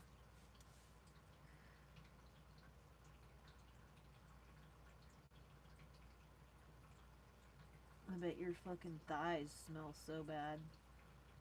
Only people who smell bad make that kind of a comment. Like, only people who literally stink and are insecure about their own smell say that kind of shit to strangers in live streams, in my personal experience. So, thanks for letting us all know that you smell bad and you're very insecure about it. So, you like to go around and point that out when you see an opportunity, and so that you can try and make yourself feel better inside. You could just take a shower. Or, like, eat less McDonald's. Stop fucking jerking off into your Mountain Dew can. Probably would help.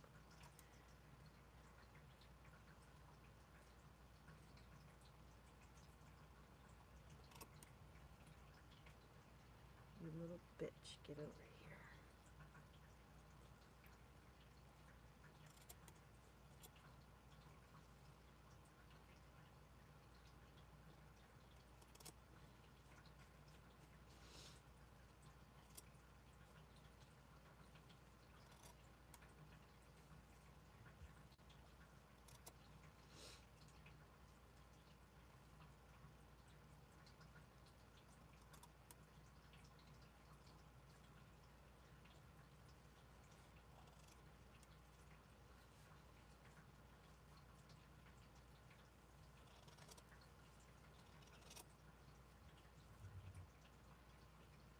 Sorry, you're a loser and you have nothing to do but fucking scroll on YouTube and talk shit to people. And that's like all you have to do to feel good about yourself. While I'm sitting here fucking living my best life.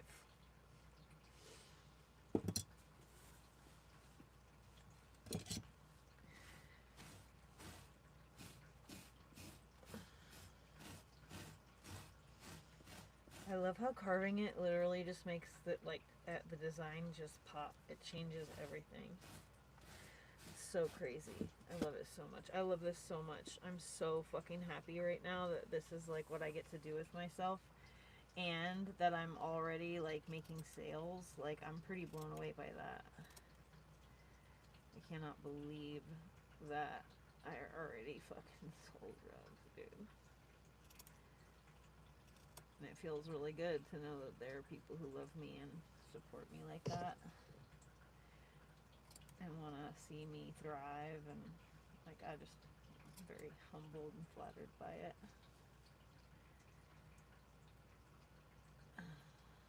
While losers like that try to criticize me on the internet. I'm literally living my best life. I should charge my phone.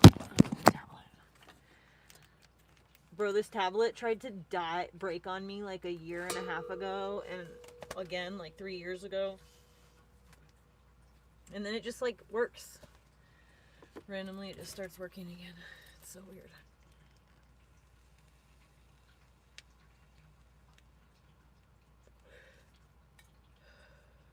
Is the chat in y'all's way? Can you see that what I'm working on? I'm really okay?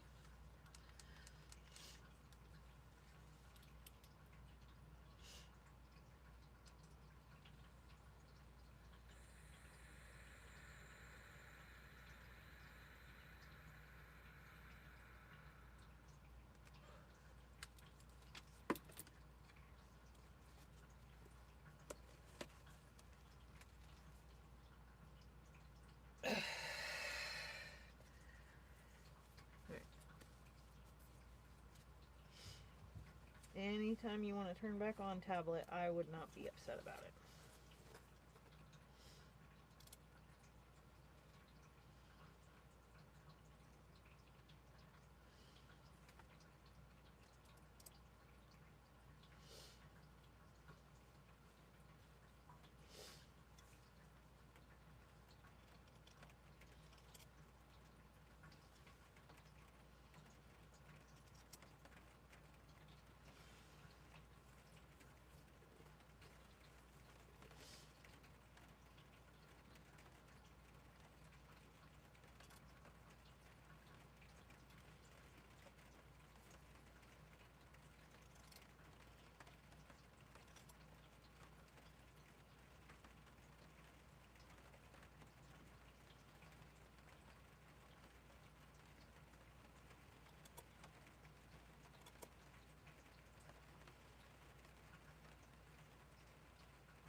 Can you imagine how silly the people who troll me must feel? The people like who've been like stalking and harassing me for so long, watching me just be really good at like everything I try to do and being a kind and generous person, being liked by my community. Could you imagine like how they literally must like just hate the fact that my life is just better and better and better? And I might have struggles and things that aren't perfect, things that I, want to, I deal with, and it's, whatever, but I take it, take it on the chin with a smile. I don't let, like, what's happening in my life make me a sourpuss or mean to people that I love. I said this, like, years ago, and I was like, there's just no way that someone could innocently troll me thinking I was a bad person. Because after a certain amount of time of, like, just watching me, there's no way that you could possibly think that I'm a bad person. Like, there's just no possible way. I do nothing wrong, Maybe you might think that I'm not your cup of tea, or that, like, we wouldn't necessarily, like, get along in real life, or that, stuff like that, but I'm not the kind of person to ever betray anyone or do anyone harm. I mind my own business.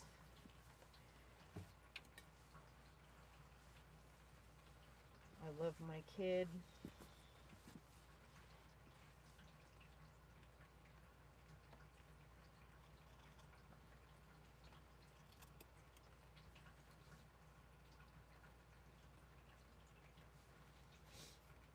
Can't imagine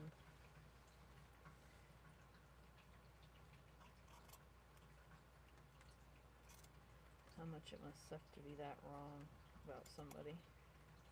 Then again, I tend to do this where I give them the benefit of the doubt because I just can't help it. I want to assume that it's a lack of communication or misinformation, and I forget that people are just jerks. And they just lie. And they just want to hurt you because of some reason or another that really has nothing to do with you at all. And sometimes you just have to accept that kind of crap is going to happen if you happen to put yourself in a public realm, well, on the internet at least.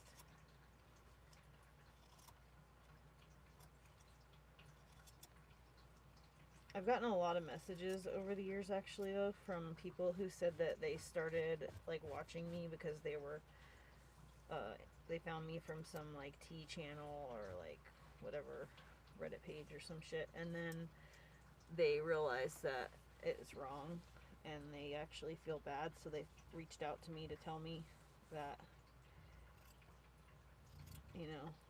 how they came to that resolution or whatever the case may be.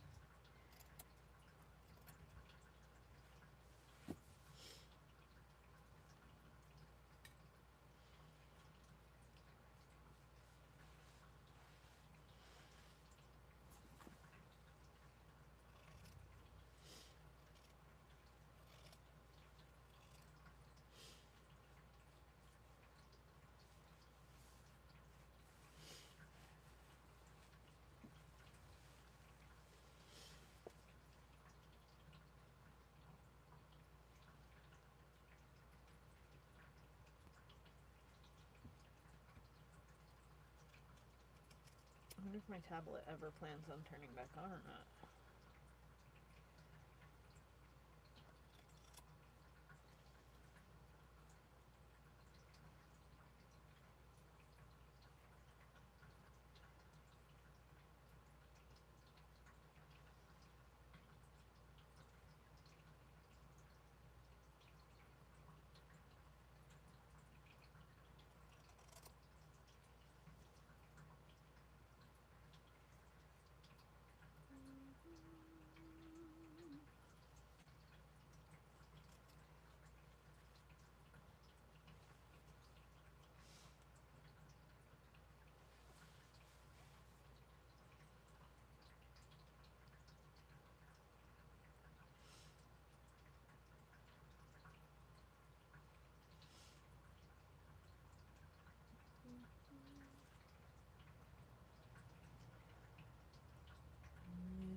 a quiet letter.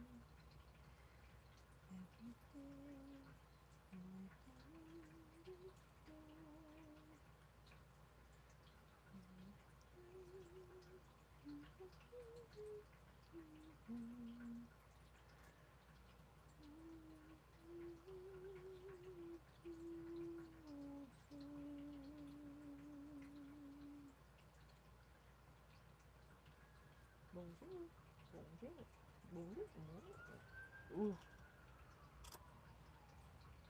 Sirens.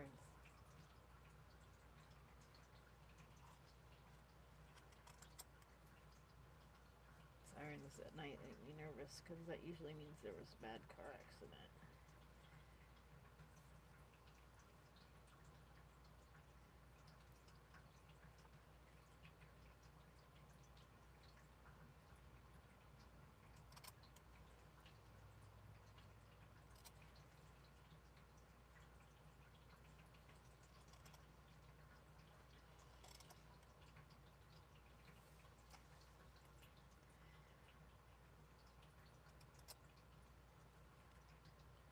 Cops are coming to arrest me for my singing.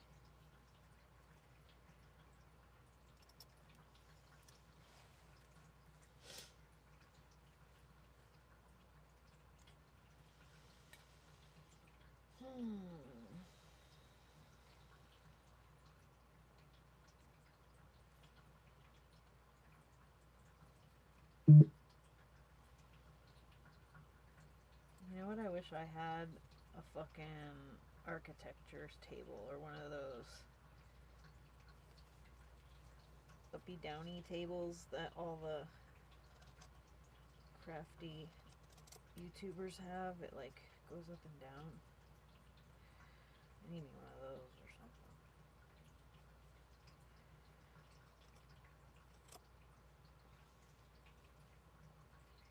There goes the baker with his tray laid away.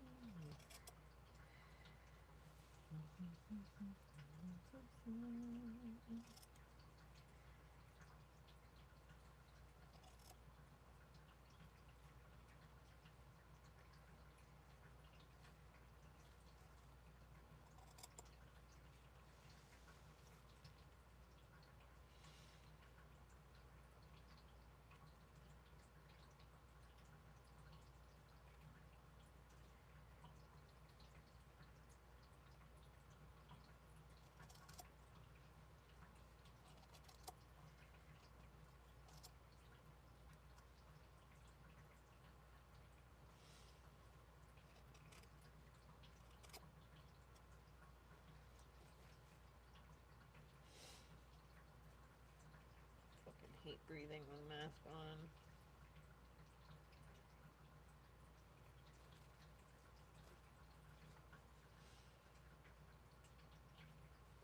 Irony that I have to wear a mask while doing this is really, really not lost on me.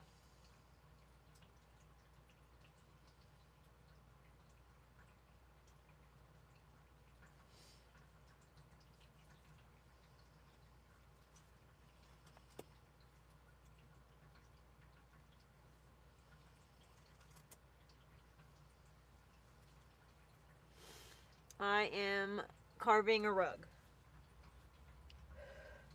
I am doing the shaping right now.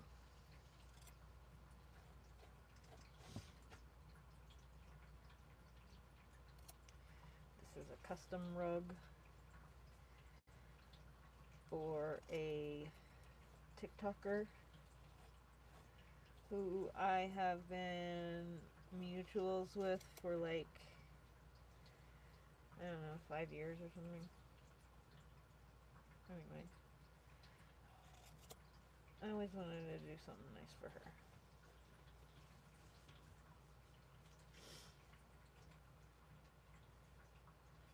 She's always been like really, she likes all my videos, you know, she's supportive and shit, so.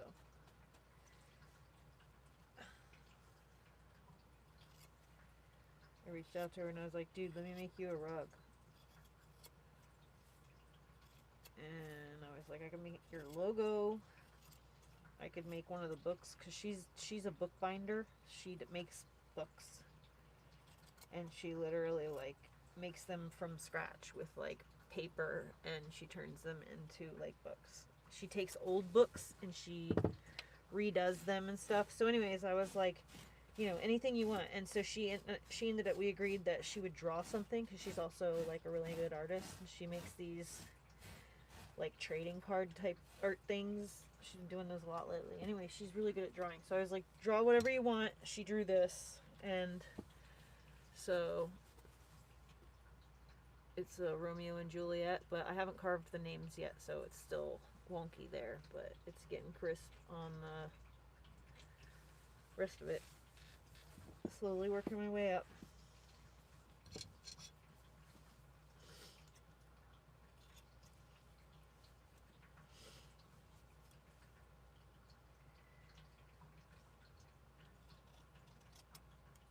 Wish my tablet would turn on. I have a feeling that it's not taking a charge at all. The sneaking suspicion.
I'm fucking covered in fiber. It's a good thing I got over my sparkleophobia. Otherwise, I'd be fucking shitting myself right now.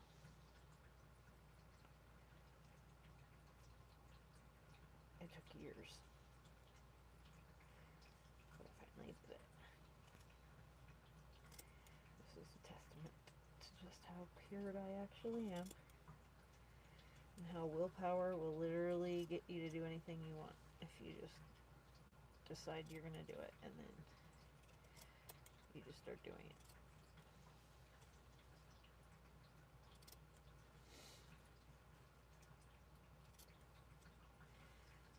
Be surprised what you could do as a person.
I have this, like, sneaking suspicion my tablet has absolutely no intention on turning on.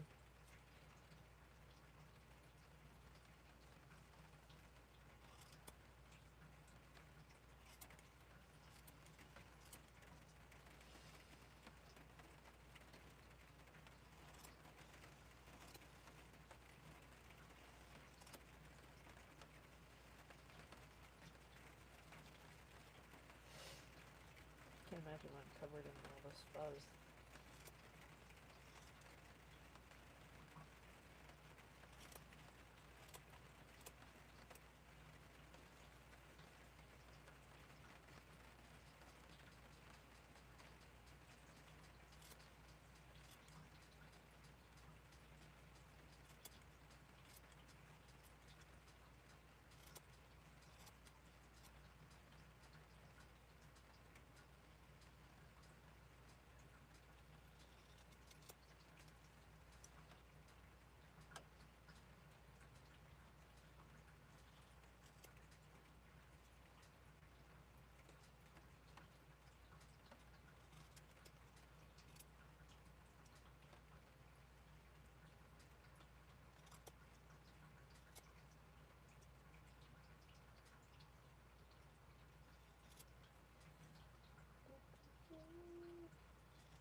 Damn, it looks so good.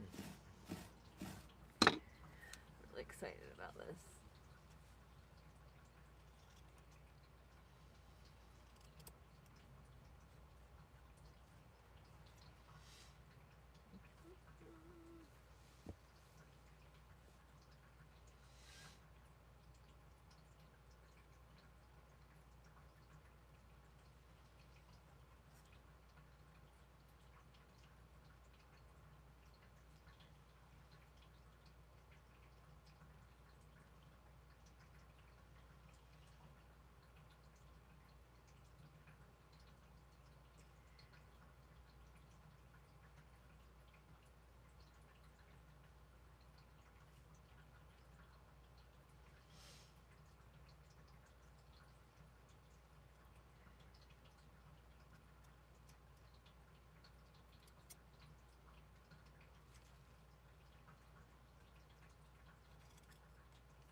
I can't breathe.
I'm gonna be sad if I can't finish this in one day. Like, I'm gonna be sad if I have to wait and finish this tomorrow night after work. I'm getting tired. I woke up this morning to Adam losing his shit on Amy, and Amy losing her shit on Adam, and so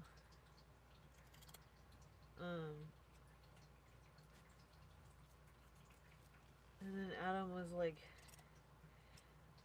screaming at me through the, like, and he wasn't really mad at me or anything. I ended up taking him into town, and we had a really great day hanging out, actually, but I was driving all over the place. We went to Home Depot. Oh, and Adam got me the loppers that I needed, which was really nice for taking him on all his little missions that he needed to go on. He got me these loppers I needed for work, which I'm really excited about.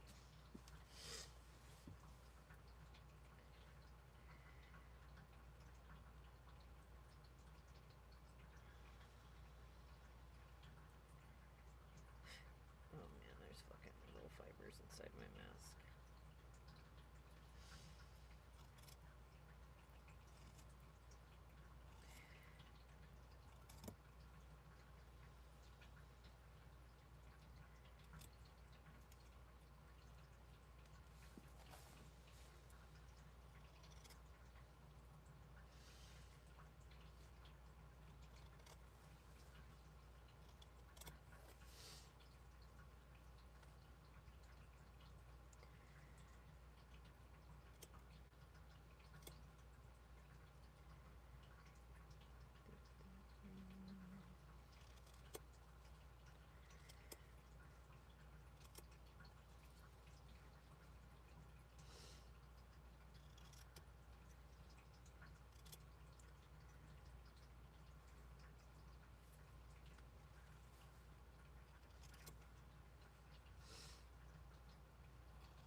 Oh shit.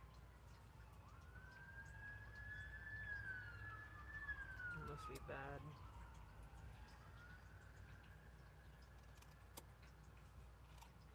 That sucks, dude.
What's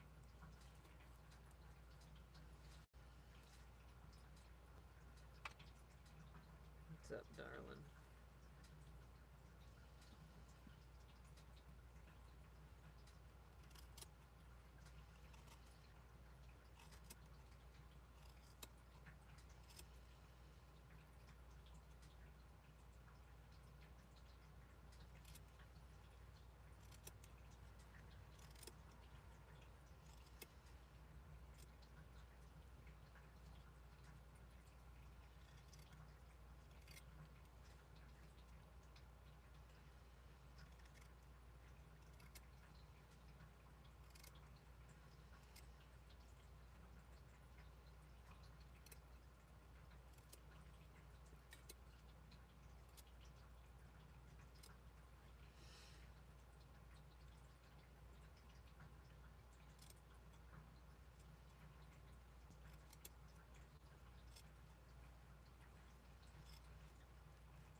No way, dude.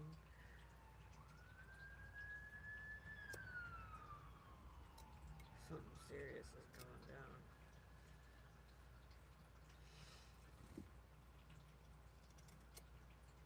Another fucking cop or ambulance or whatever. Emergency services. Alright, well, I think I'm gonna take a break. AKA, I'm gonna go to bed. And we'll finish this tomorrow.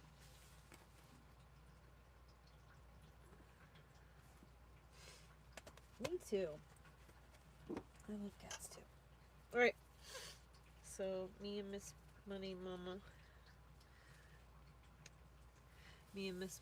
are gonna go to bed. And we'll see you tomorrow. We'll finish up this rug after I go to work. After work tomorrow, so after work, we'll work on this. See you later.